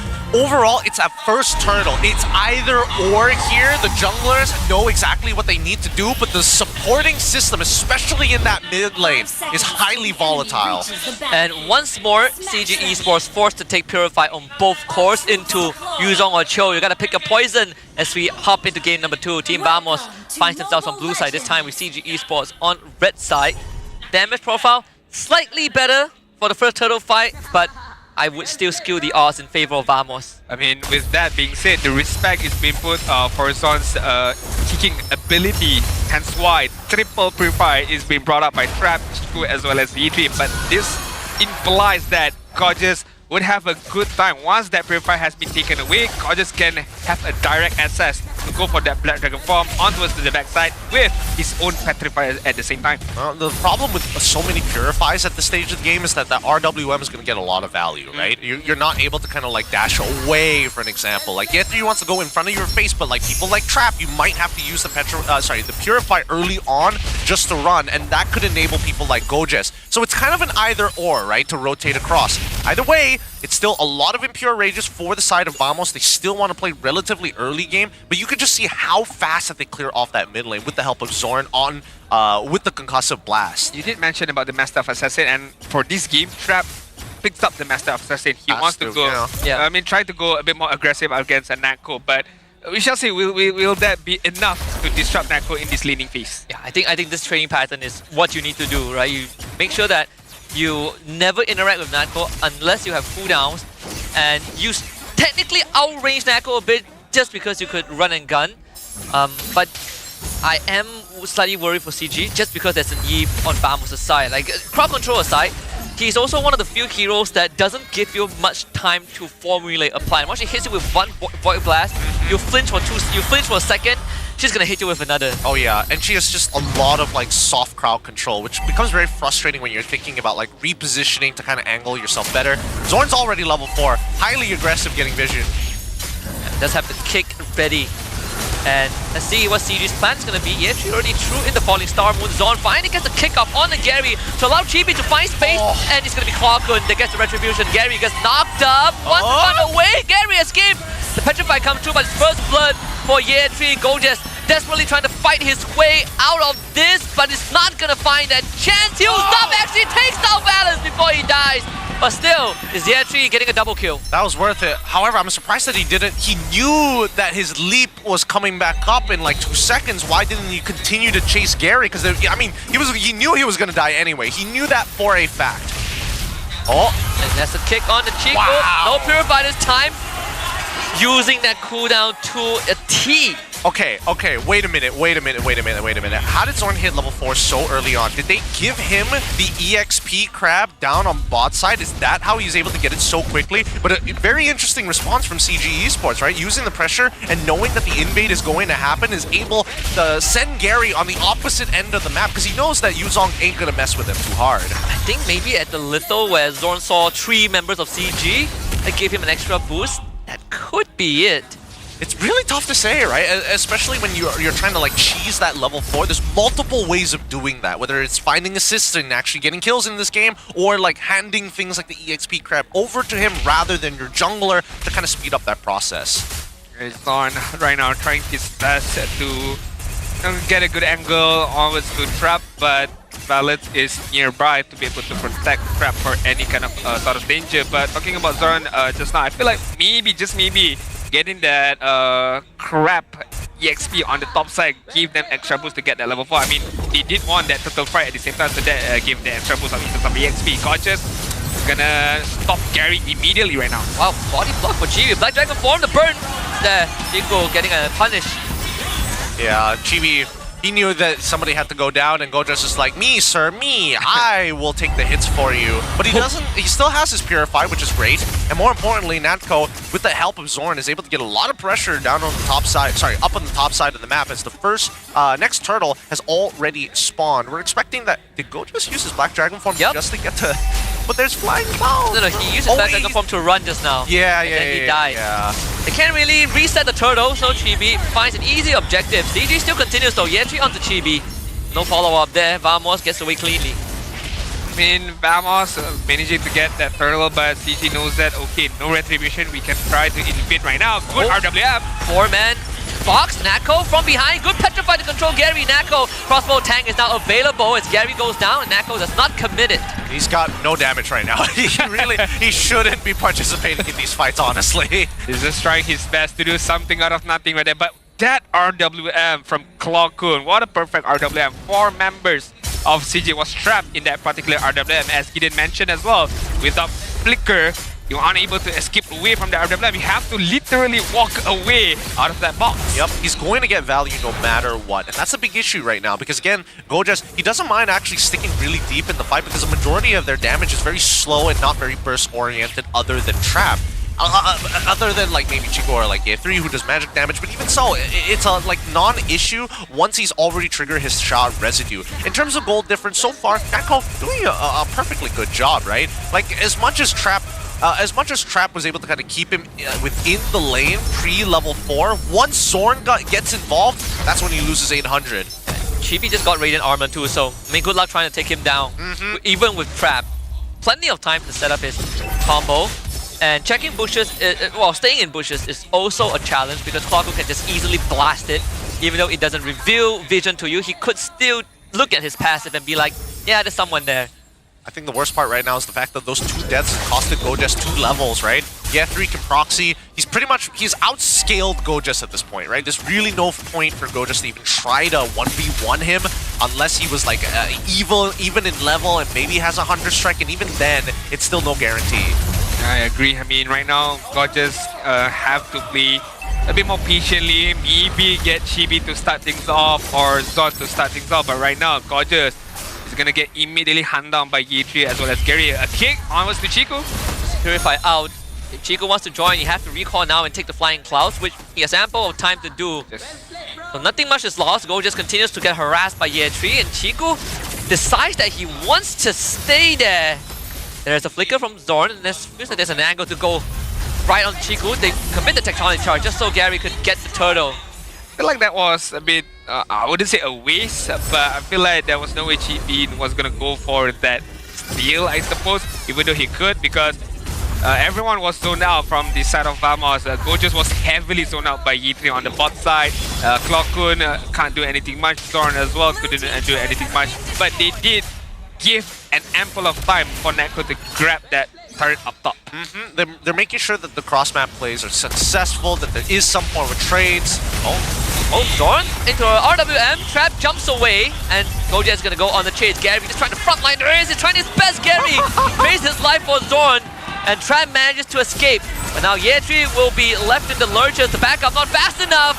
Clockun with the collection. Another taunt on the balance, who's now trying to back up, but Goja forces this flicker out, and Vamos wins the fight. That's so funny. Zorn tried to go for the taunt, and then Ye3 is just like, keep laughing, sir, keep laughing. Takes him out straight away. Should have been a little bit more aware of the positioning here, because as we see this game continue to progress, Goja's not going to be able to do too much. And Ye3 has completely outscaled him. 2 levels ahead, he's 3-1-1. Ye3 is going to be pretty unkillable until Natko actually finds his 3 items. Definitely, then Ye3 needs to be able to be more careful once the damage is there from the side of Vamos, due to the capability of tanking the front line. Could not be done by Ye3 once the itemization has been completed by Natko or even Clockun for that matter. Witchy Lantern could be an idea here, Chico. Gonna get burned down, but can get away safely in the mid side. Almost got clapped. Once Clockun gets his Wishing Lantern, that's where Ye3 needs to be concerned. Until then, there is still some space for CG to, make up for themselves. Vamos aren't too far ahead, just, mere 1.3, 1.2k gold lead. This first Lord will be under Vamos' control for now. As they dance around, the top side has already gotten a pretty good push into the T2s, right? And Vamos, they want to actually be on the Lord first, because then they have the decision to actually reset it against CG. You can see that Valence is like fighting for space, but notice that Ye3, he's looking around, he's waiting for that RWM. They get the lift out onto Zorn, and Zorn will be forced back. Here comes Natko. They jump on the trap. Chico forces out his Crimson Beacon as Clockun gets jumped up by Ye3. Zorn peels him away. Gojet is going to sacrifice his life for this. And no cigar there. Chibi also starting to be in dangerous territory. Crossbow tank eaten up by Ye3. He is just a brick wall, but he overextends a bit, forces his own Purify out. Zorn cannot get the kill, and CG wins that skirmish. Very unfortunate. Ye3 played it as good as he can get. I do think that the overextension was a little greedy, and it could have gone very badly very soon, but he's got to be in and out of these fights. He has to maintain this pressure constantly. He cannot let Vamos make that first move like that anymore, especially now that we're risking the Lord rather than just a simple turtle. I mean, in that kind of instance, you wish that Clockun had a Witching Lantern. Pretty sure he can get a kill onwards right there, but right now, a kick from Zorn. It's on to Ye3, who doesn't really care about it, but Gary is low. Tectonic charge out from balance. They were able to control Natko for now. The crossbow tank cannot go off. Gary is out of range, and that allows Trap to chase down Zorn. CG finding 2 kills for themselves. They do lose balance eventually. Clockun against Chico. White Blast is enough. Clockun wins it, but commits to RWM. Better safe than sorry. Gorgeous now on the chase. Trap still has Purify. Can he outplay this? The press to Purify right now, but Gorgeous sticks on him. He's bleeding now with the shot residue. Gorgeous with the pickup. The whole time, didn't even have Petrify. He just got it up. Even without the Petrify, I was about to say that. Even without the Petrify, he got the kill off. It's because maybe Trap did not have that heavy crossbow, so could not run away. And again, no flicker, no party right now. Very big Sag for CG. But still, the goal lead is honestly not too far away, considering it's 8-7 right now. Oh, the reset. Devil Valence, you dirty boy. Flying Clouds allows CG to be back at where it started. It's round number 3. So far the score is 1-1. And Vamos decides to just, pull back. It's tier 1. That's the way to do it. That's the way to dance around this Lord, because they know that Vamos can't sit on the Lord forever. Their damage isn't burst-oriented. They need Natko to be that consistent level of damage alongside with Clockun. And even then, it's still a bit of a struggle to burst down the Lord. However, at least for Natko, if you look at the items, he's already completed 4. He is ready to throw down. In comparison to Trap right now, only 3 items as of now at the 12-minute mark. As we take a look at the top side, is pushing towards CG side, so this could be a chance for Vamos to force the issue, to push the envelope right now. Gary is going to walk forward. Body block from Zorn. Chico wants to get in. Another RWM getting used. Gary will be the focus. He's going to get jumped on. Taunted. Gary finally goes down. The kick on the trap into a knockout from Gojes. Trap still escapes with a Purify. They get the control on the EN3. EN3 gets away. And Chibi now will look to retreat. No wall from Balance. Again, the team trays 1 for 1. Oh, that was a little sad. That was a little sad because Gojes alongside Zorn. Zorn flickers forward to find the kick on towards Trap's side, and he gets it, right? He outplays the Purify as well because he went for the third hit of G Kundo into the kick, allowing Trap to actually react to the first half of the abilities. But then when the Way of the Dragon comes through, Gojes decides to jump on it, instantly petrify. Had he just waited half a second longer, I think they could have guaranteed the kill onto Trap. So it just negates the kicking ability from Zorn right there with the jump from Gorgeous right there. So maybe a bit, I didn't blame on the miscommunication because a lot of things were happening at that particular moment. But he, on the side of Vamos, still okay. They still managed to get the Lord. Who's going to be pushing on the bottom side where Chico is going to be forced out to use the Crimson Beacon immediately. And right now, Yi3 is going to get spotted out. Should be able to walk away with a safety in his hand. Try to delay the Lord. Was able to do so just a bit. So the waves, they do get staggered, at least the bottom wave. But sadly, CG's firepower focused on defending the mid-tier 2. So their Lord gets a free pass. Here comes Balance on a Nako. Nako and Gojes both very low. RWM from Clockwood. Nako needs to run away and Clockwood bails out his teammates. Gojes does end up going down and CG finds a successful fight, but do at a cost of a bottom hit. Yeah, the worst part is that it's on the long lane, right? Lord is going to be spawning on the top side of the map, and right now, I think that Vamos is starting to run out of time. Eventually, Trap is going to scale very nicely into this game, and worse yet, the counterplay to Wanwan is just getting a Winter Crown, which most people can start to afford after the 42k mark. In a very good initiation from Balance right there, setting up for his own team members and allowing the kills to be gotten away on him. But Nako right now forces to use the crossbow tank to get a single kill towards Balance. Freebie. Easy enough. I didn't thought he would have the crossbow tank unlocked. I mean, yeah, he already found it, right? He already found the weakness marks. And I think unfortunately for Balance, he just knew he was dead anyways. So at this point, let's see whether they get another inhibitor even without the Lord. Yeah, it's the Wishing Lantern. RWM's gonna be forced out. Vamos, once the mid-in hit, should be able to get it without any problem. So second structure down for CG. He actually just got his Winter Crown. But Vamos, they have regained control of the game. I mean, this would definitely help the case of Vamos trying to get the next Lord because mid wave is pushing in, bottom wave is pushing in, the long lane is pushing in towards CG. So CG are in a bit of a pickle right now. Should they decide to defend their long lane and leave the Lord to be picked up of Vamos, or will they contest this Lord later on? They have to split their resources. Firstly, Ye3 is going to have to be the one who actually clears up this lane. Unfortunately, he doesn't have a Brute Force breastplate. Had to go for the Winter Crown's second item just to deal with the crossbow of Tang. Overall, though, it looks like they are kind of down to fight, right? I mean, I don't know about Trap with just the Winds of Nature, whether or not that's going to be enough, but Vamos, you can tell, they're a little nervous. They don't see where Gary is. Yeah, but they know where Chico is. It seems like they want to harass Balance again. Balance, Tectonic Charge, that's on the tree, they blow up Nako! That is perfect! Ye3 supports Trap, Purifies, gonna keep him alive for now. They lose Balance, but it's a small price to pay if Trap can survive this. Gojes on top of him, GB trying to support, but good support system from CG to stop Vamos from taking down their most important member. Gojes able to jump away, gets lifted back into a Sky Piercer execution. That's a killing spree for Chico, and CG have won that fight. Chibi just a little slower. If he was able to cancel out that Lantern from Chico, I'm pretty sure they will be able to get them out. However, they've got the base under the threat. Crowd's going wild already, but really nothing to worry about here. They have plenty of members to handle it. That's a very good burst initiation from CG Esports right there. Immediately taking away Nako out of the equation at that particular moment, and a very good space from Trap, be able to just run away, to be able to space himself from Gorgeous right there, so allowing himself to stay alive. And as you mentioned, Trap, slowly but surely, is taking up the damage immediately right now as an Irrital.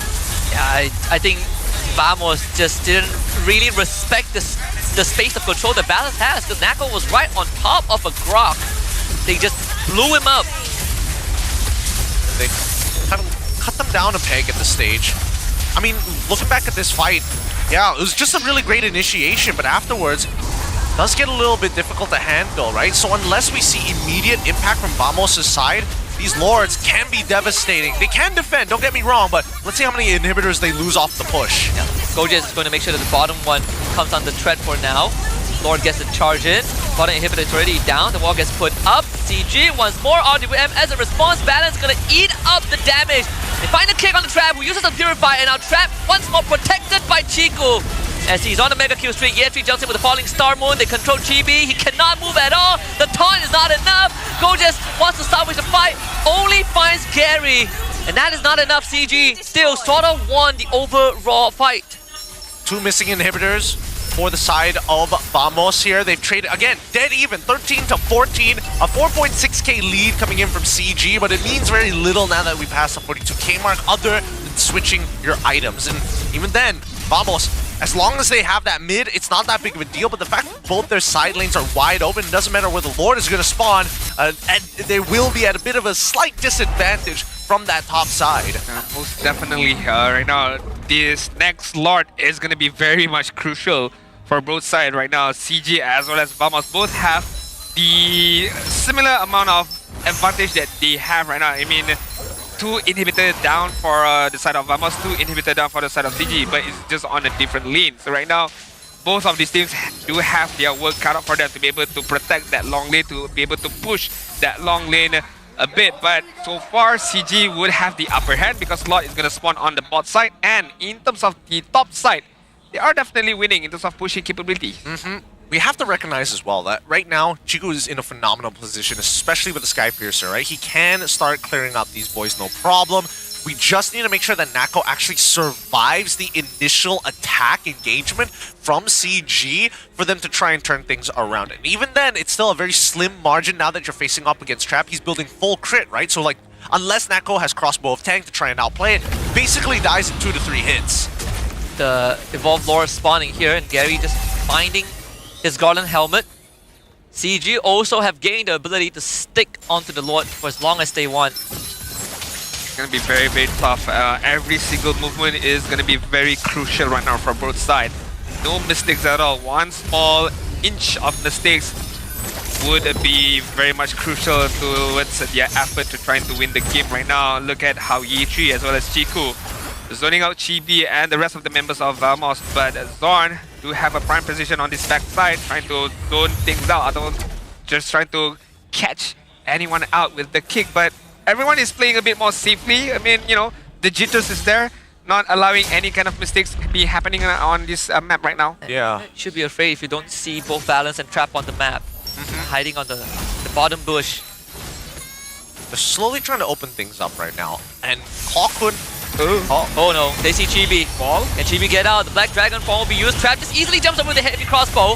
Chibi losing immortality. Trap with the Purify, able to get away with some nation to protect himself. So Chibi is already gone. No. Gary eats up the damage from Gojes into the Winter Crown. Gojes gonna finish the kill. Gary ends up going down, but Chico finds an easy trade.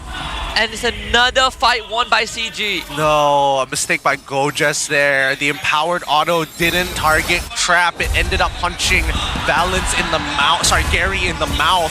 Now, they don't have to worry too much about that wave. It's too small, but it will hinder that mid-wave. Oh, barely gets away. It should be a free lock for CG. I mean, there's no way Vamos is going to be able to contest this. There's no win of nature already for Nako at the same time. And yeah, you did mention about Zuchin Chico be able to handle all of the boys from Vamos with that full stack of Sky Piercer already. No, Gary is still doable. Can go and find the kill down. Nako's coming in! Oh, Cloudgoon has just saved Vamos! What? They will lose Zorn to Chico, but Vamos back in the game. What? I feel like we've seen this episode before. What? Throwback. No way. Can you let that happen? That's so sad. It's so very, very sad, but this drags out the game. Now we're going into the 21st minute as well. Both teams dead even. Whoa. Where did that damage come from?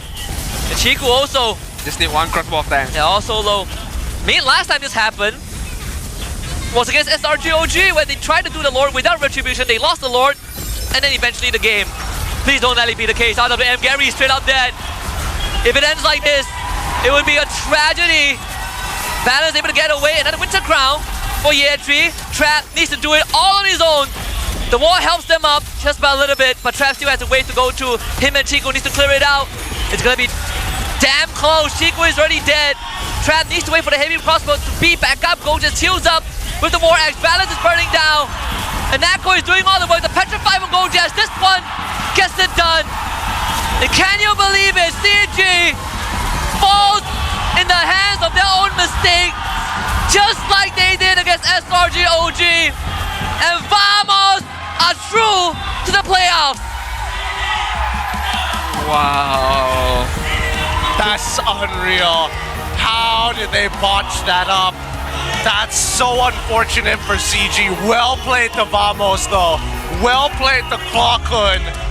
Well played to Clockhood. Well played to Zorn as well. Going on the backside, focusing on whoever is on the backside, forcing all the attention towards him. I'm not too sure why CG even bothered to entertain Zorn on the backside. Just focus on the Lord.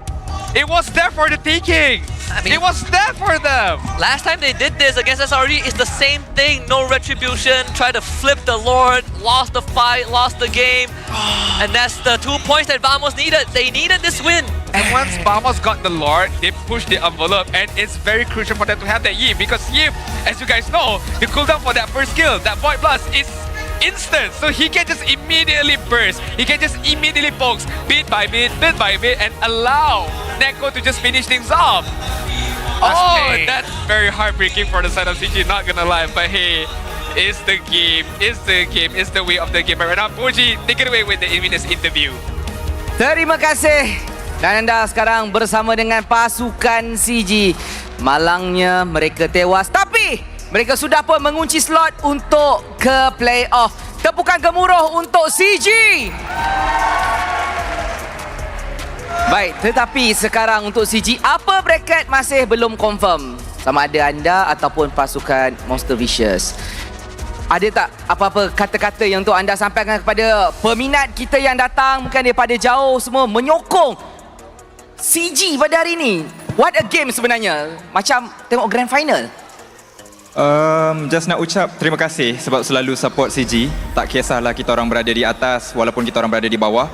Waktu kita orang awal datang daripada ML, tak expect pun boleh jadi pasukan yang boleh tiba-tiba nak contest upper bracket. Jadi it's a good run untuk kita orang regular season kali ini. Yeah. Terima kasih. Chico, anything Chico nak cakap selaku owner, captain, segala-galanya CG Esport kepada keluarga, peminat ataupun aim untuk playoff? Ya, first kali alhamdulillah lepas ke playoff, and first kali alhamdulillah lepas ke playoff. Lepas tu terima kasih juga kepada datang. Sorry sebab kita orang kalah hari ni, but kita orang akan cuba yang terbaik dekat playoff nanti lah. Terima kasih. Anything yang nak cakap sebelum saya lepaskan anda? Ada apa-apa nak cakap? Tak ada apa? Jadi kalau tak ada apa-apa, itu saja. Terima kasih kepada pasukan CG. Jumpa anda di playoff. Terima kasih banyak-banyak. Untuk yang seterusnya, ini dia pemain anda. Halo Vamos!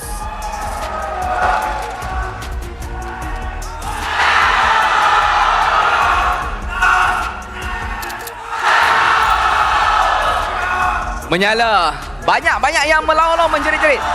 Tahniah sekali lagi kepada pasukan Vamos. Kunci slot ke playoff. Tapi soalan pertama saya nak tanya kepada Klokun. Mana Klokun? Okey, Klokun. Secara rasmi yang mengunci slot ke playoff, kita nampak mainnya susah payah, menang 2-0. Apa perasaannya yang nak cakap kepada semua peminat yang datang menyokong? Mungkin ada daripada Malaysia dan juga Indonesia. Ya, perasaan saya dan tim pasti senang lah dapat slot ke playoff. Senang-senang, alhamdulillah. Tenang dan happy ya, alhamdulillah. Jadi untuk mungkin Cibi boleh kongsi Cibi perasaan walaupun tak ke upper bracket, tapi korang dah pun layak ke playoff kan. Jadi untuk hari ini kita nampak Vamos sangat lain macam, nampak garang. So anything happen ke dekat belakang, dekat coach ke cakap korang kena main betul-betul macam mana? Boleh kongsi dengan peminat yang datang? Sebab kalah dengan Todak minggu lepas. Kalah dengan Todak. Jadi benda tu macam apa tu, anjakan paradigma kita kena berubah. kita kena berubah, betul. Saya suka jawapan.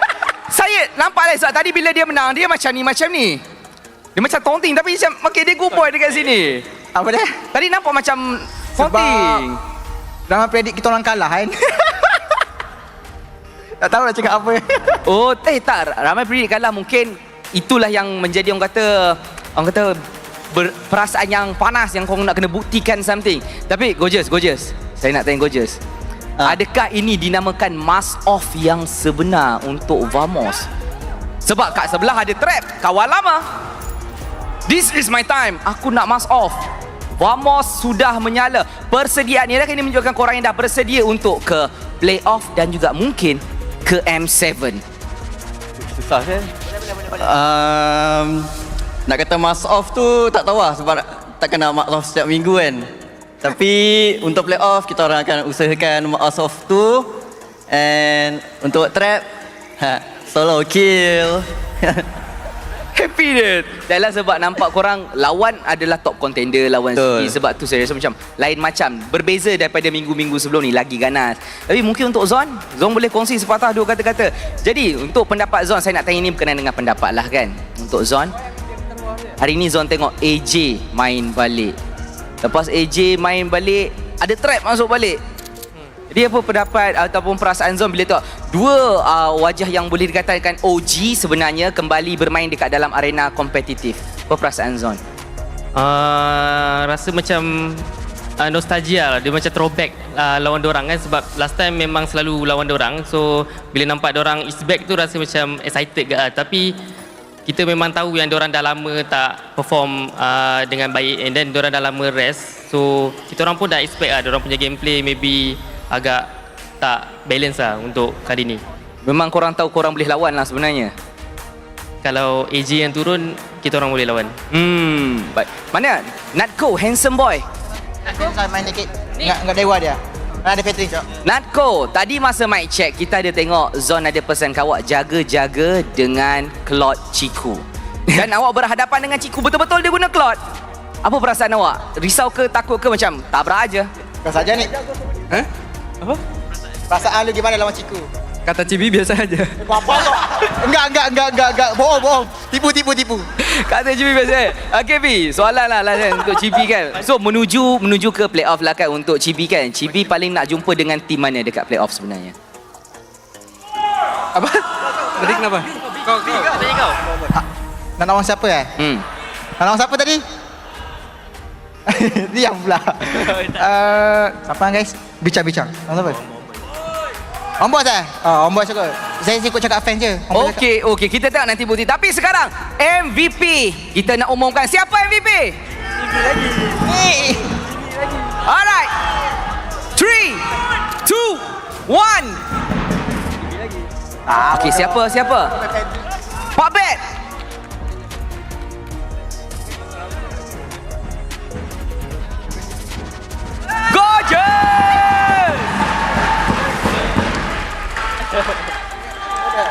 Saya rasa saya tak layak dapat MVP ni. Okey, jadi macam tu siapa yang layak?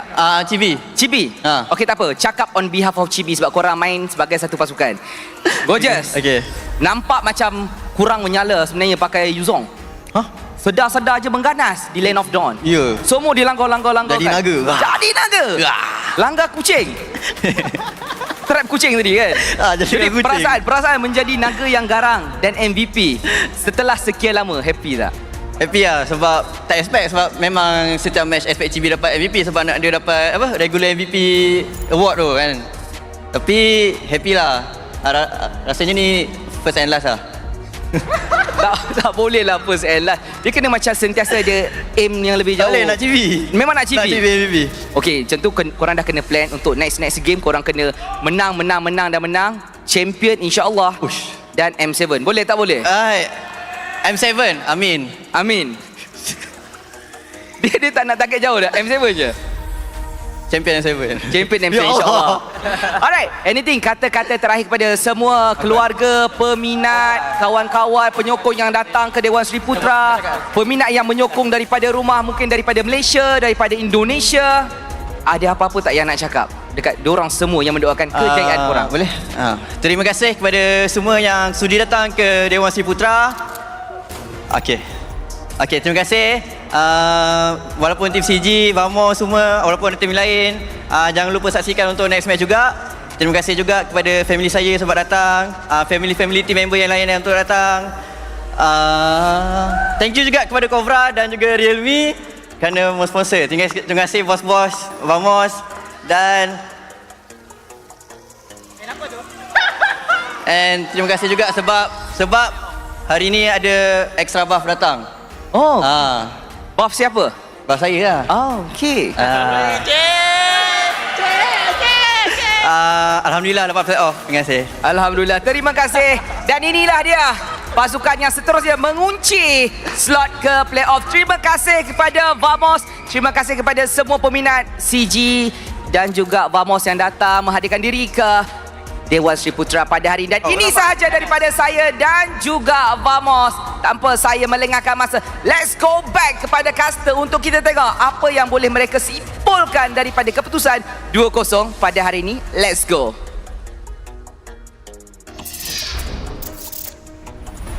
Alright, thank you very much OG as well as Vamos with that incredible victory 2-0. I mean, Mass of did prove that it could be very, very crucial for the side of Vamos. But right now, let's take it away with the hot take.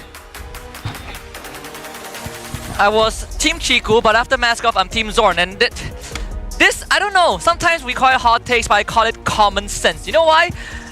When you try to take objectives, what helps you take objectives? Retribution, right? Flat damage, true damage on objectives.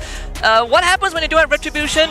Maybe you don't take objectives unless you're sure that your opponents are not there. But what does CG do? They flip a Lord in a winning position with a man up, with both sidelines pushing in, with the enemy without inhibitor, and then they lost the game. And guess what? This is not the first time that they did it, it's the second time. First time was against SRG OG, and they lost that game as well. Cram was the one who stole the Lord from them, but CG learned nothing. So please do not flip Lord if you are in a winning position. Play the macro, just keep the enemy on their toes. Resell Lord if you have to. Why take the risk when you don't need to? This doesn't apply to CG, it applies to everyone out there in your solo queue games, whatever. Do not flip Lord when you have the lead. Don't flip Lord without retreat. Very good hot take.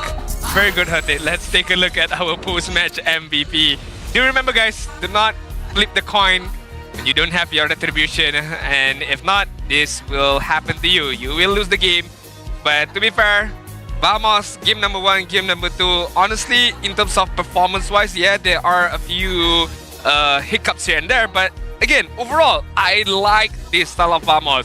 Very aggressive, very cohesive, and they know who they need to prioritize and they know who to target. That is the most important part of all. I'll be real with you. I'm surprised that Go just got away with playing Yuzong because at a certain point of the game, like Yuzong just kind of drops off even against some of the best, even against a majority of gold laners when they get Winds of Nature, which is the big problem item for these backline divers. Simple Winds of Nature kind of takes a lot of your value away. Now, admittedly, Natko had only made one mistake, and that's because he didn't know somebody was in that bush and just got one shot. I don't blame him. It happens, you know, to the best of us. But generally speaking, I think Zorn and Claw Kun really a big standout in this game alongside with Gojas, right? Zorn was able to not only bait out the correct spells from players, but Claw Kun was finding some incredible RWMs. It came to the point where Yethri had to shift his focus from targeting just Claw Kun to having to actually participate in the fight in the middle of the team fight, right? With the rest of the frontliners. He's not jumping towards Claw Kun to make his life difficult. And that's where we start to see a lot of the fights from CG decline, right? Because Chiku, what he really needs is a little bit of help. For the longest time, he was max stacked on that Sky Piercer. If they just played around him, they should have been fine as an anchor, but it kept on getting disrupted. Yeah. Not only that, Claw Kun has gotten like full RWMs for majority of the game. Yes! Right? And he's decked down in items, he's blasting through health bars, and the only thing that I think CG was able to really salvage in a lot of these winning fights was keeping Trap alive, right? Yeah. Keeping Trap and Chiku alive, they were throwing bodies, and Trap and Chiku played very well around the Purifies, and the Winds of Nature timing. Oh my god. But it's just a shame that when it came down to the crucial part of the game, it was CG that sort of let it slip away. I mean, is it Halloween already? What kind of damage from Clockwood, man? Telling you, Yves is the great hero. Yves is a good hero after the buffs to her. Like, it was so necessary. And better yet, look at Clockwood's damage. Start comparing it to everybody else. Who is the real carry in this scenario? Is Clockwood, right? You look at CG. Even members from CG are closer to Clockwood than his own team.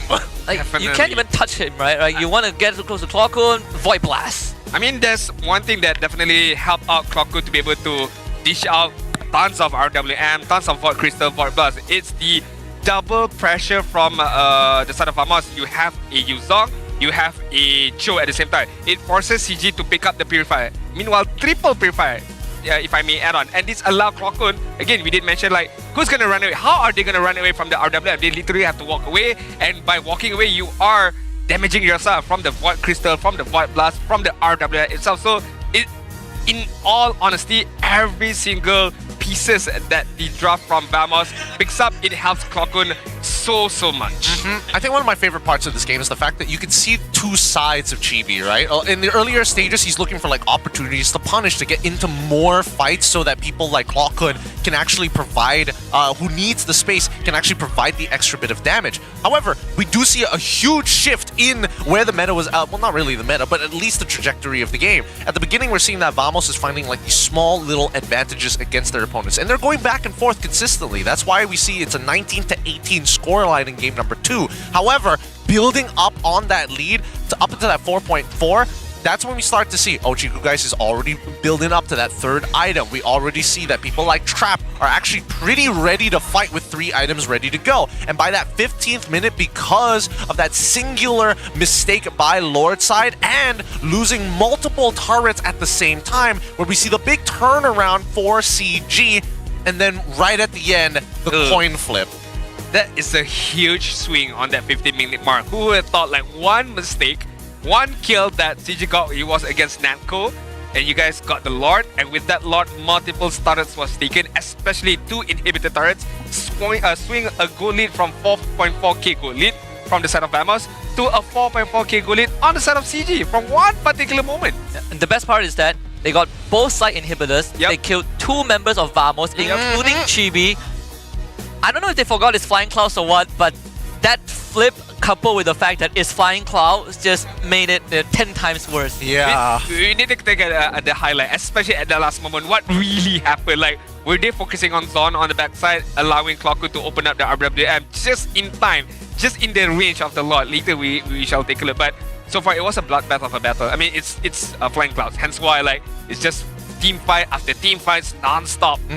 It was pretty disgusting. Honestly, I think there's definitely a high Q moment of like, you just need to hit the ball up in the air and everybody breathes so that you can get ready for it. That's what they genuinely needed, because the tunnel vision became very apparent with how intense these fights were. Multiple adaptations from not only CG but even Vamos to actually approach these fights. I would have imagined that if this was Broken Walls, the game probably would have been over if it wasn't for the Flying Clouds itself. And not only that, right? Small moments like this where you see, oh, Gojas, he gets the punches the wrong target as Trap gets away. Luckily, I mean, he got the reaction out of Trap that he wanted, which was to use the Winds of Nature, but definitely could have done something a little more with the Shao residue. Overall, I think in this upcoming highlight, it's about to pop up. Here he comes. Hey! Oh! It was close. Even Year 3 made an attempt to try and take that Lord away. So thanks to Clockwood or Zorn right there? Or bit of both, really? I think a bit of both. I think he kicked like Trap away, right? Yeah. Like, but then there was also like Valence coming in with a tectonic charge as well to buy a bit of time. So really, I think that was like an honest coin flip. Both sides, no retribution, just flip it, man. But the fact that Zorn, Jikundo 3 members and then he kicked Trap away. But then Valence tried his best to follow things up with the Lord.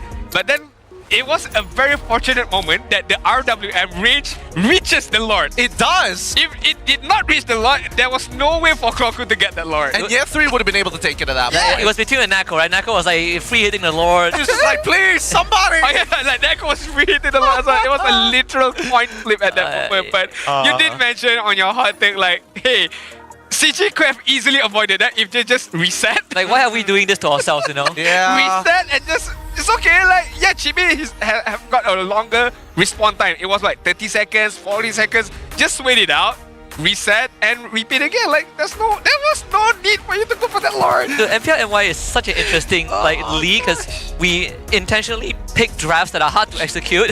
Yes. We coin flip where we don't need to. Yes. We pick heroes that are questionable in terms of priority. Yep. And then we lose matches that we are supposed to win. Sometimes we hate ourselves too much, man. No, that's why we're the most entertaining region, right? As much as we are branded as easy silver, we get the best clips. We get the best clips. Oh god, that was a roller coaster of the event. Not gonna lie, but yeah, Team Vamos secures the third playoff spot. So congratulations to them. But we do have one more match later on at the end of the day. We're gonna leave you guys with the mic check from game number 2 just now. See you guys later. Tu, kita ada seorang tu. Dah betul. Tahu dah. Dan B, kau hati-hati B. Mati. Bye bye entry. Nice. Lagi yuk, betul. Saya kalau. Jom. Dah, tim tahu. Turret belah. Apa lawannya? Rata. Lagi. Let's go. Ni. Zuti guys. Dia nak tak ada hati ni. Mana? Dah, jom end. Jom. Dah habis macam tu je. Ya, Petri. Bunuh lu. Let's go. Alhamdulillah nice. Perang. Dia terlalu. Bagi dia guys. Sebelah guys. Let's go guys, sini guys. Aku dah. Nak belakang. Esme lempuk ni guys. Kita domi. Aman gua kasih keluar. Lagi. Pacu gua. Lagi. Kas saja. Okey, nah. Tengok sir. Aku nak kurang. Ni. Mati Wan. Okey. Aku calo. Aku kuat guys. Tengok aku guys. Box aku. Ada. Jangan patch guys. Aku domi. Jangan patch. Box. Yuzok. Aku Yuzok. Allah. Kau jangan jam. Aku domi. Jangan jam guys. Atas ada orang balik tak? Tu dapat. Nice one. Aku dah sini guys. Let's go lot. G-lot. Boleh pergi mid. Balik seorang. Bawah hilang. Balik. Ni adik. Trap, KS trap. First second. Aku cuba. Deki aku guys. Tak dapat. Kick. Cok. Bisa kan ni, masuk lagi ada gua. Saya tengok. Gua dulu sini, bang. Jangan ada retreat, cok. Tu, last hit guys. Last hit. Return 45. Ulti aja. Ni gold ni. Berapa? Balik. Balik. Tahu. Sama. Depan. Orang. Mati, kita mati. Ada way. Tunggu isan lagi. Pilih. Gas deh. Bunuh semua. Bunuh semua. Awan. Aku mati.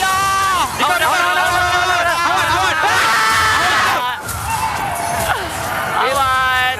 Alhamdulillah.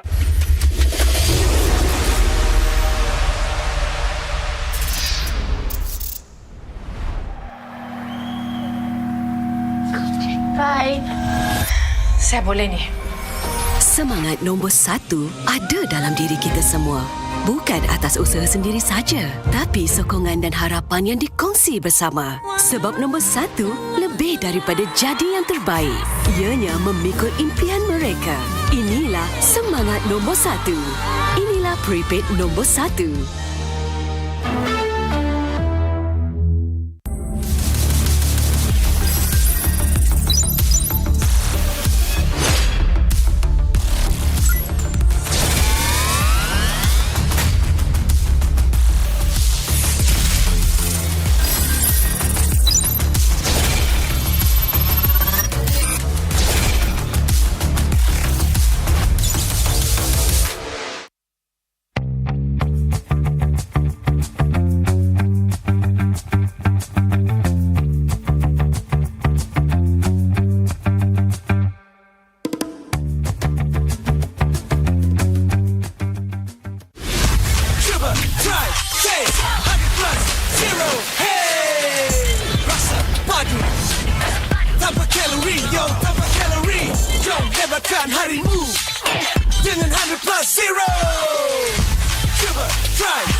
CeraVe, baru Blemish Control, membersih. 2% salisilik acid untuk membersihkan pori dan 3 ceramide untuk melindungi kulit, memperbaiki. AHA, BHA dan niacinamide untuk menangani jerawat, untuk kulit bersih dan sihat. CeraVe.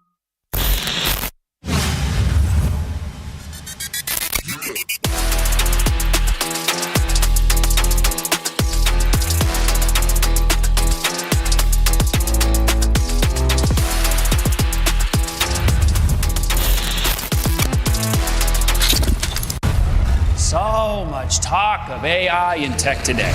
Virtual worlds, what are they going to look like when we get there? I would like you to meet Ares, the ultimate soldier. What are you? I'm looking for something. Something I do not understand. A malfunctioning program who wants to live. Fascinating.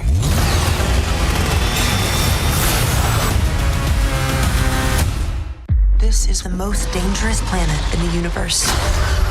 And you've come to hunt an apex predator.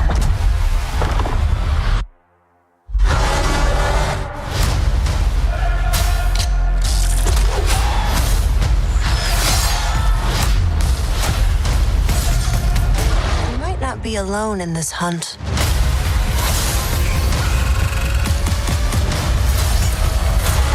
Predator Badlands, only in cinemas. 7 tahun, 16 musim, perjalanan yang dianggap sekadar permainan di telefon kini menjadi isukan paling berpengaruh. Inilah MPL Malaysia. Era permulaan segalanya, titik mula sejarah apabila Malaysia dan Singapura menjadi tuan rumah MPL pertama di dunia.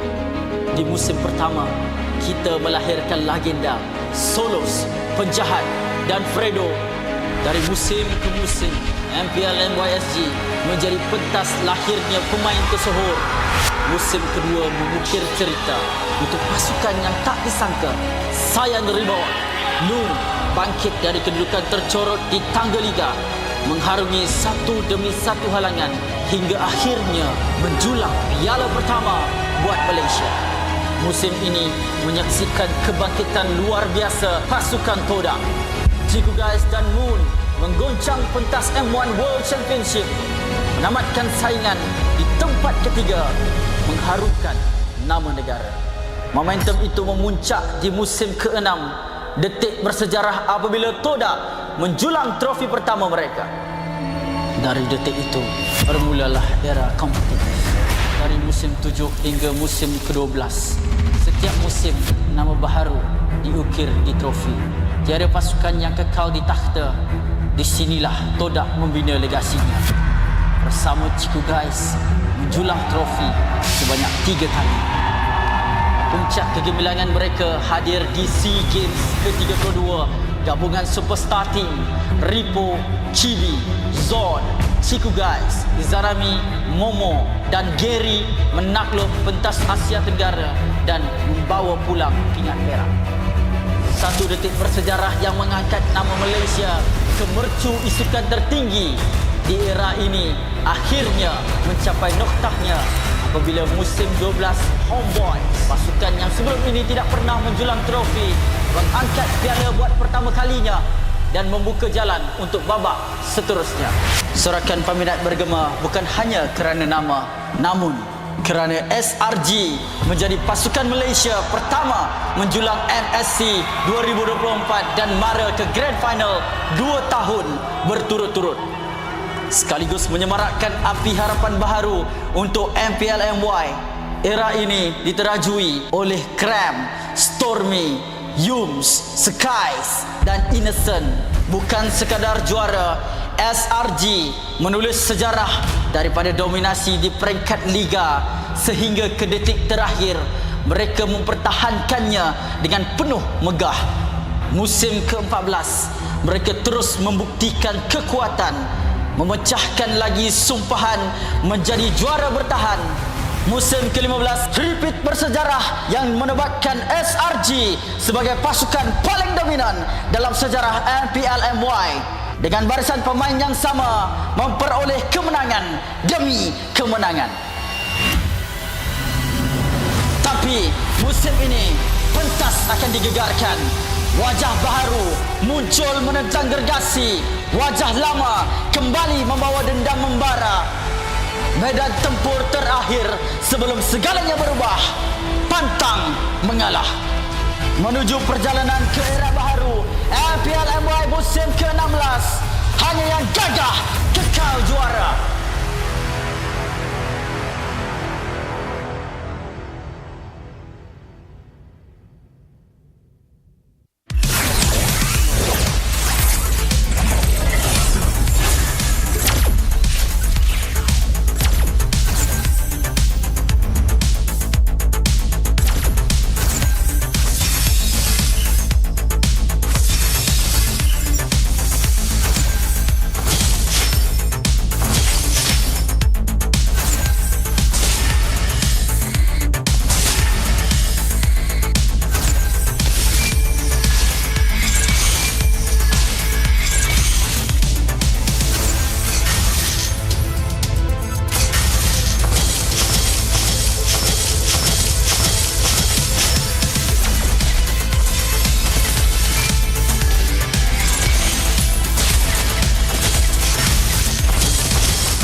This is the brand new Aspirin skins.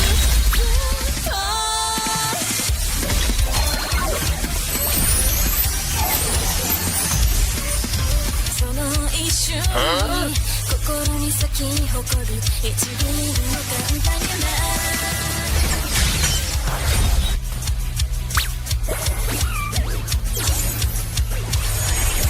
For the aspirants!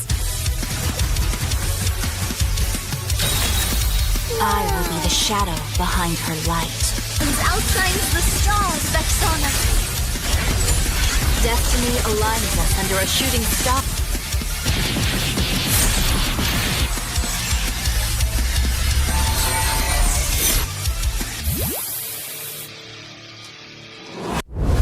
We are the aspirants.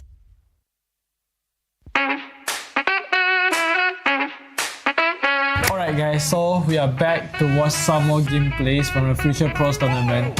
As you can see right now, the meta right now is very interesting and down in the gold lane, because gold lane now consists of like the mage and the fighter, right? So we can see that nowadays people in the tournament is also using other than MM, right? Non-MM gold lane. So let's see how they adapt the patch. It seems like they are adapting really well. And again, they are constantly sending out chips to just send the Bane in the fight. Sending the shark, Oh, nice. Now you can see that Mage Bane is really kind of strong in this meta. Thank you, Innocent, for creating this monster. My boy! My boy is Sky Piercing. Yeah, you can see that he's really using the Mage Bane really well. So it's good to see that people are adapting the meta quickly.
Yes, nama saya Lefel. Saya dengan Zorn. Zorn, disebabkan kau pakai Fanny Roam, aku akan tanya kau, hero apa yang tak boleh jadi Roam?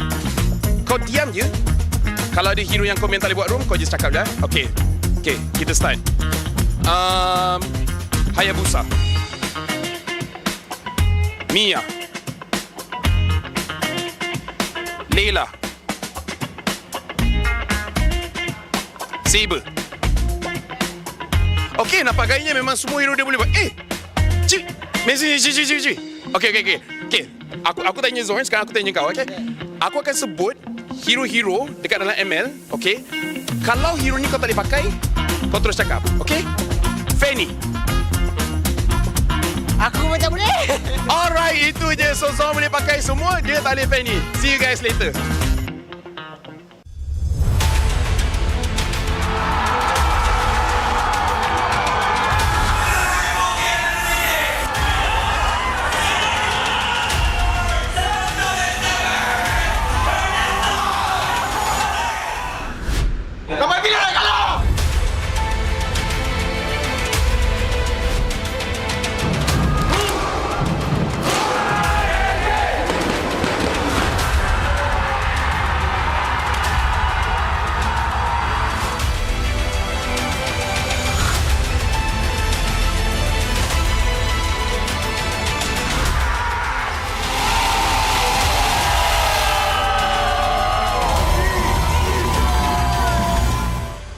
Is gonna be using Vexana and Gwen. Just describe, don't tell me who. I'm gonna describe.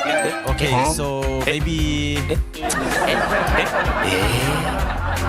Well, is there anyone on that team that Team.Corona wants to target? Give us a clue. Okay. Who's gonna get target? 1, 2, 3. Arcadia. You want to attack the coach, huh? Yes. Basically, the other team wants to target only you. Oh, to be honest, we already predicted that. That's why we have a counter gameplay. Okay. So what is the base strategy that you guys have? Maybe akan duduk dalam base. Do you think the draft will be very important? Ya, kita orang akan buatkan draft yang paling bagus untuk dorang. Bagus untuk kita orang. Bagus untuk dorang jangan. We are the aspirants.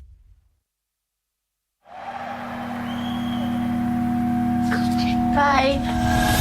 Saya boleh ni. Semangat nombor 1 ada dalam diri kita semua. Bukan atas usaha sendiri saja, tapi sokongan dan harapan yang dikongsi bersama. Sebab nombor 1 lebih daripada jadi yang terbaik. Ianya memikul impian mereka. Inilah semangat nombor 1. Inilah prepaid nombor 1.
CeraVe baharu, blemish control, membersih.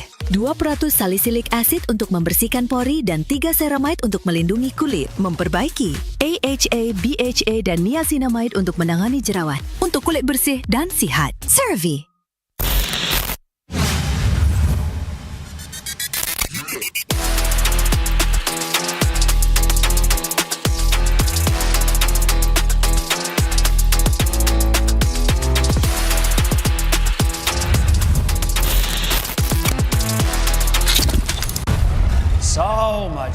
of AI and tech today. Virtual worlds, what are they going to look like when we get there? I would like you to meet Ares, the ultimate soldier.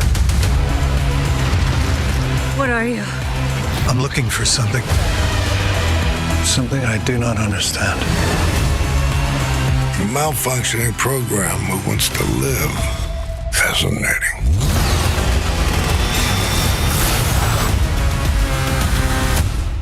This is the most dangerous planet in the universe. And you've come to hunt an apex predator.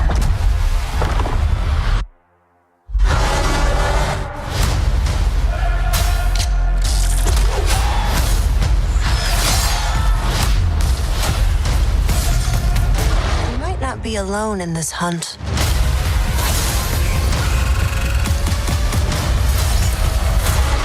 Predator Badlands, only in cinemas. 7 tahun, 16 musim, perjalanan yang dianggap sekadar permainan di telefon kini menjadi isukan paling berpengaruh. Inilah MPL Malaysia.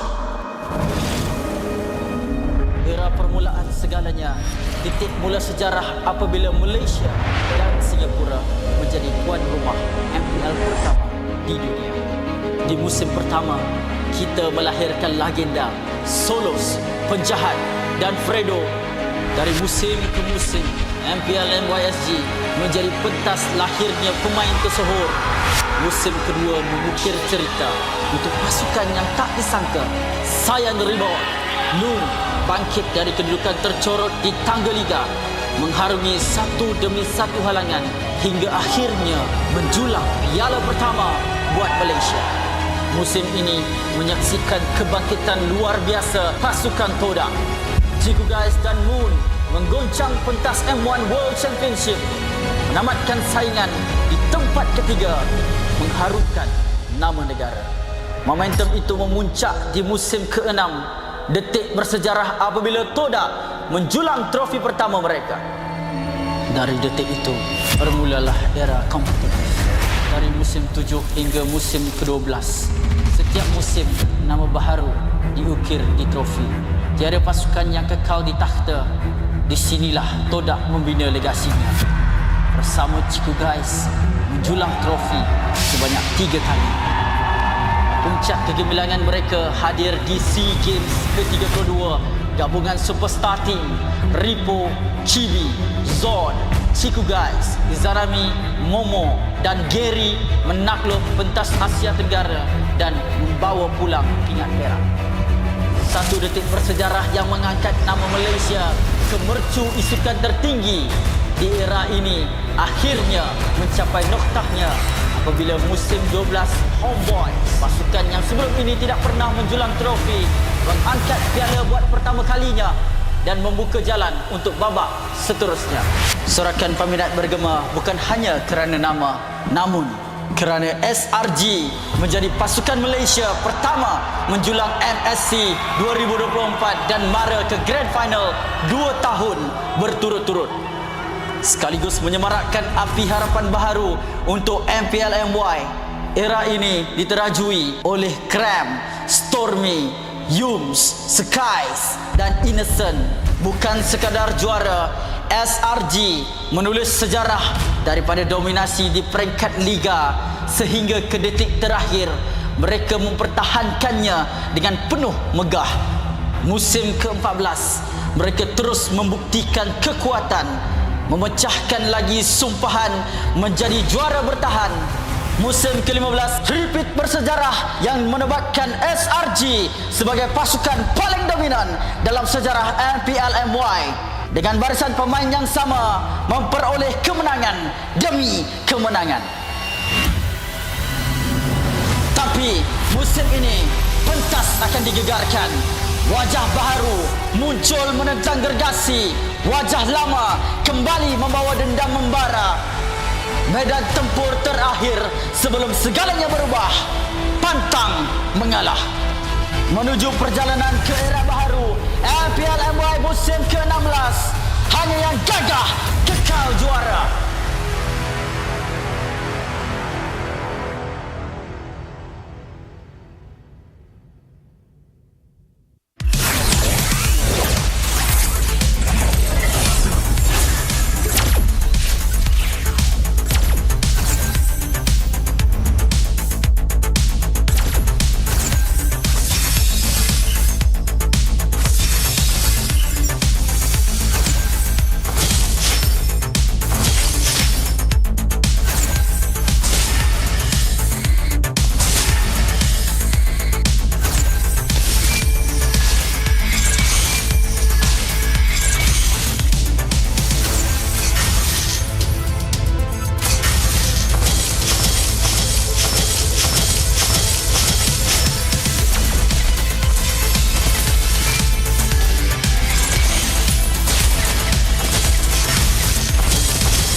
This is the brand new Aspirin skins.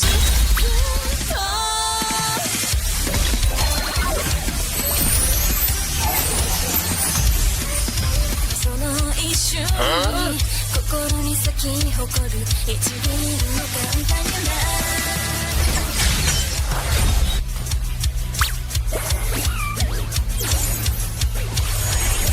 For the aspirants! I will be the shadow behind her light. And outshines the stars, Vexana. Destiny aligns us under a shooting star.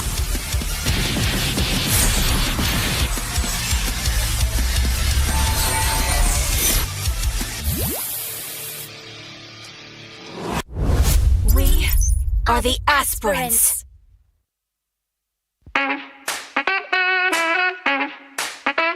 Alright guys, so we are back to watch some more gameplays from the Future Pros tournament.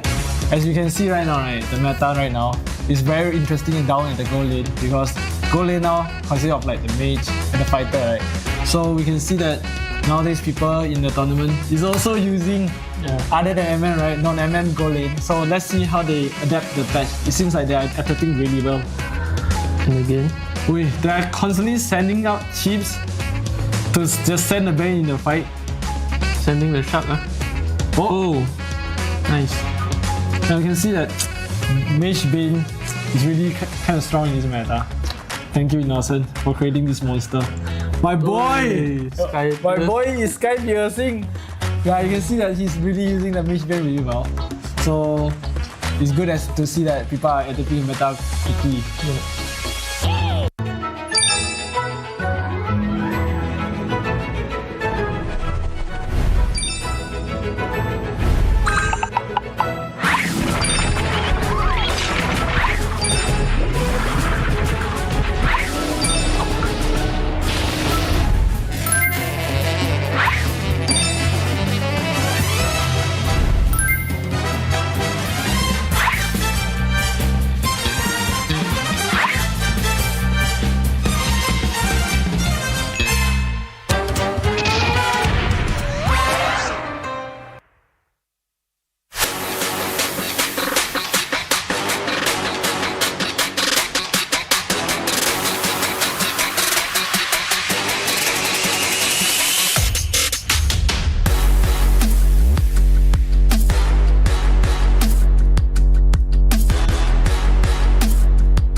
Okay guys, nama saya Lefel, saya dengan Zorn. Zorn, disebabkan kau pakai Fanny Roam, aku akan tanya kau, hero apa yang tak boleh jadi roam? Kau diam je. Kalau ada hero yang kau tak boleh buat roam, kau just cakap je. Okay, kita start. Hayabusa. Mia. Layla. Saber. Okay, nampak gayanya memang semua hero dia boleh buat. Cik. Messi. Okay. Aku tanya Zohan, sekarang aku tanya kau, okay? Aku akan sebut hero-hero dekat dalam ML, okay? Kalau hero ni kau tak boleh pakai, kau terus cakap, okay? Fanny. Aku macam boleh. Alright, itu je. So Zohan boleh pakai semua, dia tak boleh Fanny. See you guys later.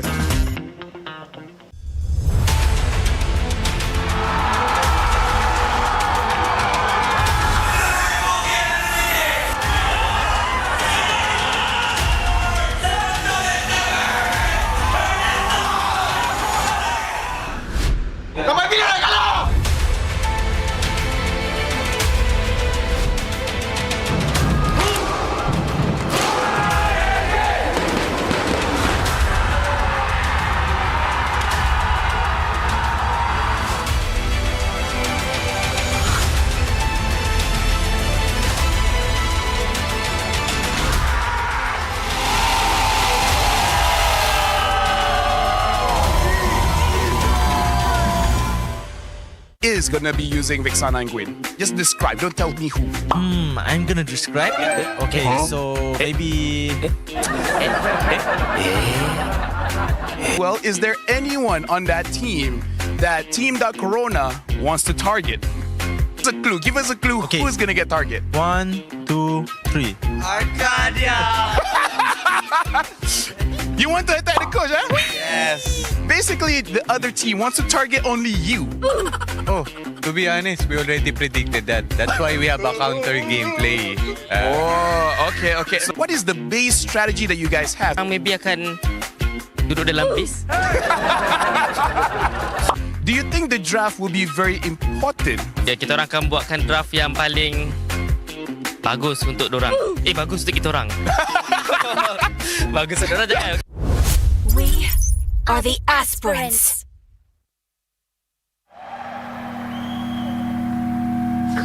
Bye. Saya boleh ni. Semangat nombor 1 ada dalam diri kita semua. Bukan atas usaha sendiri saja, tapi sokongan dan harapan yang dikongsi bersama. Sebab nombor 1 lebih daripada jadi yang terbaik. Ianya memikul impian mereka. Inilah semangat nombor 1. Inilah prepaid nombor 1.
CeraVe baharu, blemish control, membersih.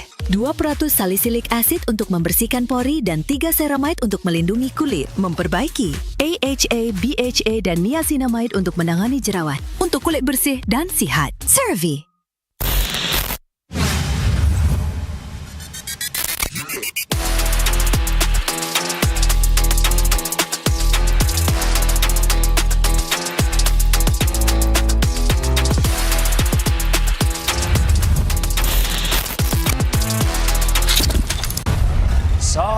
much talk of AI and tech today. Virtual worlds, what are they going to look like when we get there? I would like you to meet Ares, the ultimate soldier. What are you? I'm looking for something. Something I do not understand. A malfunctioning program who wants to live. Fascinating.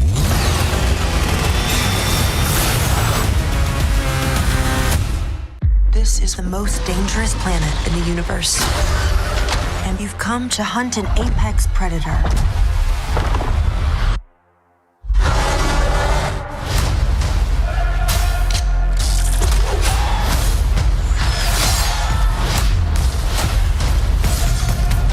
You might not be alone in this hunt.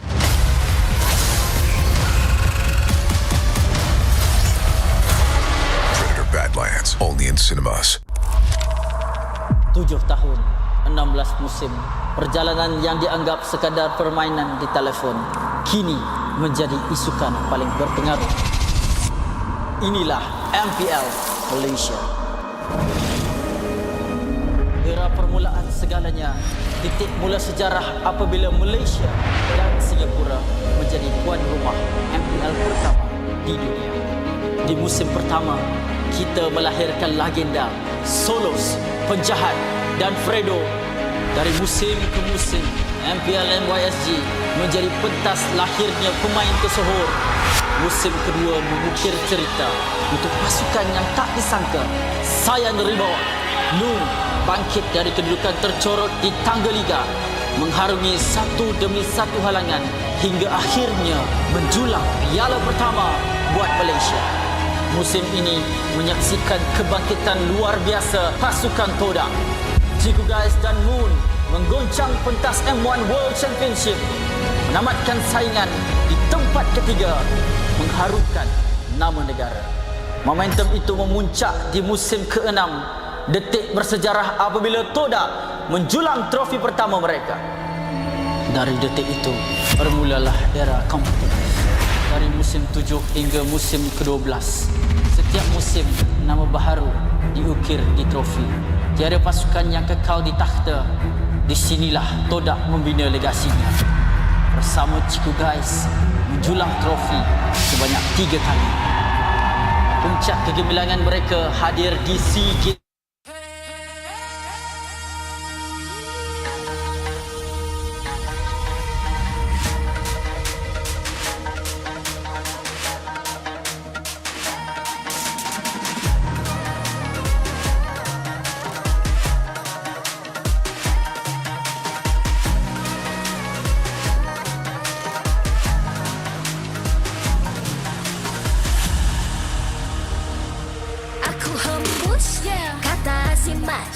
Bila terjatuh, aku beringat jalan dah jauh, cari titik bermula. Krak, krak, krak, krak. Jangan patah semangat. Semarak api bukan calon cadangan. Biar apa menghalang, aku sambut datang. 1000 daya, 1000 alasan, harungi semua sampai di akhir garisan. Eo, eo. Kami tak sedang mengalah, kami luar biasa. Semangat membara, harungi bersama. Langkahlah sama-sama langkah, bergema di kiri dan kanan. Tak berhenti marah ke hadapan, tak mengalah berdepan cabaran. Jaga, jaga, kita jaga ruang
MPL Malaysia Season 16 is powered by Moonton.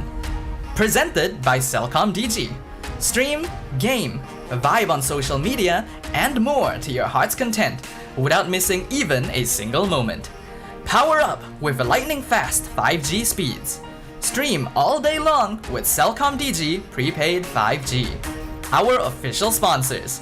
Official gaming smartphone, Infinix GT30, just launched. Comes with a free magnetic cooler, even more affordable than the GT30 Pro. The only phone in its class with GT trigger, 1.5K display, and 144Hz refresh rate. Supports steady performance with 120 FPS in MLBB. Available in 2 exclusive colors for the GT30, green and blue.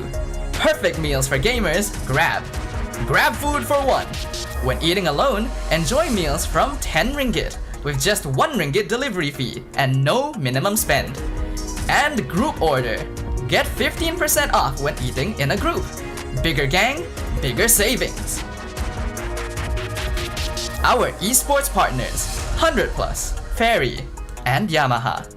And thank you to all our strategic partners, CeraVe and Playas. Predator Badlands, in cinemas on 6 November. An action-adventure horror, set in the future on a deadly remote planet. Predator Badlands follows a young predator outcast who finds an unlikely ally in Tia as he embarks on a treacherous journey in search of the ultimate adversary on the most dangerous planet in the universe where everything is trying to kill you. Catch Predator Badlands in cinemas 6 November.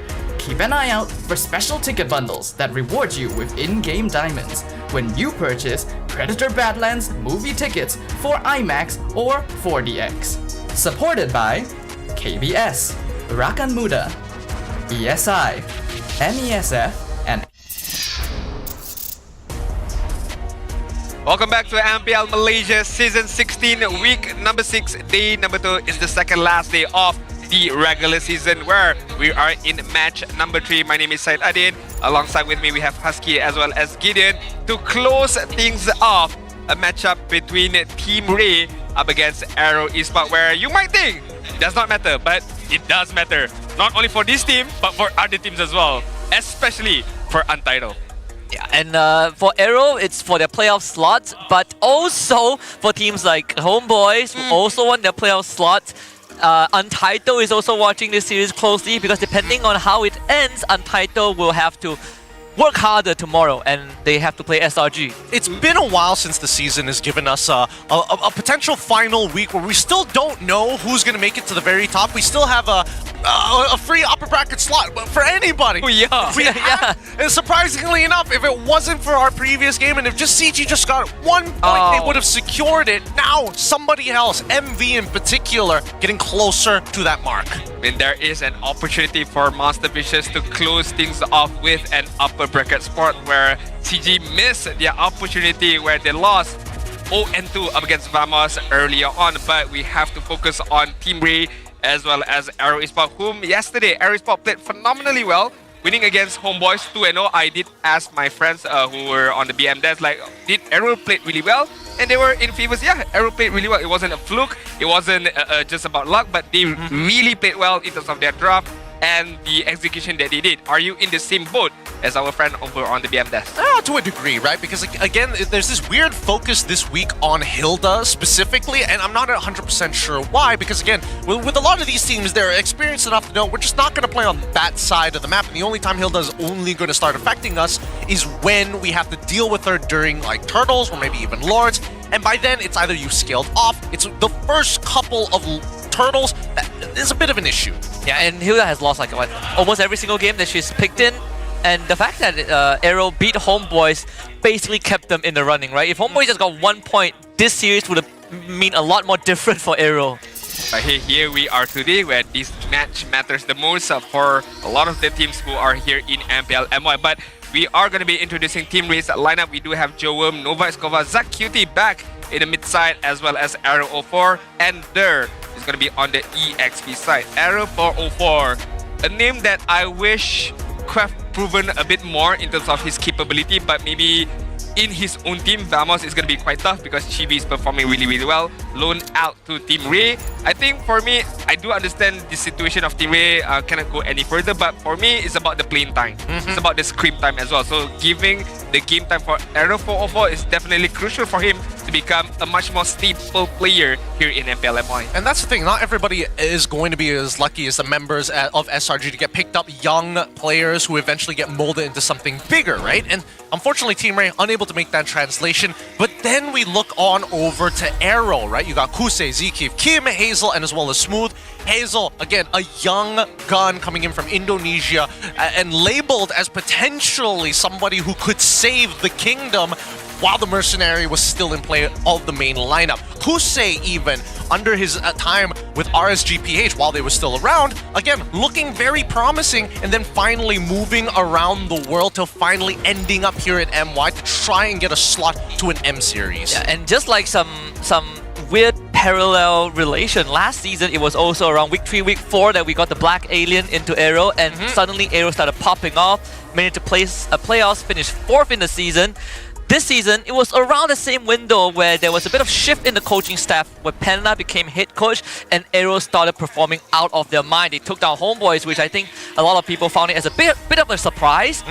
But Team Ray, they have the chance to play God. They have the chance to change the fate of not just AERO, but also Homeboys and Untitled. But with the victory that AERO had yesterday up against the Homeboys, a 2-0 victory, hopefully that can be a very big momentum booster for them coming into this match to be able to take another set of victory up against Team Ray. I know that it's not going to be easy, but hey, you got to battle it out. You got to rely on the draft. You got to rely on your capability, right? But for the side of Team Ray, I mean, season after season, we've seen a lot of changes that have been made upon this team. But so far, not doing too good for themselves, meaning to say that the changes that they have brought upon themselves is not benefiting them. Why is that? Why is that the case right now? I think it's really, really tough. We do have some quotes earlier that's going to start addressing that, so I'm going to leave it there for now. But on the opposite end, right, I feel like there's this big misunderstanding about the translations of scrims because there's a lot of factors involved, right? Scrims is a testing ground for the types of compositions and fundamentals that you want to practice. And even then, right, practicing a composition, sure.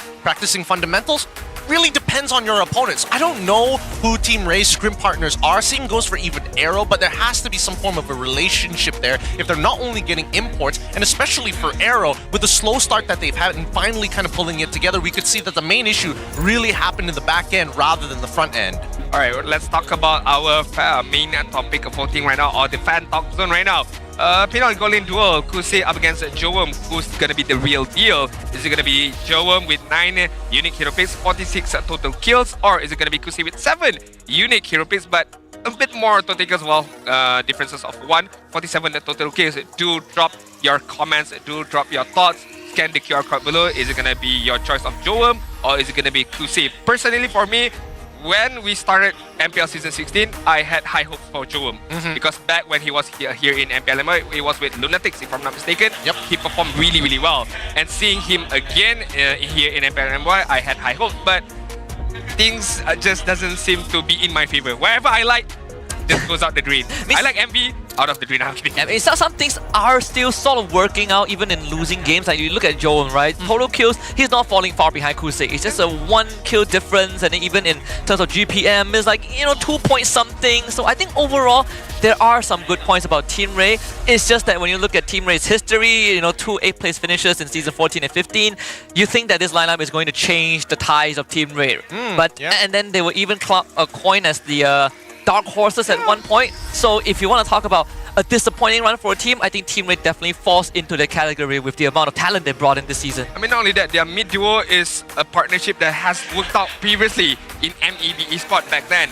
Nova Escobar as well as Zakite. So I thought, okay, the chemistry is definitely there. It's just a matter of, okay, fine-tuning in terms of what kind of hero picks do you want to use. So you have that mid duo locked down. You have Joem at the same time. And you have Dust, an upcoming jungler at the same time back then before AERO 404 come into the picture. So it was all set in place. But I guess certain things just doesn't work well. You can plan, but when it comes to execution, it could be a whole different story. Well, I think a lot of it just comes down to like the ecosystem in general, right? Even though you are getting some like what you would imagine on paper as a good roster might not necessarily translate because of a couple of factors. Either A, the team's mood heavily affects the way that they play, scrim results sometimes, and worse yet, the patch. Because a lot of times we see that teams are looking for instant gratification. Oh, this particular patch we're really good. We need assassin players, we look for assassin players. We need to find a good goal laner. Sure, these particular hero picks, including maybe even a Beatrix as a pocket pick, yeah, let's get them in. And then the patch completely shifts to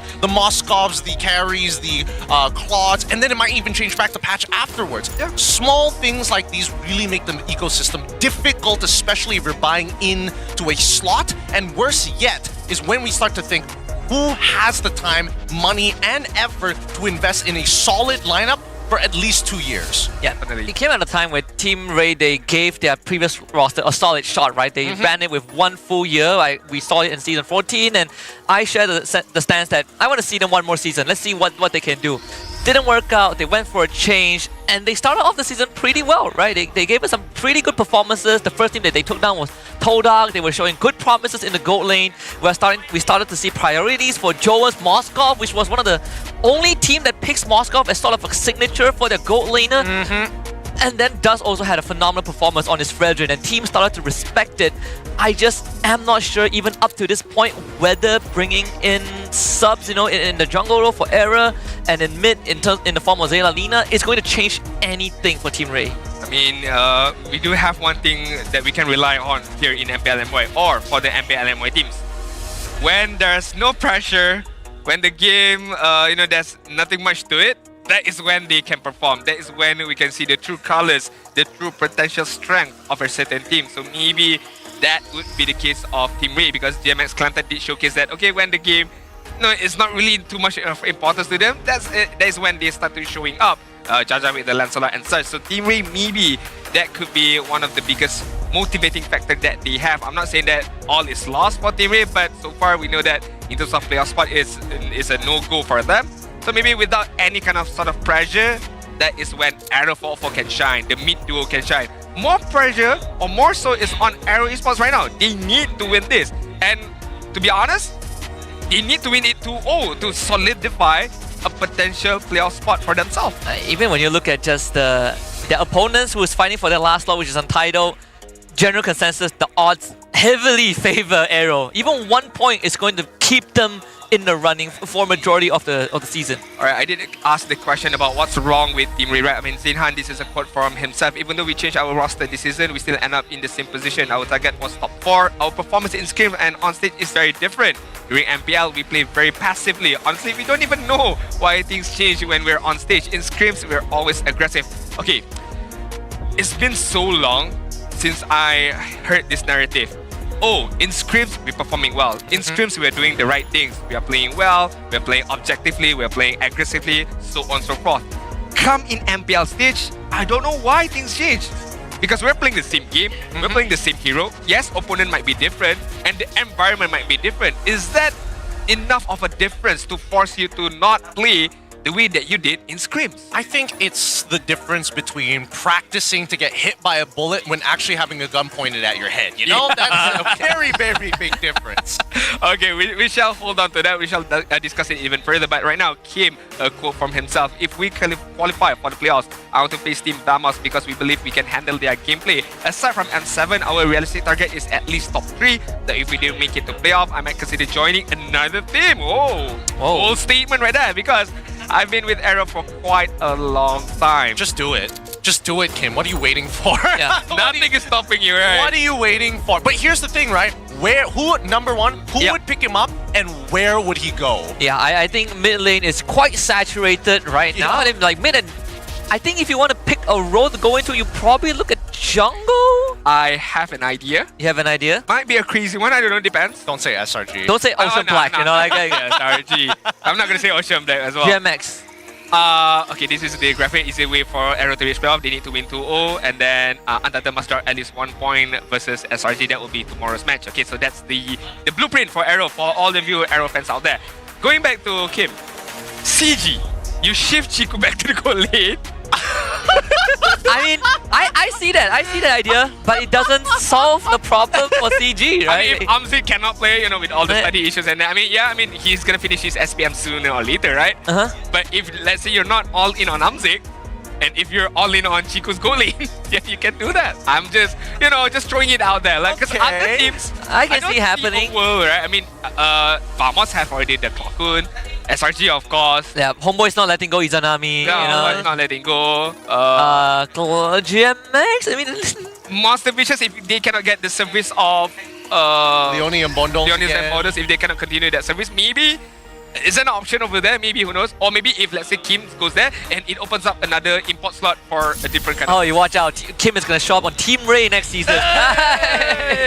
Honestly, possibilities are wide here. And I'm not going to lie, like, there's a lot of roles so far that feel very, very saturated. Now, coming into the Ram Mat Draw, we're going to get Broken Walls this time. AERO with a 75% win rate on it as we get into the draft. And straight away, Team Ray targeting down Kusei. 3 back on the goal lead side right now. Yep, definitely eyeing on Kusei's hero right now. Meanwhile, AERO is going to be banning out the Fanny as well as the Angela. So you are letting go of course, your classic Insishin and Lancelot most likely. Grok is still there. Zushin is still there up for grabs. Yeah, I just hope that the teams don't prioritize the Hilda too early. I think a second phase would be like the best spot for Hilda picks to fall into right now. Another change for AERO's draft, not just, aside from Panda being the head coach now, it's also sort of the freedom the player gets to decide what they want, right? I think they get to take on that responsibility, but at the same time, they also are held accountable for how they play out that draft, which is, I think, one of the reasons why AERO has been winning these games, because they get to put their ideas on the table and they get to execute the game plan. You have an ex-player, ex-champion as well as your head coach right now, Panda. So good inputs should be able to come up from Panda towards the players as well. But right now, Team Ray, I mean, this is the third or second time we've seen the Baxia as the first pick for the first pick team right now. So Baxia as the first pick, AERO, a lot of options they can go for now. They can go for a pick-off hero. Kalia Chow is there. Plus your mid, maybe? Farsa. Farsa is open. Kimless Farsa, I think, is very straightforward. I think put him on the Eve, right? Why not? The Eve is good as well, like either or. I think they gotta wait for a little bit, because right now Baxia is like the safest opening possible, but it's also a show of we have no confidence in our jungle whatsoever, right? It's something kind of simple, it's simple to play. And again, the fact that you see that Team Ray is banning out 3 marksman heroes, they're for sure going to be playing around Jolum. That is a factor to consider as well. But what kind of hero do you want Jolum to kind of like ultra carry this, right? Moskov is still there if you want to go for an early Moskov. Nathan is also a good pick up, because you are lacking damage when you pick up a Baxia jungle as of now. So Nathan, Moskov is the main idea here. Or you keep it till the last minute and then you pick up your roams and your mid first right now. Depends on like what Team Ray feels, right? Like in the earliest parts of the season, they would like third pick Moskov, like right here. But of course priorities have shifted. They take the Kimmy first, which is completely fine. And they take the Esma. So Grok is left open. That is kind of crazy. Nova is the Grok player, come on. Esme? Very early Esme right there. But why? That's the thing. Good question. Why aren't we taking the Grok? Why aren't we taking Grok or Gatot, right? Either or I would have been okay with. Esme feels a little out of pocket. I think for AERO, just go for the Yusachin and then you play a double fighter here. I mean, Team Ray is banning out a lot of goal laners here, so you opt to go for a double fighter. Ruby's still there for the taking. Bane is still there, definitely. So for me, I think it's a Yusachin pick. Yeah, this is mad. Like, this is such a... You have Kimmy, and we literally say last match that Kimmy Grok pretty strong, Pretty decent overall. I don't know. Hayabusa? I mean, Haya, okay, totally fine, because you can like snipe either Kimmy or maybe in this case going to be Jolum as well, as they're making a hard prediction of what's going to be coming out from the side of TR. But this does mean that potentially having Hilda on your side makes a little bit more sense as your support, right? Because now you can start harassing an assassin jungler who heavily depends on his cooldowns and doesn't get free resets like Lancelot. Why do I feel like AERO wants Team Ray to pick up the Hilda? Because if they do, then we're gonna have this whole discussion of damage, because the damage is gonna come from the Kimmy and maybe the Hilda a little bit. But for AERO right now, maybe ban out a lot of another more marksmen for Jolum. I think you target Nova. I think you start locking Nova out. Okay. You still ban out the Ascension? Wait, hold on. Are they thinking that Nova is gonna run like a Baxia roam? Possibly. This eliminates the option entirely. Beatrix, really good ban here for the side of TR. I thought initially that the smart play would either to be like out-of-pocket pick Beatrix early on for the side of Team Ray, just to kind of counteract whatever AERO is going to be throwing at them, but I feel this time more so likely that Moskov is going to be the go-to unless AERO bans it out here. You need like a Purify carrier. I mean, Moskov is actually not bad because you take Purify, you can split push, late game carry, and it's not bad into higher, right? Like it fulfills a lot of the conditions. Is there a world where you play a mage good lane here? Lunox is still in play. Ooh, it's gonna. I don't know about that because your jungler is a Baxia. That's the thing, right? For the side of AERO, I mean. Oh, yeah. Because you are facing off a Baxia, you have a Kalia, that's a good setup. It's not the worst. It definitely isn't the worst. But it still depends on the matchup because we don't even know what the matchup is going to be for both of the lanes. So Lancelot is going to get banned now. They are kind of like all in on this Baxia room, most likely. Hence why banning out both of these jungler immediately. But Team Ray, one more ban to go. Where did AERO get the info? That's what I want to know. I think that AERO, as of right now, just feel like this Baxia is a bit of a fake, right? They don't want to fall into that trap. They want to make sure that... Because what other picks could potentially disrupt them at this point, other than maybe like Cho? Cho, yeah. But they've already locked in the Baxia, and they kind of want to just have Baxia in the jungle more than anything else. 5 marksman bans. Okay. What sure. Take the Moskov now. What are you gonna do? Yeah, take the Moskov, right? There's Moskov Bruno, what else? Nathan, Irithel. There's a good number of options, but again, most of the burst-oriented style of marksmen now that Kalia has already been shown is gone. Yeah, I think Nathan and Lunox sort of works because you still have Hayabusa, right? It's like a good mix of physical and magical damage, but they are in need of some burst. Bruno sort of fits the bill, and no matter what matchup Bruno gets, he's gonna like win early. I like the Bruno pickup. Not only be able to win the early stages, but the turret pushing capability potential from that Bruno itself is quite big. So if you left Bruno all alone, he's just gonna eat away all of your turrets. Is it gonna be in the top side or the bot side? So easy rotation can be commenced by the side of AERO. But right now, bigger question is Team Ray. What is gonna be their response? Cho or Grok, right? It has to be either or. Gatot is also okay. Yeah, that's fine. Let's see. Has this been a fake the whole entire time? It's already the Gatot, right? So it's a Baxia jungle for sure. We'll see. I'm a little worried about it. Okay. Finally, we get the Claude at the very end. Now, Claude is generally okay here. I mean, if he doesn't get hit by the Quad Shadow, it should almost be okay because he can get on top of like Zushin, he can get on top of the Bruno, and look to burst them down before he gets like 2-tapped, right? Yep. At this point, it seems like both sides very similar ideas of how to play, which lane they want to play towards to.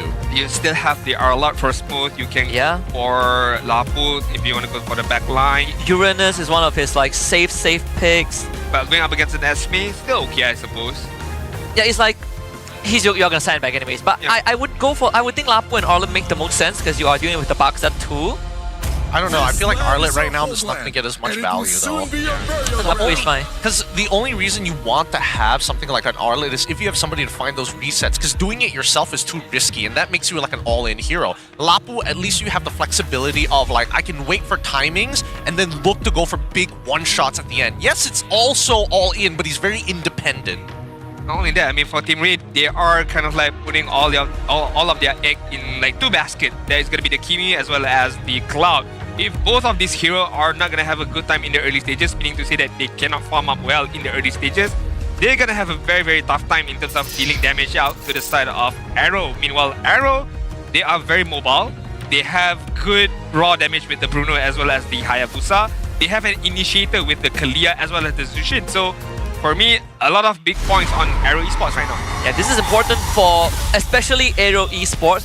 The rest of the teams are watching this with bated breath. Team Ray have the opportunity to change the timeline. Let's hop into game 1, where Team Ray finds themselves on the blue side and with AERO Esports on red side. right off with the pause. Of course. On broken walls. Of course, it's always game 3 that we have these. Always game 3. And you can even see that. Rez is like... It's like, oh, come on. It's like, oh, okay, here we go. It was almost perfect, not gonna lie, because game 1 we had a 2-0 match, game 2 we had a 2 as well. Game 3 we started off with a pause. It's not a good start, but hey, we're gonna power through. It's a type 1 issue, so it's still fine. It should be relatively quick. It should be relatively quick. Was it Hazel or Zekif? I think it's Zekif. I would assume that it's Zekif. They're getting the final checks here on everybody, and now they also have to confirm on the opposite side whether everybody is ready before we start jumping back in. Right now, the big matchup is Dur, because Dur is going to be the huge difference maker. Lapu doesn't do well into Esme pre-level 4. After level 4, if you can get 2 rotations of your ult, you can kill the Esme no problems, right?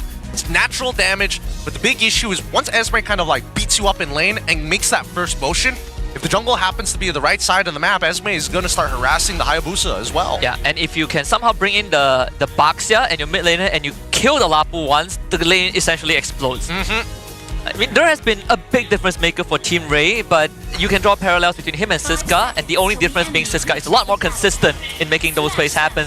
Thank you very much to our lovely Marshals. Let's hop back into game, see how this plays out. Alright, not only that, I would like to see more aggression coming in from AERO after level 4, of course, after the Tsunami Slam has been picked up by Zekif later on, and depends on which lane is he going to prioritize. Most likely it's going to be Crusade to be able to at least ease things out on that boat lane side later on. So Team Ray up against AERO, and it is going to be the broken wall maps if I'm not mistaken, right? Yep, we got the 2 out of 4 members of Team 7 on AERO side too. We got the copy ninja and the medic ninja. So Chef pick up the Lucas, huh? Yeah, should have picked up they should have picked up Lucas or Suyo for EXP. Yeah, and then Suyo. That would be a first. That would be a world first, I suppose. Master of Assassin for Kusei would like to provide a bit more pressure towards the Cloud for Joam, but Cloud kind of negates that with the tenacity of his own on that bot side. And he has Brave Smite too. Yeah. It's all about surviving the lane. He really doesn't want to die in lane. He's opting to say no to the Quantum Charge, which is surprising because even so, Kusei, generally, he wants to freeze that lane into himself, and Joam, unfortunately, on things like Claude, doesn't really have much of a choice in the matter, right? He can slow push it, but he can never fully find a full freeze. Hazel is already slightly faster in terms of tempo. AERO 4 is going to show up and realizes that that camp is gone. Gone for the taking right now. Very mobile coming in from AERO right now. Almost hitting level 4 as well for Zekif. But meanwhile, Nova Escobar is just hovering around this top side, just fishing things out, providing vision here and there, but they're gonna try to look for the steal. Did they get it? I don't think No, it wasn't even close. Yep. There is gonna take some harassment there, but he hits 4 instantly now. Turns on the Zekif and Smooth. Here comes the bravest fighter into the land shake-up. Purify out very quickly. Can Hazel steal this? Nope, AERO 4-4. Great secure. Nova with the facilitation. Well, Team Ray walks away. Okay, that's totally fine, because at least from AERO, you can see the distinct decision-making, right? They're like, okay, if Hazel can steal it, that's great, but we're not going to posture to actually fight for it. If we can blow maybe some battle spells on the top side of the map, we know that they can full clear from purple, back up to orange, and then look for a gank on that top side against Dur. They have a 62-second window here to try and punish him. Look at AERO. Trying to go for invade. He's going to be patient enough. Should be able to steal this. Yeah, and they are delaying the attention also. I think Smooth is going to check this. Knows that something is up, but AERO does have Retribution, so easily takes that away and runs. I don't think AERO can do anything to stop him, and Dur gets to proxy the wave. So actually, Team Ray, they are skewing the tempo in their favor. And they're doing a very good job of it as well, right?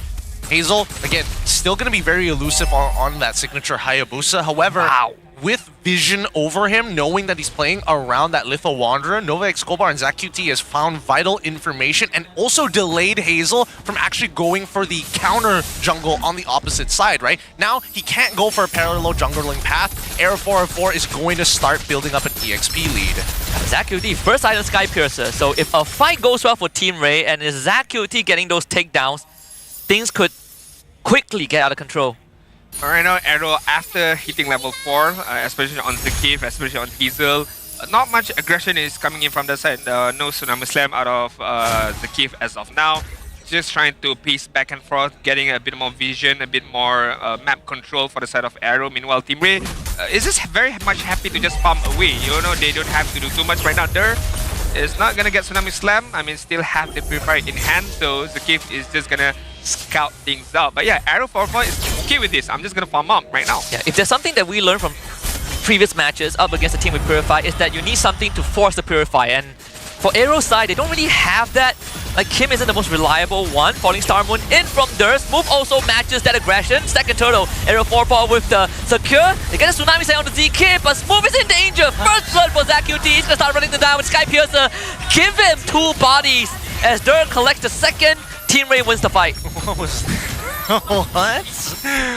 What? Not too sure what happened there. What was the call there? Like, are we fighting for turtle or are we playing to, like, win the fight? Because it feels like everybody had a very different idea of what should have been done there. Or no calls was given at all. It's just free for all. You guys do whatever you want. I'm just gonna jump forward and just do my job there as a Lapu Lapu, just go on the backside. But yeah, I feel like AERO is a bit of miscom right there. And we did mention about, you know, 4 Purifies, by the way, for the side of Team Ray. So even if Zakif wants to get a pick up, it's not going to be that easy right now. I mean, he can man fight Hazel, and not to, I mean, the worst thing that can happen has already happened, you know? Like, Smooth went down once, Dur gets a kill, and it's so hard to catch anyone with Tsunami Slam. They're either too tanky or they're Purify, or you cannot never reach them. In this case, it's Joel. But that's the thing, right? In situations where you're like fighting for the turtle, at that point, if you're playing for picks, then again, they would have been there ahead of time. But since they're a little bit late, then maybe we could look to contest the turtle by only, hey, just Tsunami Slam AERO 404, and we can almost guarantee that Hazel can get in on the fight to go for a retreat anyways, right? That probably should have been the line of play. It feels bad for Smooth. He left the lane so early.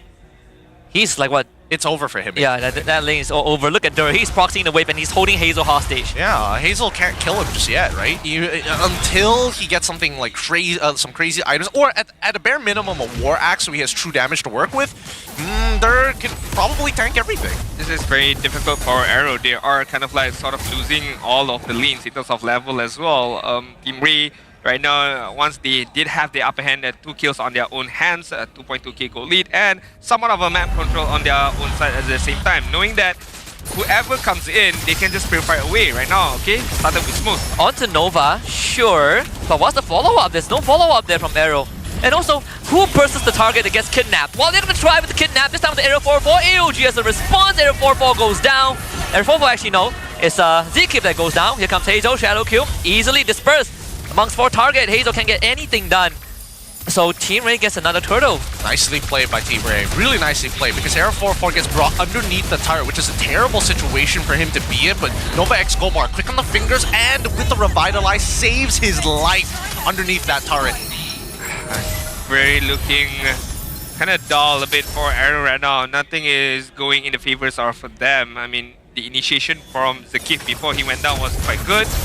Being able to bring AERO 4-4 under the turret, but could not kill him immediately right now. Could say, yeah, you are trying, but then again, the lack of damage right now, you are just tickling away there as of now. Yeah, that again, 2 autos to break just this simple Frost Moon shield, right? Can't do much about it. We need to see the Berserker's Fury come out first from Kusei before anything else. Without it, it's kind of tough. Malefic One being purchased instead. Talk about playing it incredibly safe and just prepping for the ultra late game.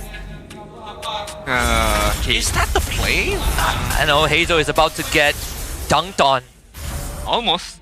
Still managed to shadow away from AERO 4-4 as well as Dur right there. Oh, come on, AERO. You could have gone for like the orange buff. You knew the orange buff. You took it earlier as well, so you had a timer on it. I mean, the fact that he is still keeping up in experience is actually not too bad for AERO. Let's see, they feel like they want to make a move bottom, but can't do it if this tier 1 is still up. Another move that is thwarted. AERO 4-4 and ZQT working together. That's going to be Smooth caught, and Smooth forced to hop away with the Bravest Fighter plus Raging Slash. And Team Ray so far is doing a fantastic job. I mean, like, Team Ray is just slow pushing this. Oh, Hazel, he's dead. Gone. Just gone out of nowhere. He tried to go for Zac, but ends up giving up his life, and that's mid tier 1 down, and purple buff soon to follow.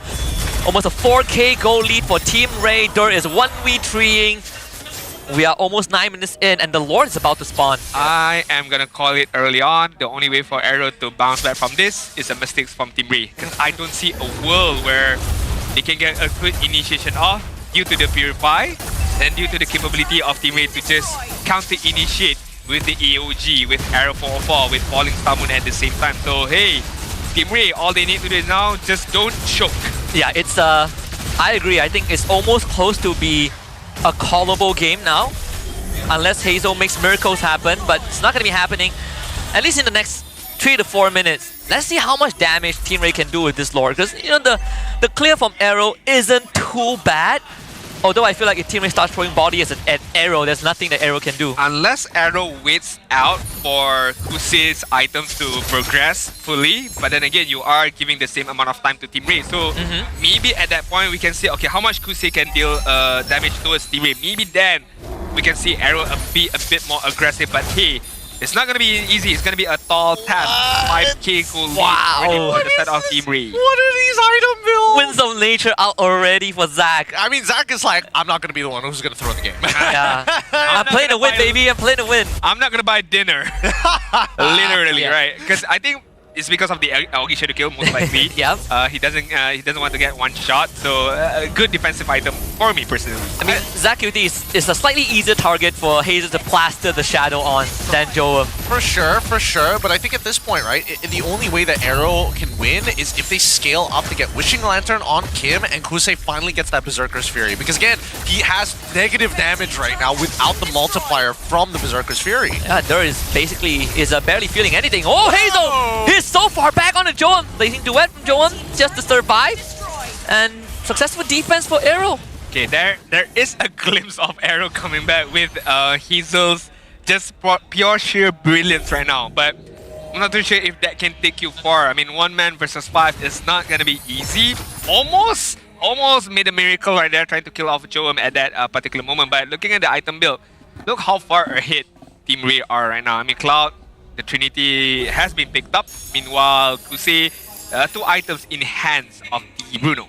Yeah. At this point, Team Ray, like, with the 7.3k lead that they have, they're about to hit checkmate angle, right? Once they hit that 10k, and this is off of that next Lord. With that Lord, they're almost guaranteed to break at least 1 inhibitor from the side of AERO Esports, and I think if they manipulate the waves well enough and manage it nicely, they should get a simultaneous clasp on it. Because as you can see, Team Ray, they want to kind of stay as 5, and the same can be said about AERO as well. The closer they are together, the more likely that if Zekiv does find an initial catch onto AERO 404, maybe even for Nova X Kobar, they could look to burst them down. Yeah. And Dur is doing a great job at just splitting the long lane, right? No one from AERO could kill him, nor stop him. And not only that, the only way for AERO to force the Purify out of Team Ray is, of course, with Zekiv's ability. Other than that, maybe Kim could be able to, Crimson Beacon out the Purify, but then again, it's not going to be easy. So Team Ray can play it very, very safe, or Team Ray can just stall it out. Okay, you guys don't have any kind of threat for us to open up our Purify, so we're just going to play around with the spell that we have, and they can do that constantly. Look at how Dur is performing right now, just pushing out the top lane, pushing out the long lane, and forcing AERO to react as of now. I mean, he's set up a situation where the wave is naturally going to push in favor of Team Ray, right? Eventually, somebody will have to respond to it. For now, Team Ray, they can just hold this Lord hostage, right? They see the positions from AERO, doesn't matter. That top wave is still pushing even till now. Yeah, all you need is to see someone from AERO show up on the map. You either force the fight, or you run down the Lord. Either way, Team Ray is already in a very strong position, in a position of command. In fact, Dur can just do this, although he has to be a bit careful. The Purify is already out. Dur catches the Shadow Strike, ends up going down, overextending a little bit as the rest of Team Ray turns onto the Lord. Conceal his use. ZK is going to go on AERO 404, extremely low, but still gets the Lord. Might have to give his life for the cause, but at least the job is done. Team Ray, though, had to sacrifice 2 for that. What are we doing here? Guys, what are we doing here? There we go. Like, I understand Dur dying. Why was AERO 404 like 20 HP? What happened to him? And I get that Smooth went for like the big chunk and everything, but at that point you just call for a full reset, right?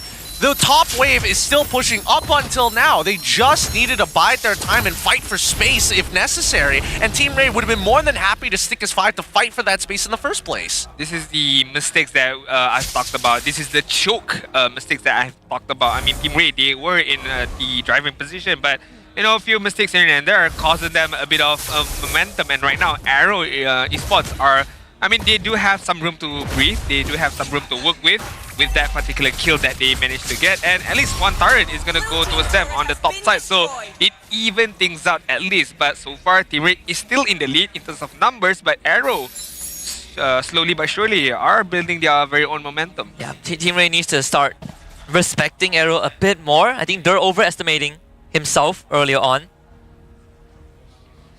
That's a, what, 2k goal swing? Almost 3,000 goal swing.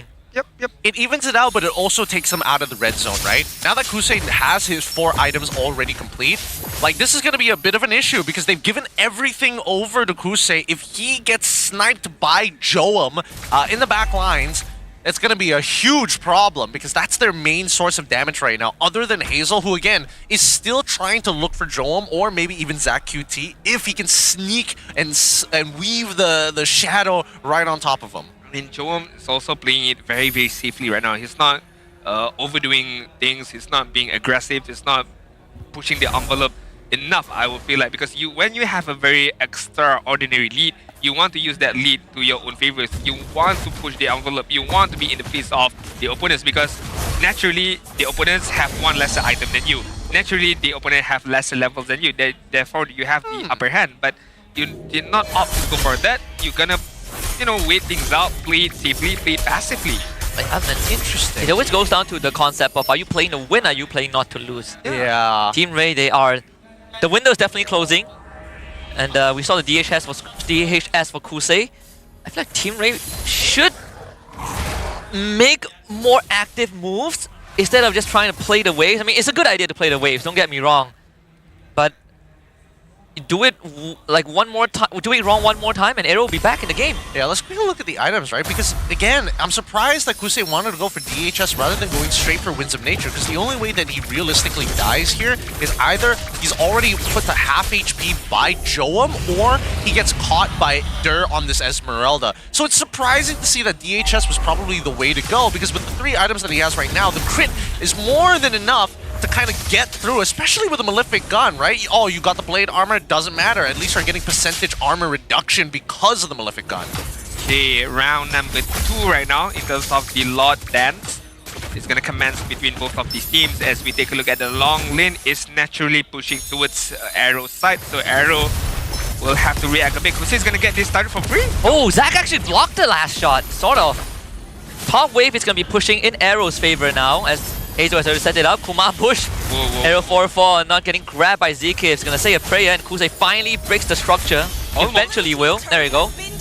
Now what's the move for Team Ray? Because they don't know where Hazel is. They gotta fix the waves though. Top side is naturally pushing for the side of AERO, but bottom side is naturally pushing for the side of Team Ray. They need to kind of correct that first before getting back into this fight, because they can drag this out for either AERO or even TR. Either ways, they gotta cut off the supply lines, and Joam, once he gets that orange buff, might want to consider actually jumping onto Kusei when he still doesn't have the Winds of Nature. Yeah, Conceal gets broken. ZK forced to disengage, and AERO 4-4. Good zoning. Zach QT gets his traction pulse back. The Lord in the red zone. Smooth jumps in. It's going to be Hazel in AERO 4-4, and Hazel gets it. Smooth does end up going down to Sky Piercer. A killing spree for Zach QT. Give him a double kill. Why not? Joam on the Kusei. Joam finds the kill. And Team Ray have won this fight. AERO just trying to buy time. Came with the lift up. Ain't going to do enough. Joam finds himself a double kill as well. As the core items now come up from Team Ray. The Lord spawns in the middle lane, but Team Ray stays in the game. That's a very, very good decision making from Team Ray, knowing that, okay, we cannot win this slot, it's okay. We're gonna take our life away, and we're gonna take away the game number 1. Just one cannon. Can Hazel take it out? Hazel, he's trying! And he does it in time. Second wave coming in. Smooth in 5, ZK in 6. Traction pulse gets used. Hazel not brought back. Hazel now into the shallow kill, trying to clear the minion wave. Team Ray gonna burst out the crystal. They're gonna try. It's so close, but there's no minion. Team Ray power through. And game 1 for them. Okay, boys, we have a game in our hand. Team Ray getting game number 1. It was not the most cleanest of game, most definitely.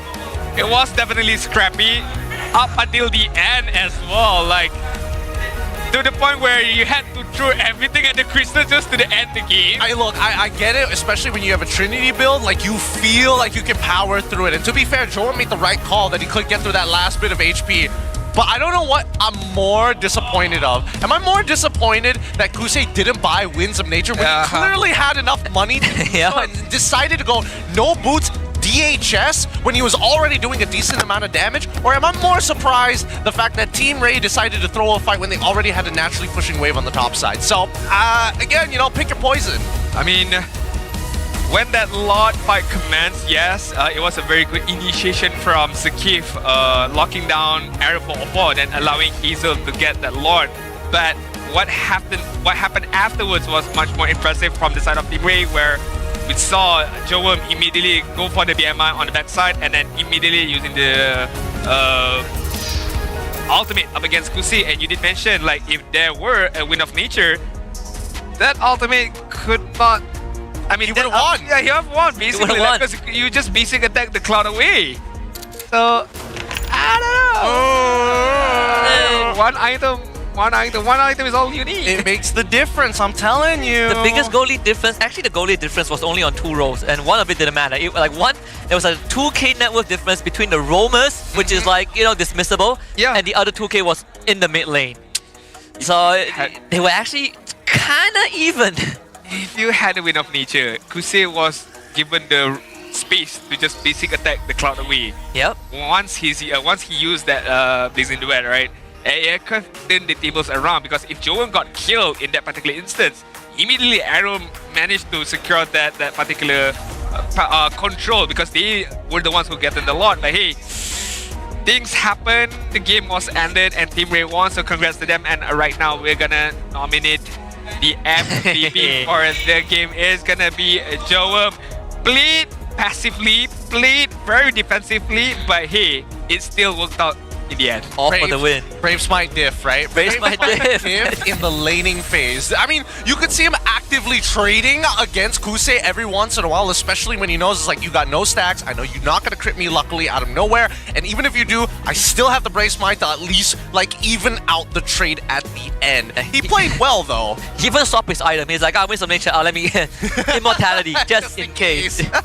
I mean, understanding the matchup is very, very crucial as well, hence why he opted to go for more of a defensive emblem setup with the tenacity, with the Brave Smite, that he knows that he's gonna get whittled down in terms of the traits, the 1 versus 1 trait. So that Brave Smite definitely helped him out a lot. Maybe not the biggest fan for here in Malaysia, because we like, you know, very aggressive gameplay, 1 versus 1, trading of health. But hey, it's more about how you win your matchup with the emblems that you have and the setup that you have. It's a 10 total kill game. It's a low kill count game. Both teams playing very safe, and this all happened because Team Ray won that first total fight, right? Yeah. And then I can't believe Zach got away with such a greedy opening. He's like, Skypier's the first item, and he got away with it. He did.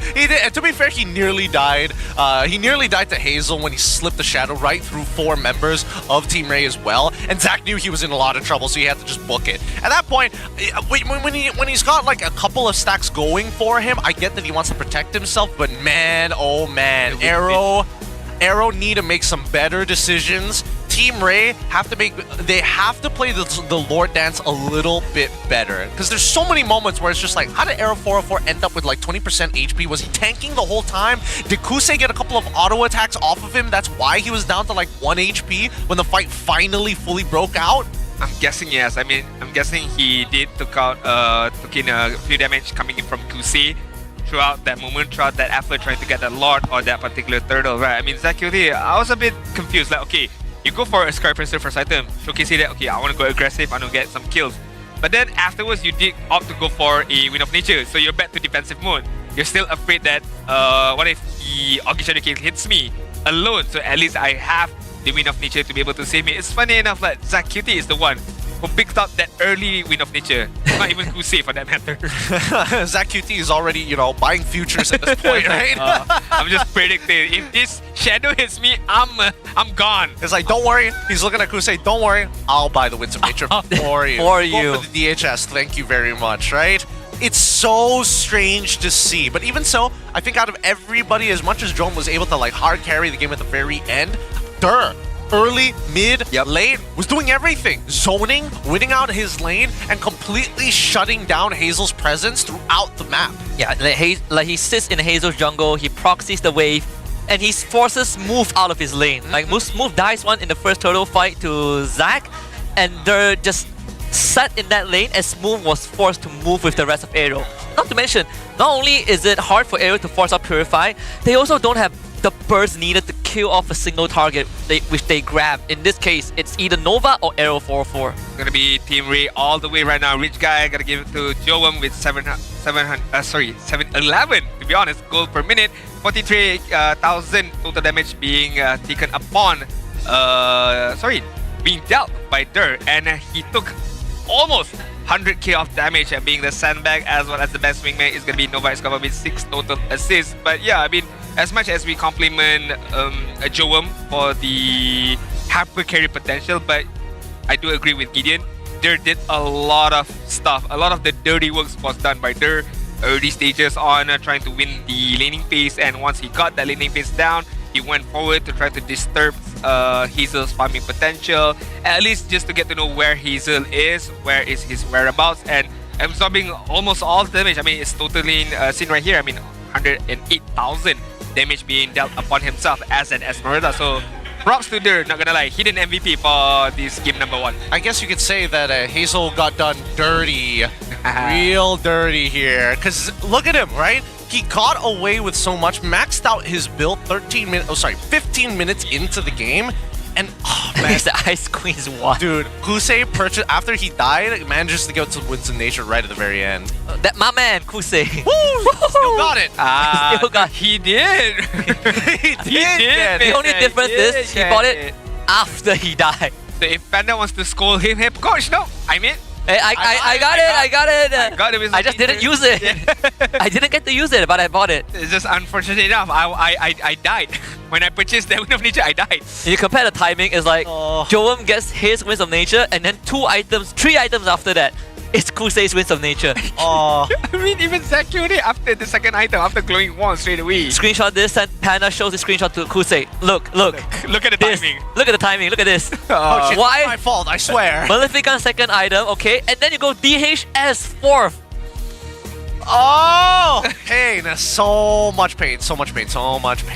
Oh, I can see the Tagalog comments already. Yeah. I mean, he didn't mention like, okay, once Kusei gets the Berserker Fury, it could be a game changer. He did. I mean, before 12-minute mark. Yeah. Should have been straight away Wind of Nature instead of the DHS. But again, sometimes greed gets over you, you know? Yeah. I think that the most optimal build at this point for Kusei wasn't to go for DHS, it was Winds of Nature, and then he goes straight into Windtalker, because the second problem that they have is actually clearing the wave. So Windtalker probably would have been the better option here, because he does more than enough damage just with Malefic Gun alone. Yeah. Because all the quote-unquote hard armor items don't really matter when a percentage of it is cut down. Yeah, like by the Berserker's Fury, he could actually kill Dur. Like he actually hits like a truck already. This was the first fight where Team Ray got the turtle and 2 kills, and right after that, Smooth got relegated to the side lanes to be like a roaming squad. Hazel gets his jungle basically invaded every 30 seconds, and they had to fight to claw back. Wow, we skipped so far. Wait, what happened in between? We jumped right to the final play. The fact that like it's just 4-1 in terms of kills, showcasing that nothing really happened much throughout this game. This was the BMI on the backside with the Blazing Duet, right? Yeah, look at that. If you had a Wind of Nature here, yeah, I think he would have won. Could have been a big difference maker, but then again, Joam's also have his very own Wind of Nature, right? At that moment. Yeah, the best part was when Joam pressed his Winds of Nature, no one was hitting him. Yup. So there you see the purchase right at the very end. Right as the crystal cracks. Right on time. I mean, hey, like I said, if Coach wanna scold me for not purchasing the Wind of Nature, I did. Okay?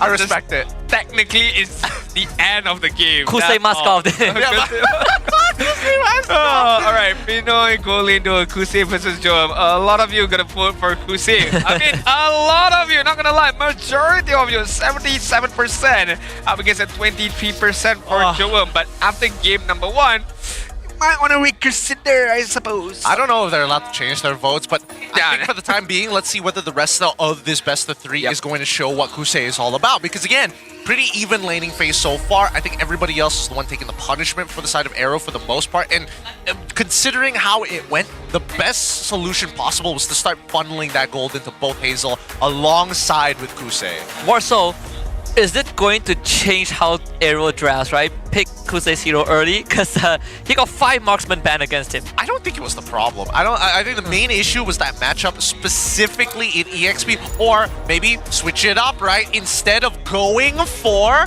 the Jushin, you go for maybe Vexana, maybe you know. Gwyn jungle? Gwyn jungle? Yeah, I mean, talking about Gwyn, right? I mean, talking about Gwyn, we do have to talk about the aspirant skins, right? So there is a mini series shows. It's gonna be happening tonight at 8 p.m. 18th of October. So you're gonna see the likes of Repo, the likes of Zron. I've seen, if I'm not mistaken, Yums is there, Arkida is there as well. So you don't want to miss this out. I mean, it's just a bit of fun, you know, less pressure, nothing too serious, just for you guys. So make sure to catch 8 p.m. tonight after this match. But right now, going into game number 2 for the side of AERO.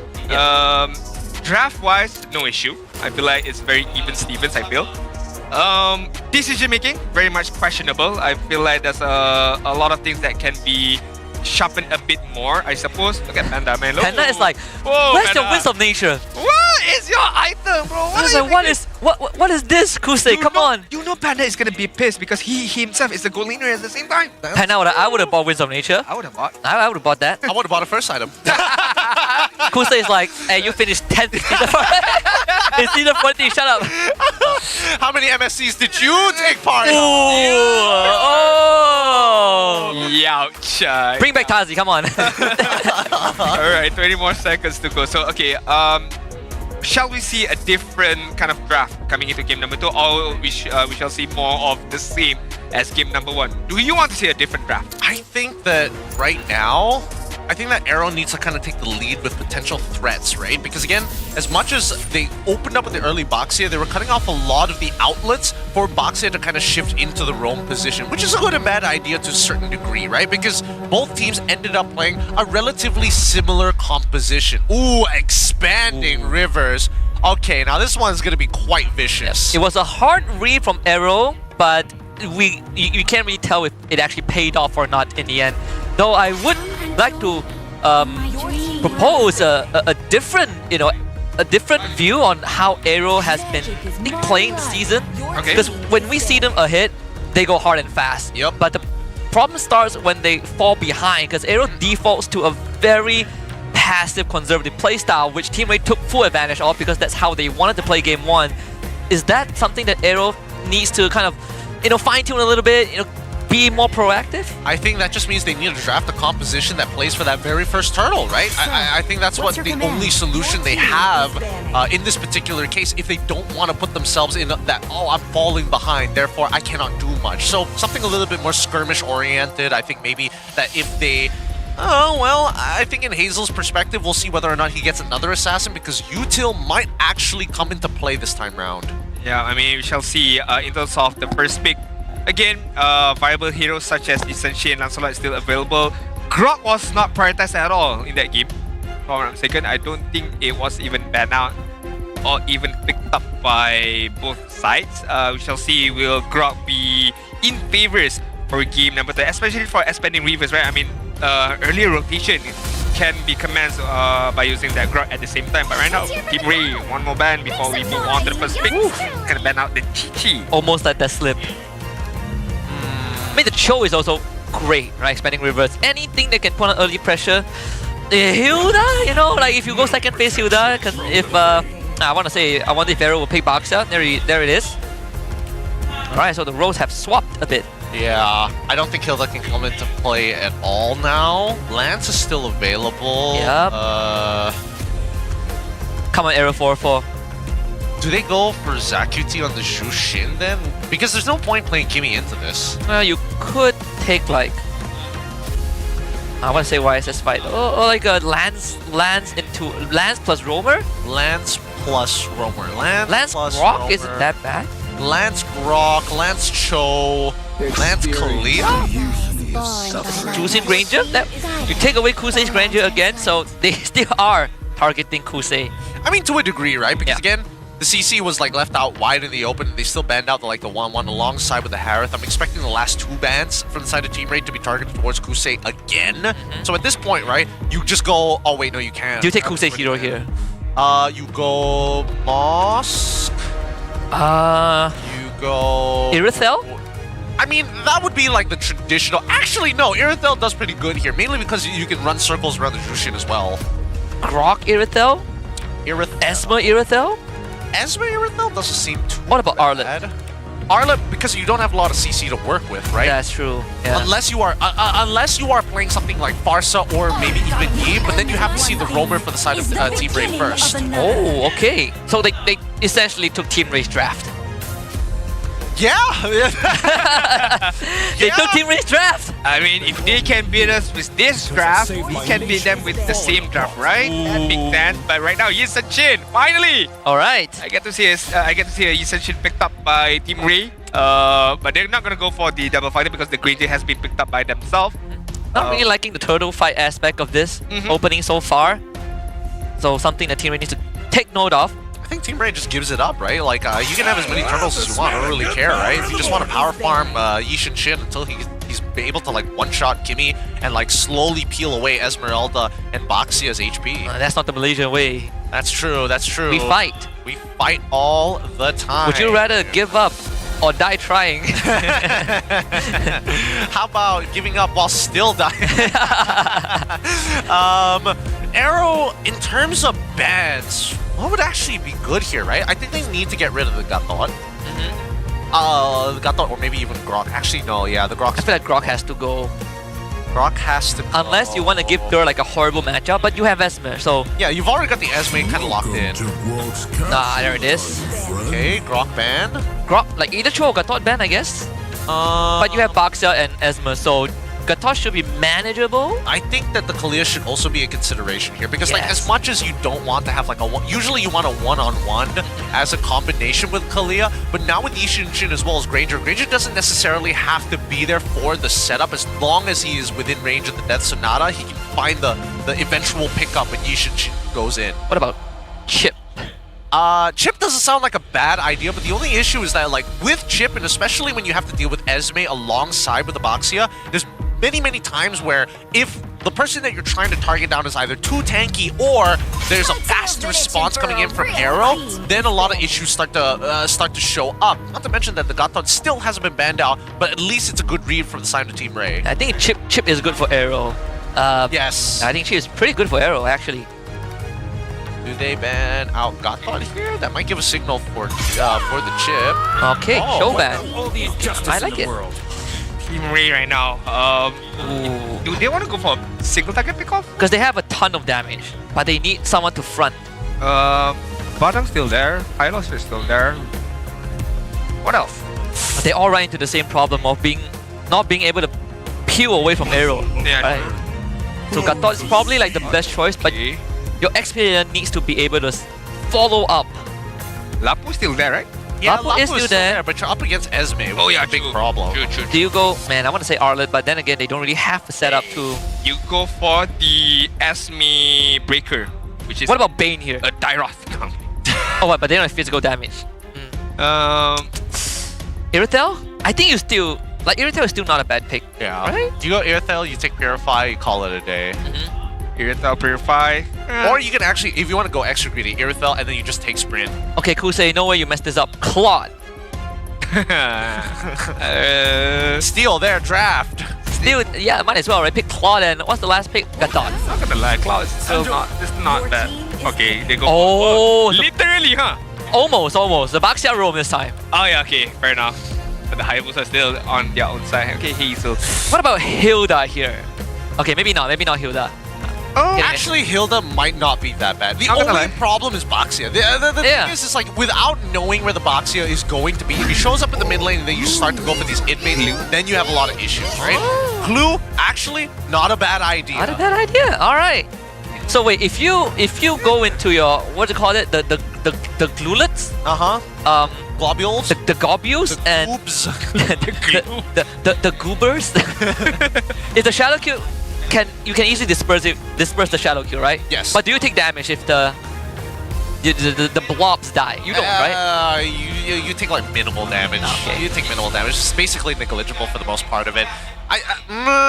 It's a tough call because both sides are still playing relatively similar to each other. It's very much around that gold lane, very much around trying to get like their gold laners ahead. And when they do, and especially on expanding rivers, these turtles now turn into almost a catalyst for teams to kind of slingshot themselves ahead, because with a Yishan Shin, there's not a lot of ways you can actually defend yourself from the invasion after losing a turtle. Alright, we're gonna jump into game number 2. It's gonna be the expanding river for the side of Team Ray as well as AERO. Team Ray is ahead with 1 point or 1 victory as we jump into the land of Dawn right now. AERO Esports today have what it takes to pull a miracle and to force us to go into game number 3 with a Baxia roam right now. Could be the difference maker for the side of AERO Esports. And it's worth mentioning, if Team Ray wins this 2-0, AERO is out of playoffs. Yep. And Homeboys Untitled lock in playoffs. And MV lock in. Well, MV is already locked in playoffs, but yes, you get the memo. I mean, it's some scary stuff for AERO. Like, they really need to win this game somehow. Kusei as well as Jom are going to have like the time of their lives fighting against each other, but generally it's a little Kusei favored right now. And Jom has to be real careful, right? Because a single death, it's over for that lane. Same, I mean, I don't think between Smooth and as well as Dirt, it's kind of a sandbag, so nothing much is going to happen. Mid lane also very volatile. We did talk about how teams who are playing without any pressure, without anything on the line, tends to perform a bit more better than the teams who are under pressure, and it's showcasing right now once again for this particular match, where again Team Ray managed to win that game number 1, and feels like they have again no pressure, no issue, that they can just play their own game, their own style right now. I bet one of the criteria when you sign up for a team is, can you play under pressure? Depends on who sang it.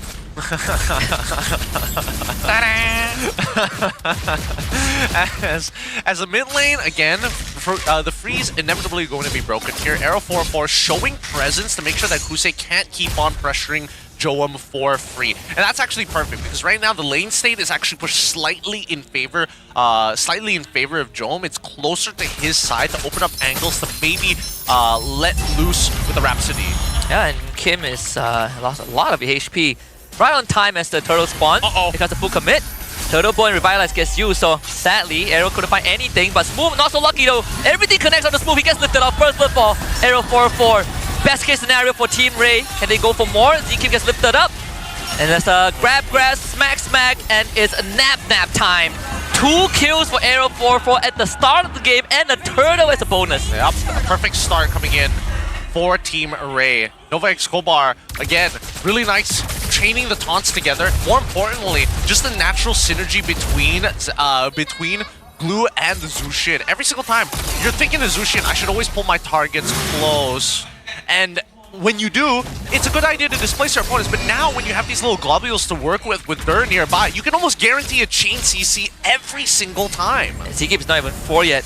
I'm not sure if this invade is even going to do anything. This Dirt doesn't really care. And his mid in control. Joam, they both get stuck back! How is that possible? ZachQD does get away. Nova will frontline for his team. Turtleboat almost connects on the Kim. AOG follow up, doesn't hit onto anyone, and Nova Escobar might end up going down. The Kim finds the kill with a fresh Sky Piercer. And they even out the score. What was that? Where was Joel dashing to? Why was he dashing forward there? And he still had Flicker the whole time, by the way. Right, and you could see that Kim was preparing for that ultimate right there, for that Traction Pulse as well as the ultimate, but could not dodge that instance. It's tough right now for Team Ray. I mean, they had a very good lead, and right now it's even Stevens. More so AERO right now having the bigger momentum as of now. The goal lead is shifting towards them, and a kill against Joam, like we mentioned, is not gonna do him any good as of now.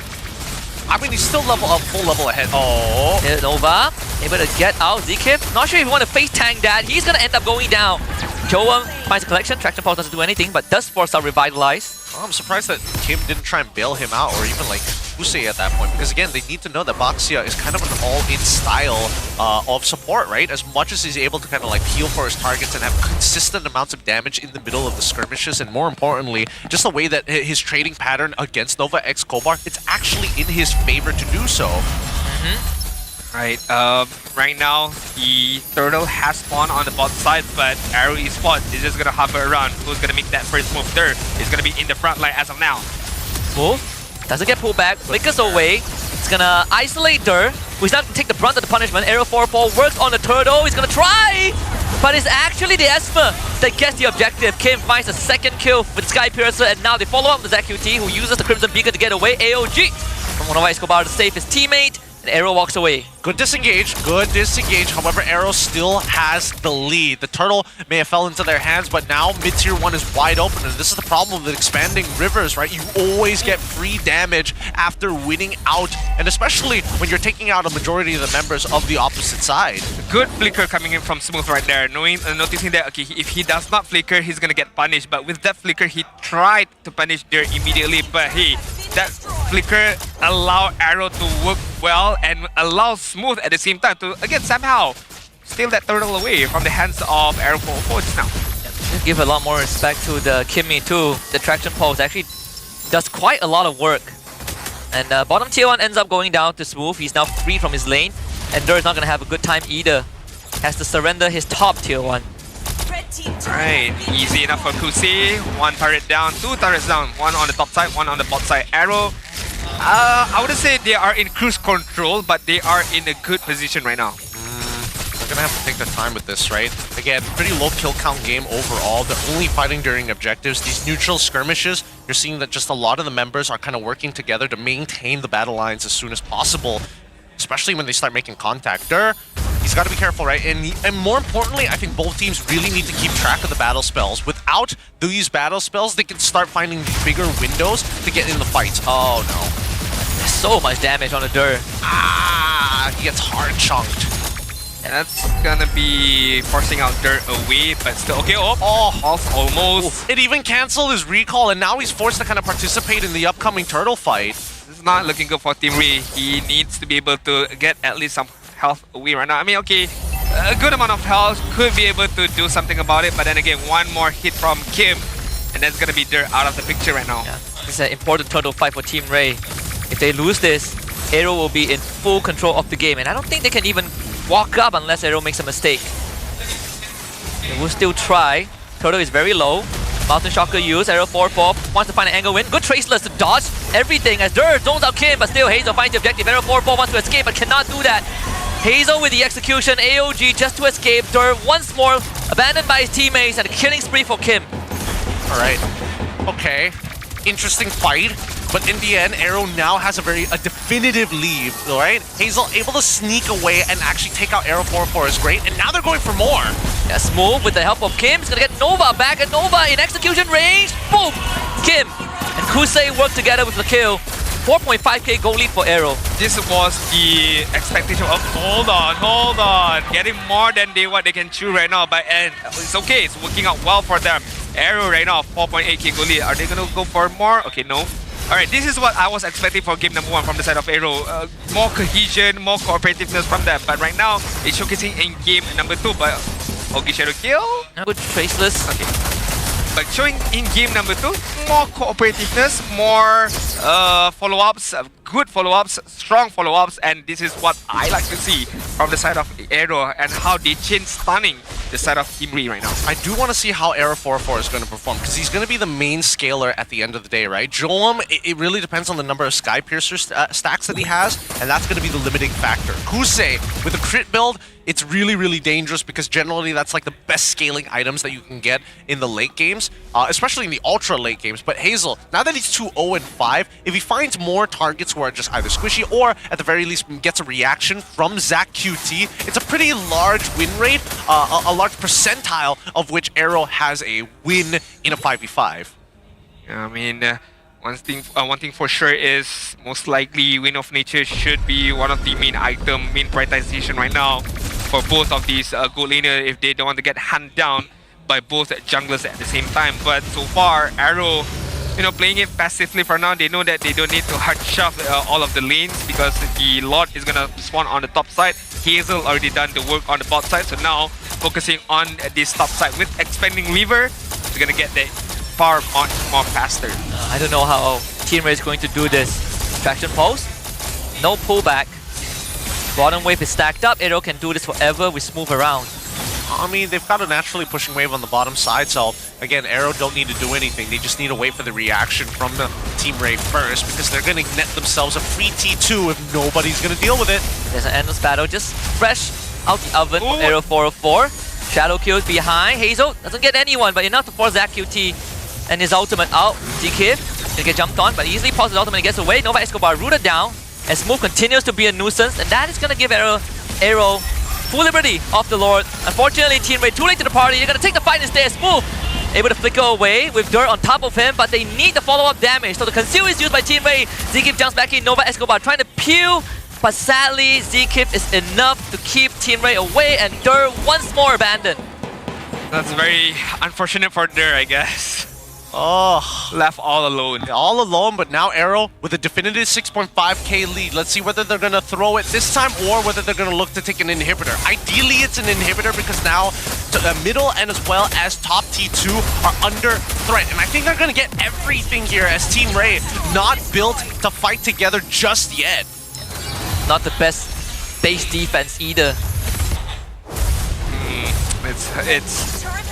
It's still not over as of yet. They still have a ultra late game hero with the Yi Shin, but it's very difficult for even the Yi Shin to get any kills going on his own side right now. Almost 8k goal lead, almost 9k goal lead as we approach the 12-minute mark. And AERO Esports, they are pushing the envelope. They want to get this outer turret shield, get it done and dusted. Mid side has been broken, top and bot side. Okay, no more shield for Team Ray, so AERO Esports can wait it out once again. 100 more seconds to go before the next Lord spawns. Oh, that's what we said about the last game, but that we just have to wait and see, right? Again, they need not coin flip. They have a huge advantage against Team Ray, and more importantly, time is actually on their side for this, right? Even if they decide to drag the game out just a little bit, Kusei, he's already completed 3 items. He is basically at 100% crit, and now the rest of his team just need to make sure that he is safe and sound. The biggest problem is if Glue gets on top of either Kim or Kusei and gets pulled back into the middle of the fight. Looking at the Skypiercer stack, 40 stacks of Skypiercer on the side of Kim. Slowly but surely is gonna bump it even much more higher. Again, low kill count as we approach the 30-minute mark. 8k lead as of now for the side of AERO. In terms of level, of course, AERO Esports is gonna top the chart. I mean, Smooth is the lowest level so far. Oh, sorry, Zkif is the lowest level so far, level 11. But looking at the side of Team Ray, 3 of their members are level 11, and even Dur is only level 10. So big margin differences of level that is gonna hinder them a lot if Team Ray wants to contest this next slot, which I don't think they should. But if they don't, it's gonna be kind of like game over, like, I guess. How long more can you take the punishment, right? Like, how much more are you willing to take? No, it's not gonna catch AERO 404, although they were thinking about it. The distance not in their favor. Yeah, they gotta set these waves up now, right? And that's why you see that Team Ray is taking so much effort just to try and push up to catch the wave in the first place. Top side is in favor of AERO, but that's more to, at least it's close to the Lord, so now there's an opportunity to try and go for the burst, right? Unless we see Mountain Shocker from AERO 404 to check the HP. Dur commits on the Kim. He sticks onto him. Mountain Shocker gets used, and Smooth and Zkif's gonna zone AERO 404 away. Kusei gets spotted out. AERO 404 not able to jump on him. He's in a 1v2. Oh boy, that was so close. AERO 404 almost made magic happen, but they were too far behind. What a taunt from Nova to end up killing Hazel. So Team Ray still has a chance. They did lose 2, but I don't think there's a chance to steal this Lord. No, they don't. And they have to back away. AERO now finding the exact angle that they want to look for, despite losing Hazel as well, right? 20 seconds left on the clock before he comes back on, but I think that if AERO tries to force it now to get an early inhibitor before that Lord spawn, I'd say it's a little risky. Definitely risky right there.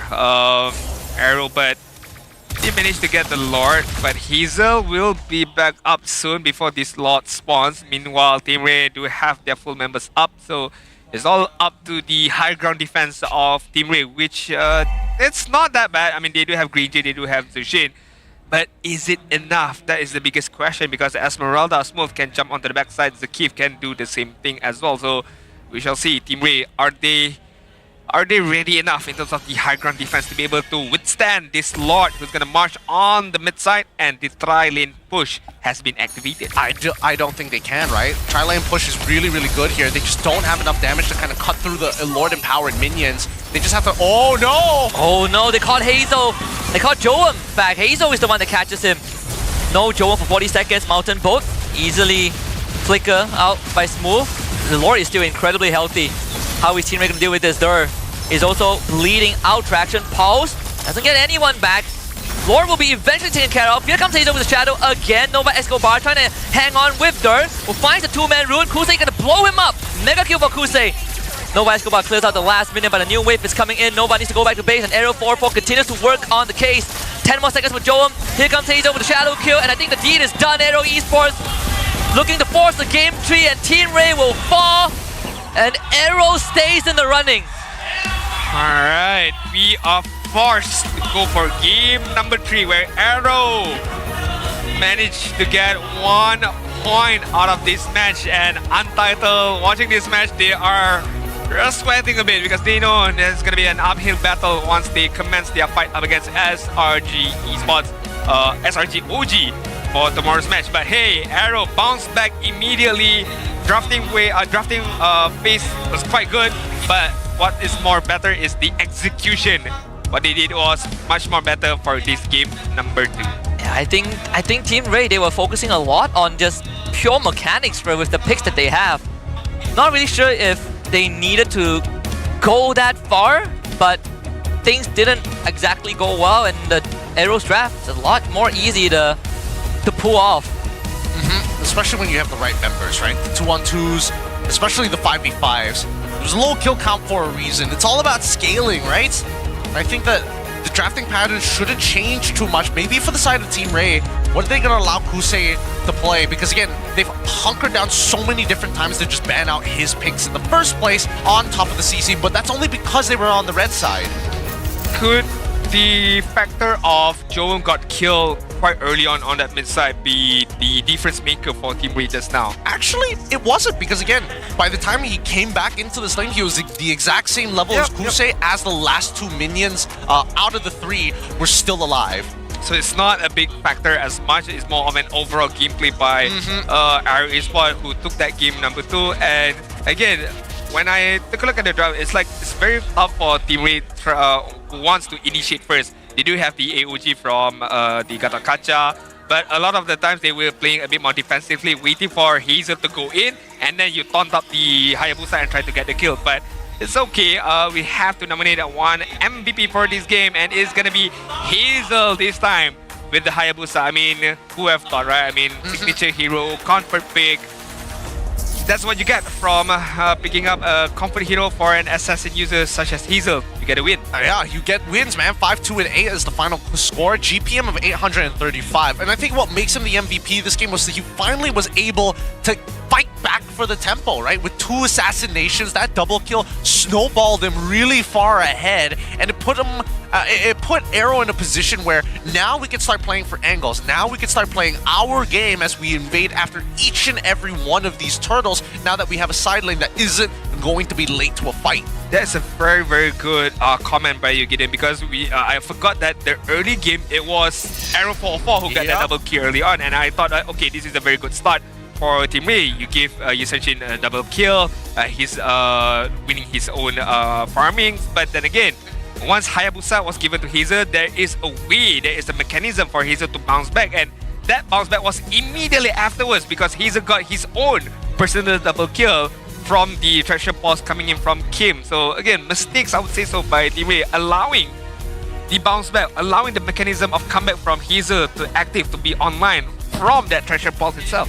Now it's Team Ray's turn to figure out what are they willing to let go, right? Like, sure, you are banning Akuse's hero. If you're on red side, you're forced to ban a CC on top of it. But it's at times like these where teams start to change up how they draft in the early stage. Like, you're giving, like, power picks were given to AERO, and you know they cheekily took the first 3 picks of Team Ray in game 1, and you know they swap around the roles a bit, and it worked out. So I think Team Ray need to consider, if they do go for first pick in the next game, is Kusei still the focus? Because I personally don't think so. I feel like it should be Hazel. If let's say Hayabusa is still open up for grabs, might as well just pick it up, because for now, for this particular match, seems like, again, comfort over meta.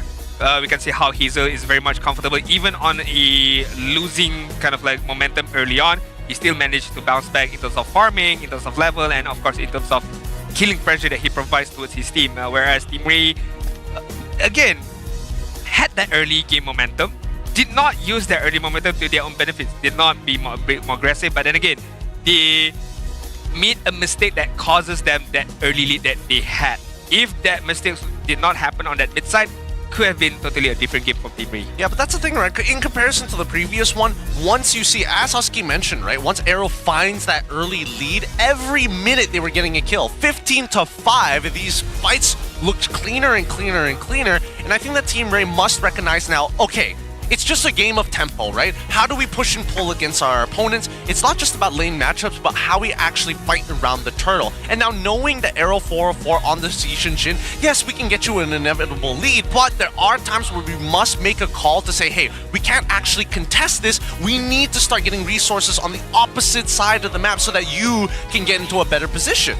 They could opt to go for a laning kind of playstyle. I mean, just forego the turtle, just forego the objectives, play the lanes. Try to get the lanes, try to get the turrets, and allow a bit more map control on your own side, and to farm up a bit more for Joe.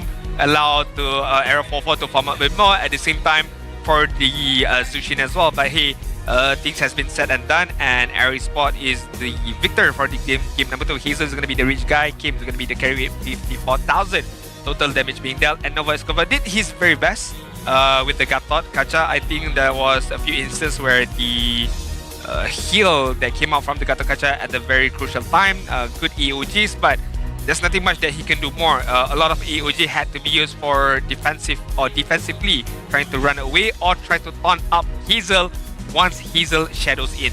I think even till now, like we're 6 weeks in, there are still teams who don't really fully understand how far you could push the numbers of your heroes at the turtle fight. I look at a 4v4 and an objective, it's pretty clear that AERO has more damage, easier to execute crowd control, and yet we're seeing Team Ray try to coin flip it. I mean, they got a good start, right? They got the double kill on AERO in the first turtle, and then they kind of gave up 2 kills away. But then the next turtle fight, they kind of come back in with the same mindset that they are going to win the flip, and that's where it started going out of control when they realized that they just didn't have the damage. And that's the thing, right? That's why the Baxia as means to kind of like hold your opponents hostage, especially for like these early fights. Like, yes, Zkif is gonna die here because again, Zushin is like a natural counter to a lot of tanks out there on top of the extra displacement from Dur. But later down the line, you realize that Nova Escobar isn't as tanky anymore because how he gets his survivability is through his passive, as well as the Revitalize, both of which Zkif cuts in half straight away because he has inbuilt life bane. It's very tough to see that that kill was given towards AERO after a very good early lead by Team Ray. And afterwards, it's just AERO Sport a bit more decisive on what they want to try to do, a bit more mechanically better in comparison to Team Ray, as well as the kiting ability that they had. They kited Dur really, really well. They waited it out for everyone to walk away, and Dur had no targets that he can use the ultimate on, and they took down pieces by pieces, bit by bit. And overall, they overwhelm Team Ray as a whole team right now. So good initiation, good counter engagement, good prioritization as well, and overall good gameplay coming in from AERO Esport at just now. And hopefully they can replicate the same gameplay stuff for game number 3. But then again, game number 3 could be a whole different game. Might be Team Ray's turns to get an advantage, right? An early lead. Personally, for me, I think that the draft needs to change, right? Again, with the way that they're banning out, get rid of Lancelot and as well as the Hayabusa, right? Force them onto something like Joy that takes a little bit of time to actually scale up into this game, and then you can start thinking about high ground heroes like Yevon as well as Farsa back into this game, because again, every single time we see Jushin, the biggest problem is that I can't really deal with the waves. I depend on other people to help me clear. Yeah, and I don't have damage, right? And I'm very, very mana dependent. If I miss on one stack of the butterflies, I cannot get a lift off. That's 3 seconds of downtime. It's and it's a vicious cycle for Jushin in long drawn out fights, especially when it doesn't go your way. And with AERO just moving the battle lines more and more towards Team Ray. It's a tough spot to be in. So I think Team Ray just have to refocus on what they need to prioritize in the draft. Yeah, I mean, we do have one shout out we want to give out to you guys. The MPL exclusive skin Lunox Quantum Polarity is coming out soon.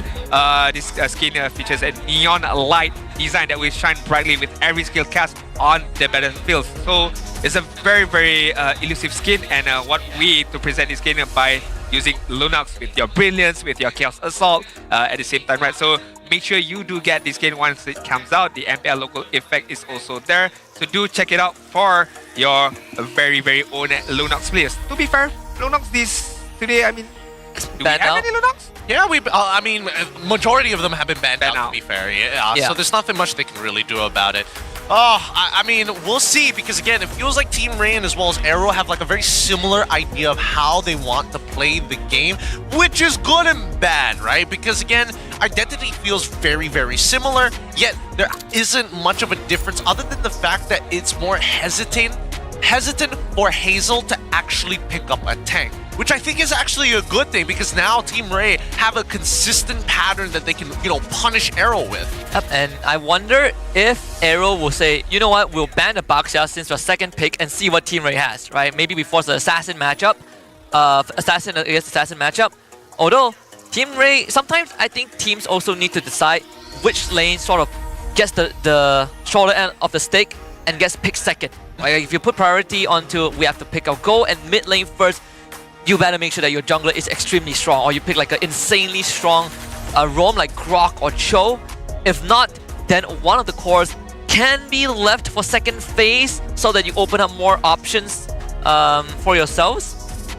I would like to see, will Team Ray ban out the Hayabusa as their priority bans or as their first 3 bans they draw, because we know what Diesel can do with the Hayabusa, or they have an answer towards that Hayabusa themselves, because if they do ban the Hayabusa, they might leave out certain other heroes up for grabs. Maybe the Zushin, maybe even the Grok for that matter was banned out, was not being focused as the first 3 picks, be it from the side of Team Ray or the side of AERO Esports. So maybe a Grok pickup could be the focus for this game number 3. I suppose. Then again, there's just so many times where teams, especially here in Malaysia, just kind of like want to divert from expectation, right? They don't want to be part of that norm. They're just looking for more unique ways to punish their opponents. But now let's see with the random map draw. It's Flying Clouds. All right. So now the EXP matchup doesn't matter as much, but we do see a Baxia ban as an adjustment for AERO. All right, CC first pick. And this is where it's fair to let the AERO fans know that Homeboys have qualified for playoffs, thanks to them losing thanks to Team Ray getting 1 point. But if they win this, then Untitled will have to beat SRG tomorrow. Yep. Mandatory. AERO loses this, Untitled will need to take at least 1 point from SRG. Hayabusa and Lunox opener, very strong opener by the side of AERO Esports right now, showcasing their 2 damage dealer immediately. As we gave a shout out to the MPL Quantum skin for the Lunox, Quantum Polarity, Lunox immediately pops up in game number 3. Team Ray right now, they do have an option to go for Yusenshin or Lancelot as their jungler +1. That one could be a Grok. I don't know why, but I feel like Grok is just a suitable hero. Or they could go for Yusenshin again and Yusenshin. Why? I think it's fine. I think at the end of the day, it's like you're going to lack burst damage anyway, so you need a means to scale. This is one way to do it. And I mean, if 404 feels confident that it can be the Hayabusa, by all means, let him go. He had a pretty 50-50 matchup into the Hayabusa until the later stages. Hopefully, this is going to be a mistake that he's going to rectify. The end Also, the Jusin, right? You already saw the Lunox, unless they are worried about a Lunox go. But again, you are putting Nova in an even more egregious spot now that you are blue side. So he's not gonna have much roamer choices when it comes to his turn to pick. I think he still will, right? There is Cho, there is Grok, there is Kalia still wide out in the open, and I don't think Team Ray is going to put so much emphasis on banning out the supports, more so leading into the gold lane matchups that could be a little frustrating, because again, Claude, Granger's already out, Granger, 1-1 Harith, they get rid of potentially Moskov, and then follow it up by banning out an Irithel, maybe? We'll see, because Gatot is a good ban from AERO. I do like the band's recommendation coming in from Gideon right there. The Irithel, the Moskov at the same time, but that opens up AERO's capability or option to maybe pick up like someone like a Bean, Gulin for themselves. But we shall see. Right now, Team Ray banning out the Kalia, so no pickup potential for the side of AERO. But so far, there is still Cho, there is still Grok for the side of AERO if they want to go for a much more tankier kind of a roamer right now. Yeah, and both of them are not going into Lunox. So that's something that Team Ray needs to keep in mind. Ruby ban just to deny the double fighter for Team Ray. Interesting. This it could just be like a Lapu angle here, to be fair. Could be a Lapu angle, because at the end of the day, it doesn't really matter about the laning matchups because of the flying clouds. So they could have like a double fighter comp, but they need like a strong setter. I think Cho probably is going to be their best bet, because then they can start skirmishing and splitting up their forces in two different areas, right? Because there's a natural synergy with CC's Curtain Call alongside with Zhu Xin, or whether it be like Yishin Shin trying to go with Turtle Boat for an example, that also kind of enables the Zhu Xin to kind of catch up with his opponents. It's a long shot here, but is there a Will Wed chip fits through either of these draft? Not for Team Ray, no. Yeah, definitely not for Team Ray. Claude ban. Wow. Side of Team Ray. All right, sure. Okay. Irithel, Bruno? Do you go for your gold lane here first, and then you hide your roam? Or you could just take a roam, actually, it doesn't... I think it's still... for me, I feel like it doesn't matter, whichever comes first. You could pick up a Grok if you want to go for roam. You could put Lunox go if you want, right? Yeah, take the Grok away. Finally! I can't believe that. They picked the Grok so late. Yeah, they either go Cho or Hylos, and then they go for Lapu at this point. No, I mean, it's really tough, because once you have Lunox on the opposite side, like, how many ways can you realistically force out the brilliance? And not to mention that they picked the Jusin after seeing Lunox, so you can't even harass her out of lane. Yeah. Yeah, so they kind of shafted themselves. For double fighter here? I think that's why I'm thinking like Cho or Hylos kind of needs to kind of get them past the early stages of the game. Oh, Khalid, alright, fair. You could pressure them early on. Pressure both Lunox and Haya early, actually. I'm okay with that, but the final pick leads into Uranus. Okay. Double fighter. Double fighter, CC going to be the way to kind of deal with Kusei, but I don't think Kusei even has like a optional or relevant picks at this point. Moskov, I guess. Moskov, Natan, Bean? Bane, actually. But then again, you doubling down on your magic damage with That's the Lunox. Yeah, it is.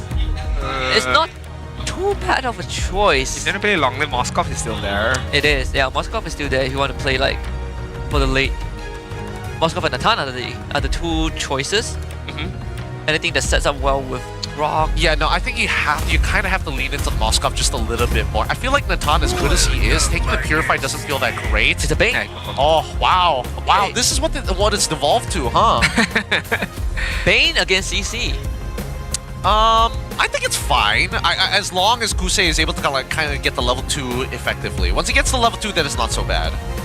Could be an early Holy Crystal for this Bean. For sure. To just provide tons of damage with the Crab Claw Cannon, with the Delia Sketch at the same time, and it allows some form of space for Lunox to get her items as well. Yeah, AERO has to play like the game of his career. Yeah. I don't know how he's gonna take on AERO, his comp, but he has to play the cleanest Yishin Shin. He has to Be like Yi Xunshin. He saves his nation. Literally, very literally. Oh, this one's really tough because again, like a single lord completely skews the lanes, like entirely. There's much better wave clear potential from the side of AERO, in comparison to Team Ray right now. So every one of these objectives has a much higher importance in comparison to them. This is going to be the Flying Cloud maps, if I'm not mistaken, right? For game number 3, the deciding game. So do expect a lot of skirmishes is going to happen, and do expect, even if you win the leading phase, it does not matter as much. What? Okay. Why are we going for the proxy? Why not we go for the big chunk out at this point? I guess he can heal off of it anyways. Yeah, and they can just move. Well, the hope is to catch out Hazel, but are they stealing a camp? I think they can. Can they? I mean, Joam is still doing it. That's ready. Flicker out for ZQT, and Hazel is chunked out. So now there is a better chance to steal. Where's the Yi Xunshin? They need to bring him in. There's a very slow steal, not gonna lie. And that's a flicker for Kim. Okay. Still. Now that's a steal. All right, worth it. And still gets a Lethal Wonder at the end of it. Interesting opening from Team Ray. Instead of going out for the jump out, they go for the early proxy, especially since they already figured out where the Grok is, revealing himself pretty early on in that front lines. Dur, unfortunately, just has to eat it here. Jom did take the firmness, so extra defensive stat. Now the next thing is how do you convert that, right? Like they've stole like a Litho and a Golem, but the conversion is what I'm looking for. And wow, that's a lot of damage on Smooth.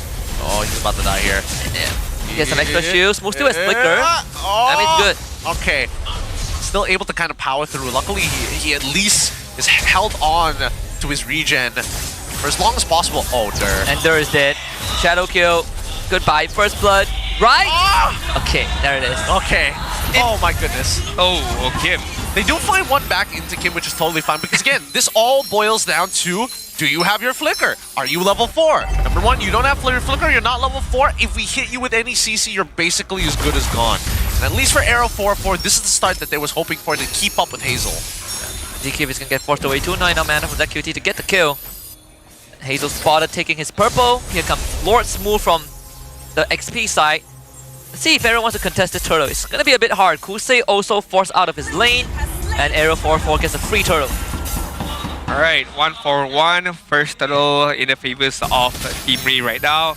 Looking quite good in the early stages, but we cannot count AERO Esports out of it yet because we know that Lodax, when she hits the power spike, is gonna deal a ton of damage. Meanwhile, Kusei right now is struggling a little bit, but so far it's still okay. I mean, he's not gonna get zoned out, push away from his own lane. He's gonna heal out and then farm out really, really well. But looking at the side of Team Ray, very aggressive right now. I don't know why they're not fighting though. Like they should be fighting with Joam already at level 4 and Kusei was at level 3. They knew that 3 people were on that top side. They knew that Kim eventually would have to come back into the mid lane anyways. Why start turning the attention towards AERO 4-4 when they have double fighters and they can legitimately just play to poke them out rather than going for the all-in? Yeah, I thought they would bring Joam in and, you know, try to at least make it hard for Hazel to get the orange. Smooth.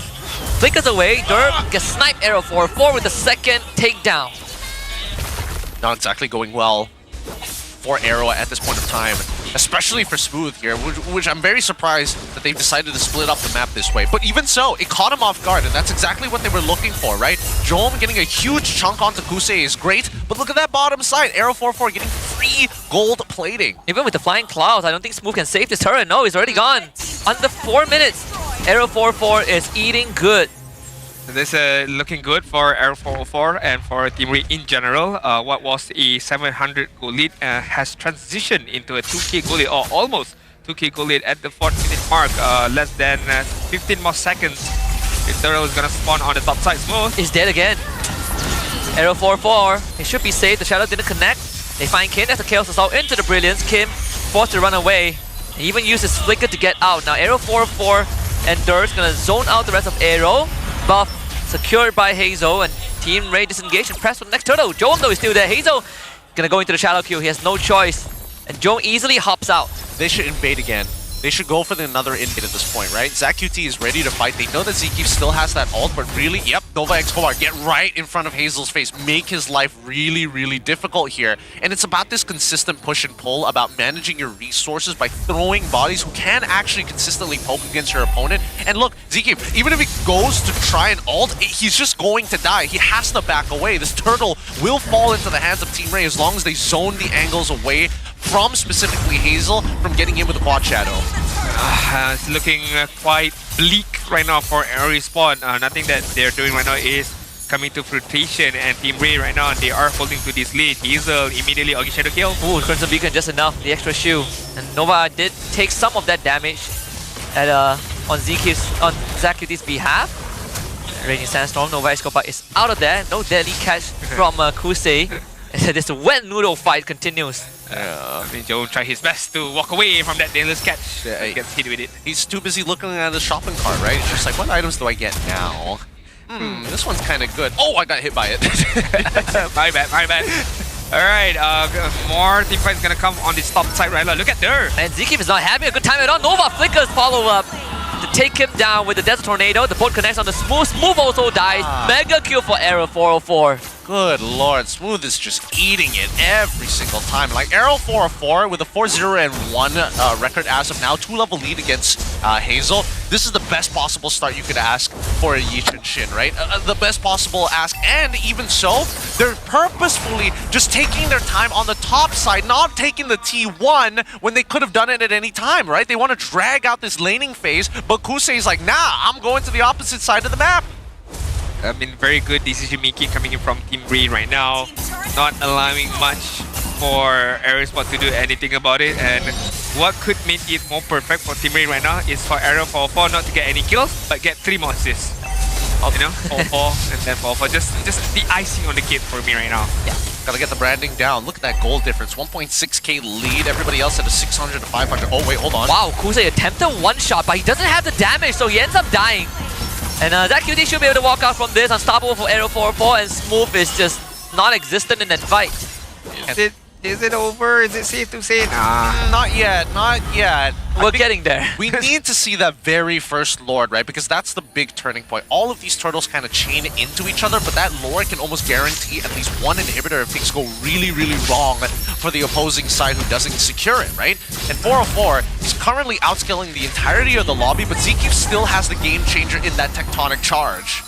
5k goal lead, or to be precise, 5.7k goal lead on the 7-minute mark. 7 kills in total for Team Ray right now. Look at AERO, he's gonna get sandwiched from left to right now. Look at how Team Ray is just closing down on AERO, making AERO's map looking very, very small as of now. Yeah, Kim can't really get into these fights. No brilliance. He walks up, he is forced to tank damage, and he doesn't have the items yet to necessarily threaten anyone from Team Ray's side.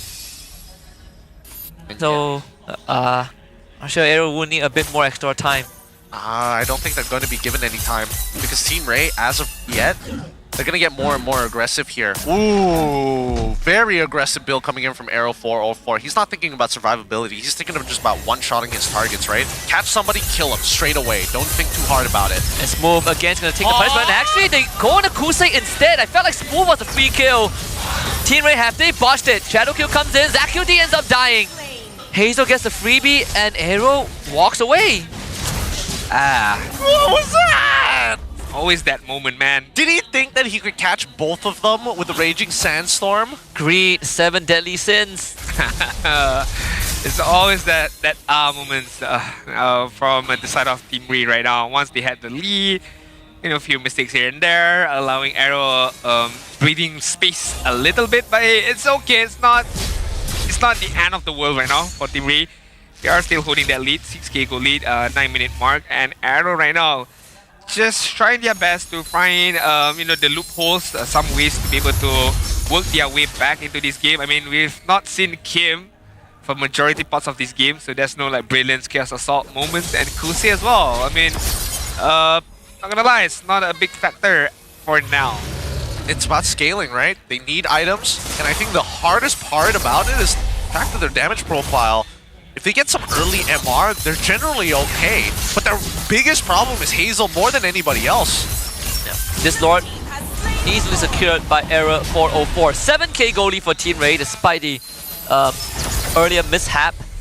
See, I think AERO should be able to keep their structures up. They have pretty good base defense. Yep, they should be able to. They should be able to hold out here, especially with Hussein as well as Kim. If we can pull up the idol list, that would be great. To just to see the progress, right, of where they're working for. 9th anniversary, everybody. Just in case you don't know. Happy birthday, MLBB. Happy birthday. Alright, 10-minute mark. Lot is pushing on the top side, but this should be a lot that AERO Esports should be able to handle. I can't. I'm about to lose my mind. I'm about to lose my mind. Hey, that's a lot of damage. Dude, what are you doing, Nova? They even used Mountain Shocker, so we knew exactly where they were. Ooh, if there was follow-up to that, that could have been... If Nova just Raging Sandstorm that would have at least been a body. Raging Sandstorm, Crimson Beacon in, everything goes forward. Oh, that was nasty. Yo, Nova, I know you might not want Untitled to qualify, but come on, you know. Dude, get me out right now. All right, here we go. That's the conceal. Current call used. Kusei smooth tied together. ZK from behind. Huh? Can't really find a target. No. Good disengage by TR. That QT gone on. The Shadow Q RNG. This time, not that lucky. Hazel finds nothing. Get the angle just yet. At least they're able to kind of base defense for just a little bit here. Even so, no inhibitors. The next Lord, by far the most important because they can guarantee an inhibitor, but even so, what was that, dude? That was a game-winning play from AERO 404. I can't let it go. I can't let it go anymore. We said that AERO needs to play the game of his career, but we didn't say Nova has to. You're not wrong. You're not wrong about that. We're targeting the wrong individual right now. God. It's not every day you get to see a 3-man Mountain Shocker from a Eastern Chip player right there. Takes away half your health bar. Golly, man. I mean, that's the difference between taking a War Axe compared to like rushing a BOD. It's such a like feel-good item when you have it. Naturally, I mean, I'm more of a War Axe person myself, but oh wait, hold on. I mean, that's not a turbo. That's the whole Titanic in your face. I mean, he's trucking out pretty good here. I think that at least gives you like a rough idea of what of how much like estimated damage he does, especially towards the tank. If it's somebody like Kusei, he's basically going to explode. Same goes for Kim if he gets stunned up like that.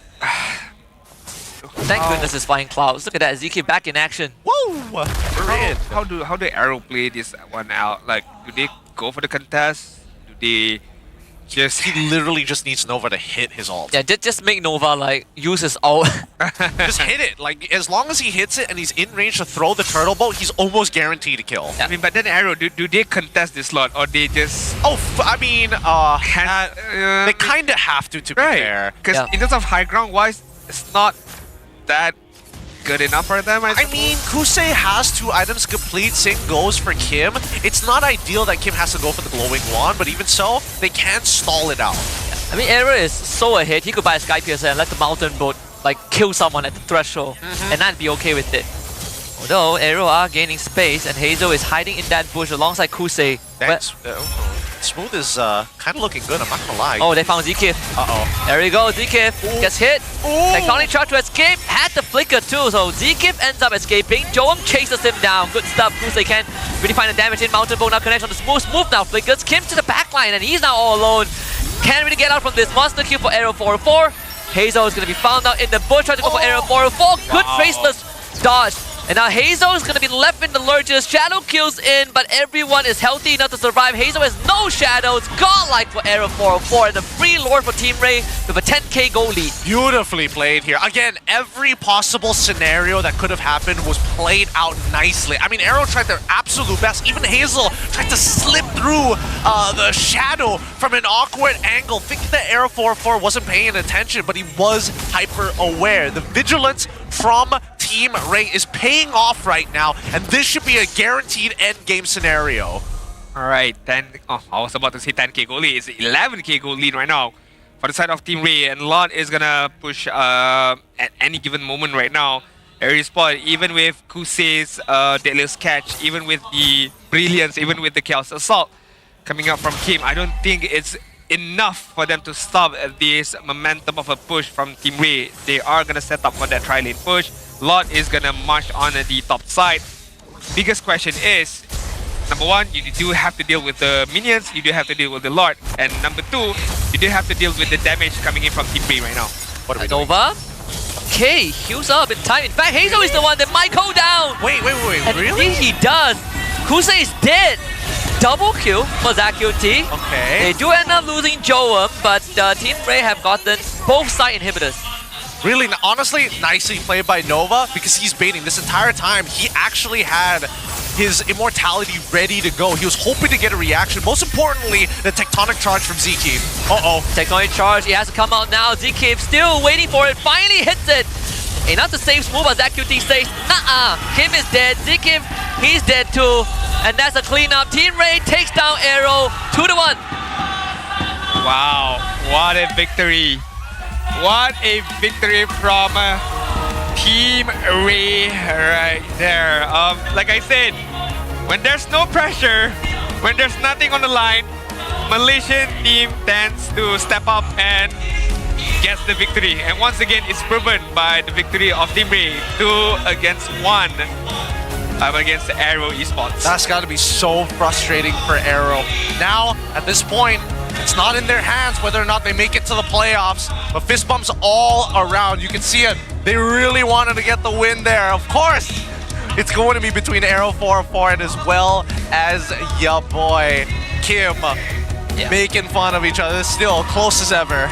Team Ray not able to fully change the timeline, but was enough to get Homeboys and Monster Vicious to the playoffs. And one more slot remains. It's between AERO and Untitled.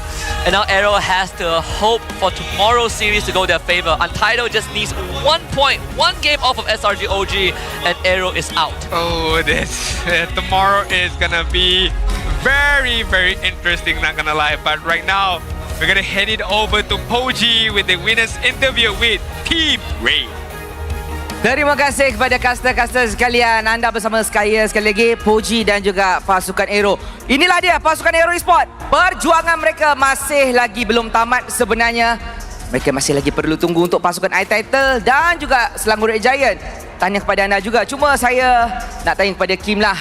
Macam mana perasaan anda pada hari ini dah bermain sebaik mungkin dan anda dapat 1 poin sebenarnya dah berada di atas Untitled? Kalau perasaan mungkin agak kecewa sikit lah. Sebab kita orang nak kutip banyak poin lah untuk kita orang tak ada rasa pressure untuk tunggu game Untitled lawan SRG.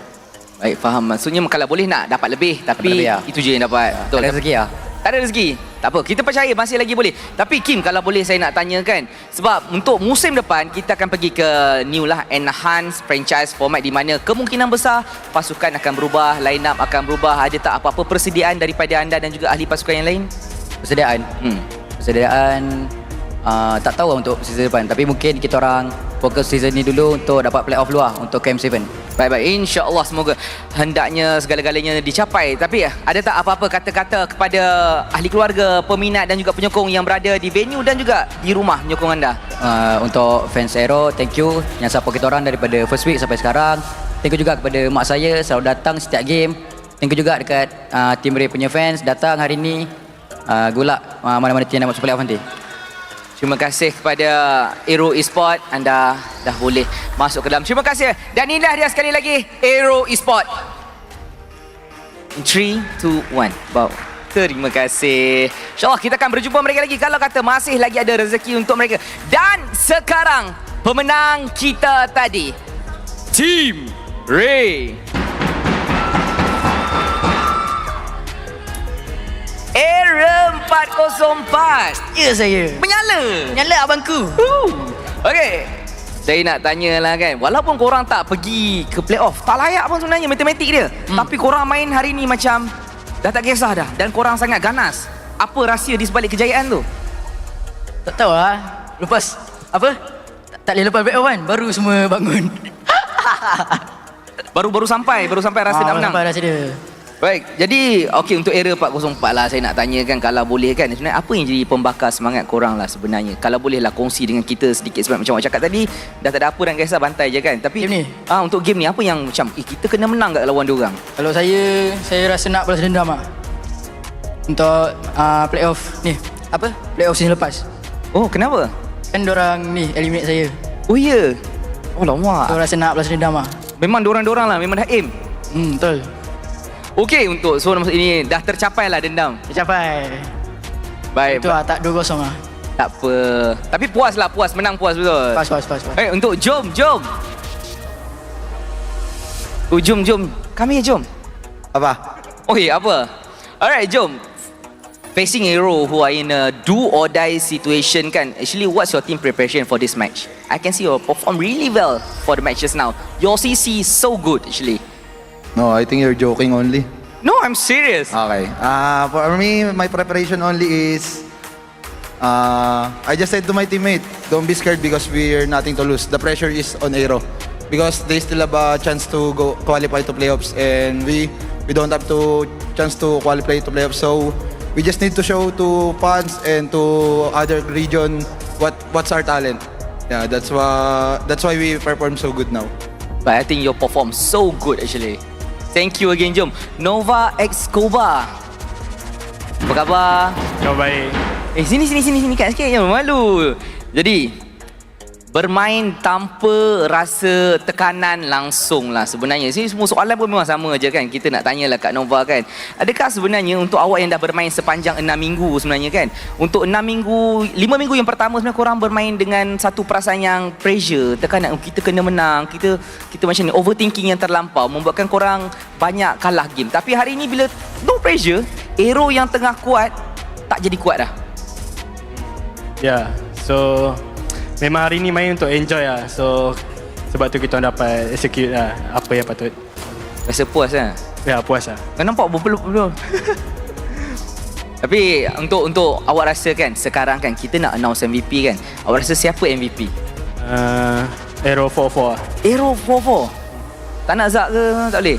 Boleh ke Zak? Mungkin. Tapi kita nak announce siapa MVP kita. 3, 2, 1. Siapakah MVP kita? Betul ke AERO 404? Macam bukan. Itu coach. Ting. AERO 404. Sini. Jangka tak jadi MVP game ni? Kalau tengok KDA jangka lah. KDA in-game. Kan in-game dapat MVP. In-game MVP. So memang dah, okay, aku dah MVP. Mesti MVP juga lepas ni? Yalah. Tapi tadi saya tengok, masa awak dah menang habis game tu, awak macam puas, macam tu. Saya tiru sila lepas diorang. Tiru. Buat balik? Buat balik. So itulah yang awak cakap nak balas dendam tu sebenarnya. Betul. Okay, AERO, mungkin awak rasa macam puas hari ni sekarang dan awak pun masih muda. Boleh lagi pergi ke depannya, perjalanannya masih lagi jauh dan awak boleh buat dengan lebih baik lagi. Ada tak apa-apa yang awak nak cakap? Terima kasih kepada semua peminat yang datang, ahli keluarga, apa-apa sahaja yang nak cakap kepada mereka.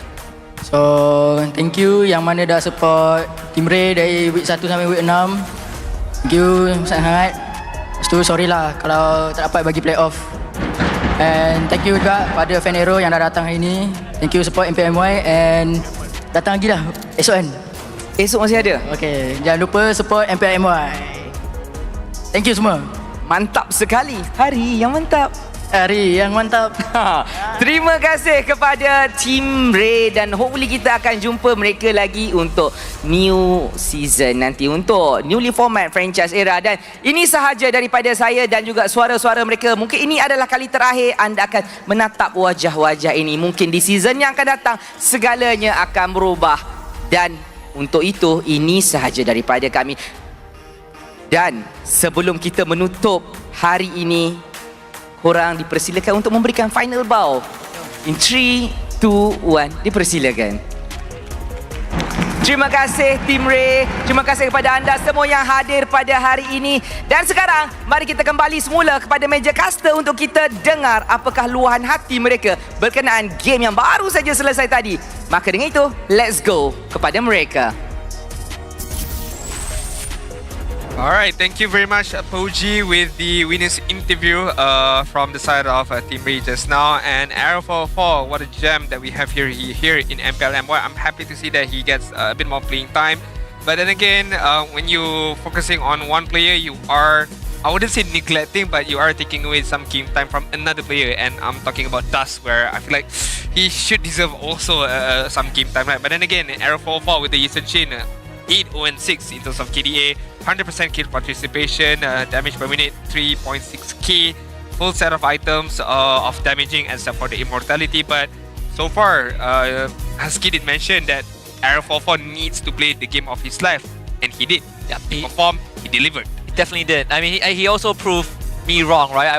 I said at the start of the day, I'm not sure if this is going to help Team Ray in any positive manner, you know, bringing in 2 players for the mid and jungle, but AERO 44 pulled through in the closing match. Even though they couldn't really affect too much, they still were able to take down AERO and keep Sunday's matches meaningful, at least for Untitled. Again, AERO still has a chance to qualify for playoffs, but it hinges on whether Untitled can steal a point from SRG tomorrow. Yeah, I think overall, at least for the side of TR, like, without the shackles of having to worry about, you know, the pressure, about getting into it, it's true what Joam said. A lot of it just boils down to AERO having to make plays, and unfortunately this time they took a much more passive route. They tried their hardest trying to sneak through as many cracks as possible, but as long as Team Ray was ever vigilant, it became very obvious that this game was going downhill extremely fast. A really good opener with Nova Escobar and Joam actually going for an early proxy after seeing Grok at the mid lane, but from that point onwards, how do you really come back into it? Solo kills happening on both sides, and also the distribution of resources. AERO 44 splitting off after showing himself on top side to walk with Dur to gank Smooth 2 times, 3 times, all 4 times Smooth died, chain dying 3 times before he finally stabilized. And once again, AERO 44 in game number 2, he got that early kills, 2 early kills early on, and once again did the same thing for game number 3 and was able to snowball out of control when it comes to the mid to late game potential, where it was very hard to kill him with the traceless, with the hand-eye coordination very much fast to walk away, to dodge away, or to maneuver around Hazel's Hayabusa just now and allow him an ample of time to provide the damage onwards to the AERO esports side. 55,000 damage being dealt towards the opponent. As we mentioned, the carry is going to be AERO 44 with 876 gold per minute. The reach guy is going to be him as well, and sandbag is going to be Zakif. To be fair, did not play it well so far throughout this series. I expected more out of this upcoming young jungler from AERO Esports, which is Zakif, but here needs a bit more practice, needs a bit more game time, needs a bit more coaching or a bit more nurturing to become, you know, could be the best roamer one day. But so far, it's been all Team Brave for this series. Yeah. I'm a little sad to see Zekif in this type of position because, again, I still think that he has a lot of potential here and he works well with Kim. However, the design of this particular draft definitely hurt them a lot. And then how to adapt, that's where Zekif really struggles. I think adaptation on the fly is not exactly his strong suit. This entire series has been very one-sided, right? Like a team that wins the first and second turtle essentially just runs away with the game. And in this case, I think Team Ray, just like, you know, in game 1 and 2, just has a slightly easier draft to pull off, but more so, Nova's Khalid is making a huge difference in the lane. Not to mention that Kusei is already in an awkward matchup, but Nova's presence is making it very inconvenient for AERO to get anything done. Especially when they're attacking on many different sides of the map, right? It kind of takes away the focus from AERO just in general. They can't figure out where exactly they're going to be coming from. Hazel also is struggling to kind of find angles to actually get into it, into the fight, because this one here, pretty good idea, right? If he angled it just slightly downwards, he probably would have gotten on top of AERO 404, but as they are, ever vigilant, making sure that he doesn't get that much value. I mean, the kiting capability from Team Ray as well was superb, dodging a few skill set, dodging away important skill set from the side of AERO, be it the Delios catch, be it the Augie Shadow kills, and yeah, just once again, Team Ray, once they gathered the momentum that they have, we can see what they can do, we can see what kind of team fight they can provide, and it works well. It was a positive movement from a Team Ray, but as of now, this is the standings. Week number 6, Demon number 2. Number 1 is going to be SRG claiming that number 1 spot.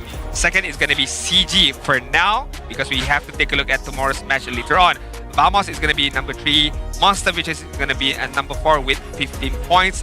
Homeboys number 5 with 15 points as well, and AERO Esports gonna sit at number 6 with 13 points, whereas Untitled is gonna be in number 7 with 12 points, and then rounding off 8, 9, and 10 is gonna be Team Ray, Toda, as well as GMXK, who have finished their match except for Toda. One more match to go. Pretty crazy because MV will be playing for the upper bracket slot tomorrow to skip day 1. All they need to do is to find a 2-0 over Toda, and they are through. They win by aggregate over CG. All Untitled needs to do is to take one game off SRG, and they win by aggregate over AERO. So tomorrow's matches are still as important. I can't believe that we are down to the last day, and the matches still matter. I know. I'm so happy. I know. Compared to the last couple of seasons where we started having show matches just to party around, no stakes attached whatsoever, this time we have to pay attention. And I think that Untitled, now that they're back against the wall, once again, they face off against SRG. It can get a little disgusting. To be fair, SRG haven't had the perfect run. They haven't lost the series, but they've been dropping games. Now, let's look at the bracket forecast. All right, let's take a look at the upper bracket quarterfinals first. It can be a 3 teams position right there. Be it Vamos, Homeboys, or Monster Vicious, facing off either Monster Vicious or Homeboys. It really depends on what happens tomorrow's match. Whereas match number 2, upper brackets quarterfinals number 2, it can be either Vamos, once again, CG or Monster Vicious, or AERO Esports as well as Untitled. That is the last spot. Either AERO or Untitled for match number 2. But for the upper bracket semifinals, of course, SRGOG has claimed their number 1 spot, the number 1 seed.